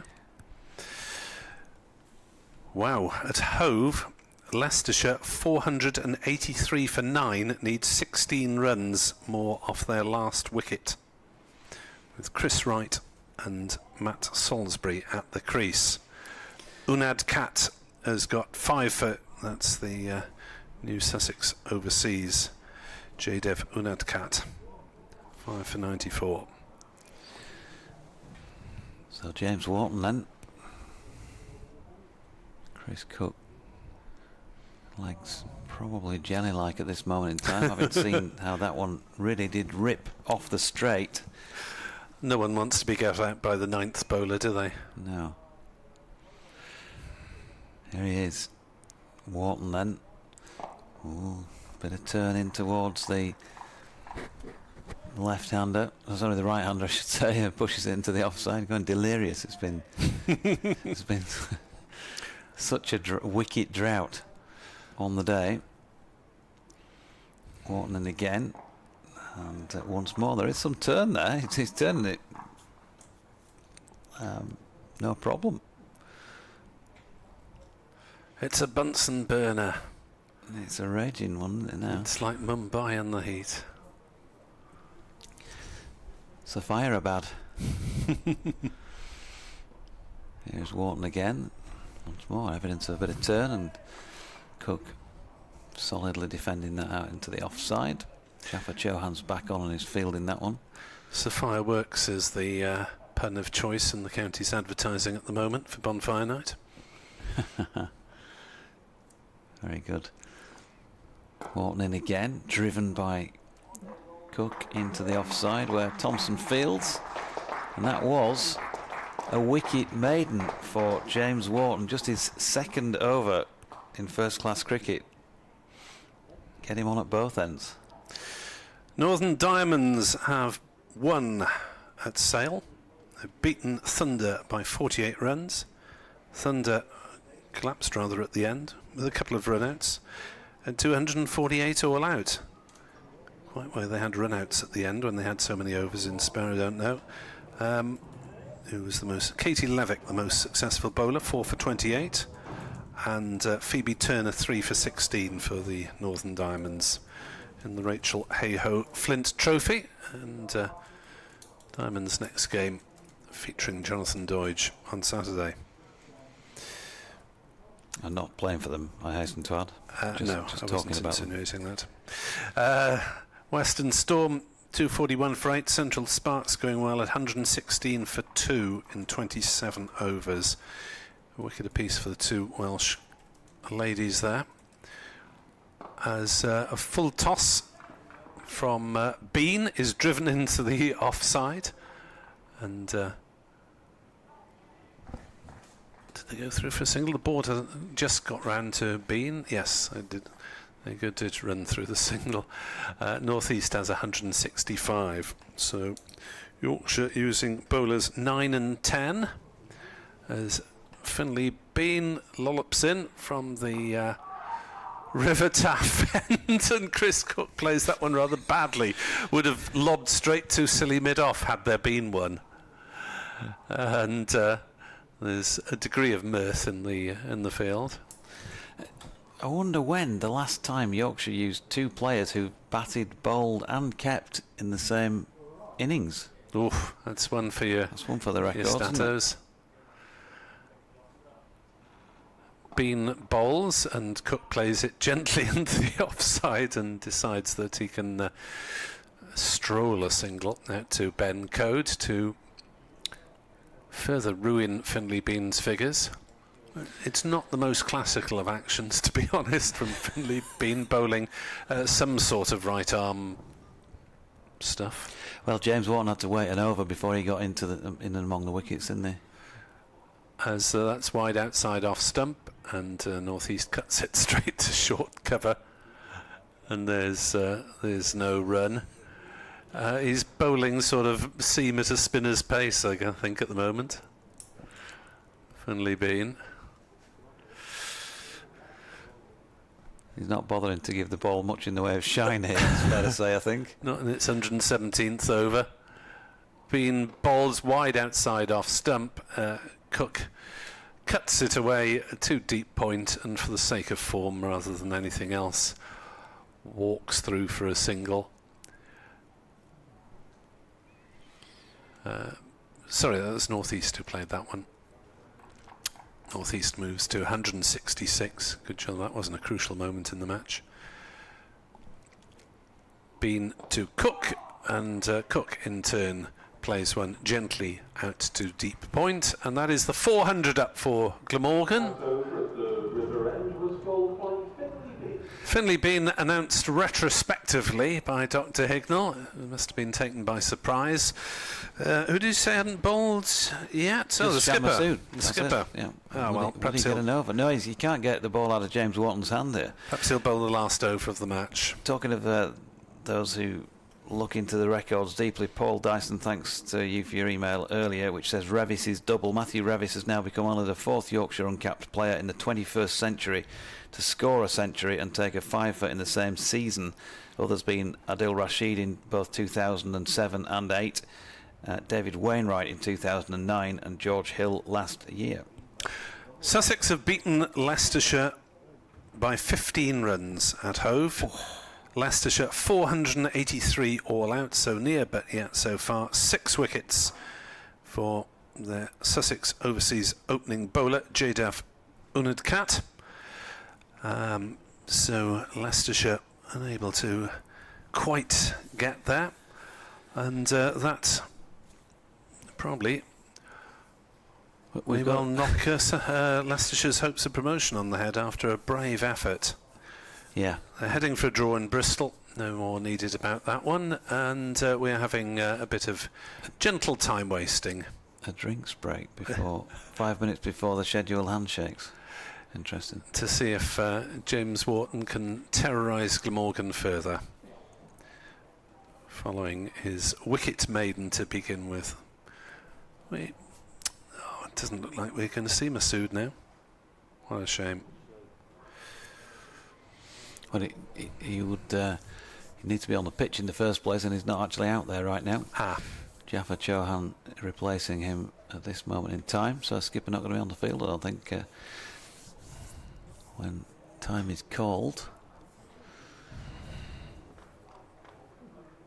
And James Wharton, well, I mean, Glamorgan, it's pretty obvious they're running scared, these two batters, because he took a wicket in his previous over, and they're just trying any tactic to not have to face a delivery from him. It's disgraceful. Just imagine if he managed to remove Sam Northeast now. He won't get the chance with this ball because it's going to be at Chris Cook. Here he is, James Wharton. And he's floated up outside off stump, trying his variations already here. Push to Jordan Thompson in the covers. No run. I might just give him a special interview to talk us through that delivery once again. Knowing Waltz, it'll probably take 5 minutes to describe it. Here he is. Wide-ish on the crease, just closing in as he gets to his delivery stride. Another one dropped into the offside. No run. Just saying to Finlay Bean, come on, this is how you bowl straight. I think there was an applause for Finlay's last ball of his previous over because it was actually, might have hit the stumps if the batter had missed it. Code 1 for 44, Best 2 for 112, Cliff 1 for 48, and now Wharton 1 for 0, the Yorkshire wicket takers today. You can't get him off the square at the moment. It's brilliant stuff from James Wharton, who's dragged one down short, but just to try and lull him into a false sense of security. But Cook is unmoved and just punches it into the offside. Jordan Thompson strolls round to field, just tying his bootlace. Cook doing a bit of gardening. Do you think the players want this to be the last over? They've got 3 balls of this over left, and the clock says 4:18, and Glamorgan will... I don't think Peter Hartley's had a word, has he, about time wasting. I think he's saying, come on, just eke it out. 2 minutes. Wharton in again. The tension mounts here at Sophia Gardens. Oh, it's straight. It's flicked round the corner. Don Best just backing off there, inviting them to take a risky single, but they're not going to do so. Yeah, Glamorgan back in action on the 26th after sitting out the next round of games. George Hill has just rolled that along the deck to Adam Lyth at mid-off. 1 minute to go, 2 balls remaining. Yorkshire at Leicester on Tuesday the 19th. Here comes Wharton again. He's just dragged that one down slightly. Big appeal-ish. Well, there was a polite inquiry really to Peter Hartley, to Mark Newell, I should say, not Peter Hartley, and there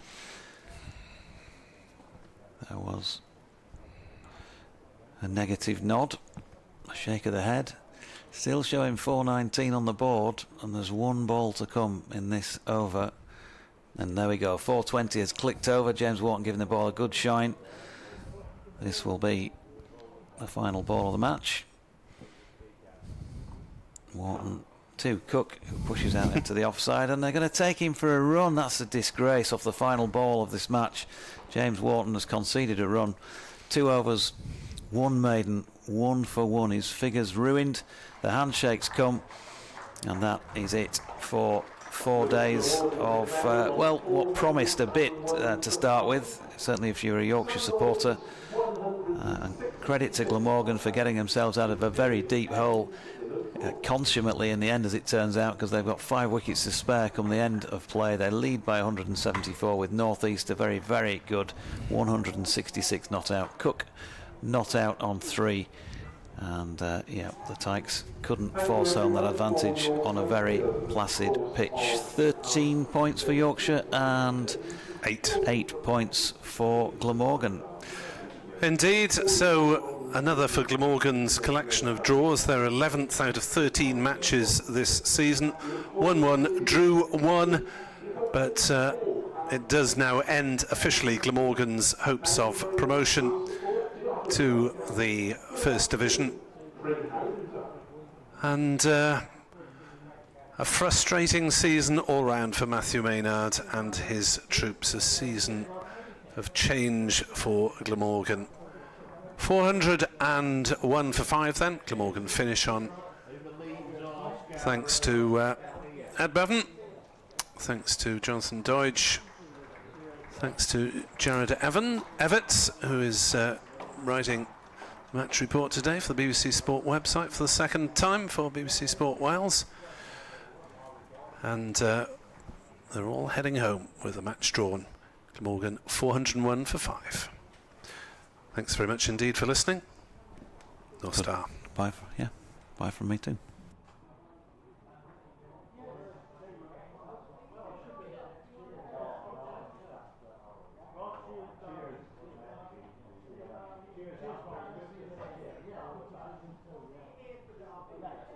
Cheers.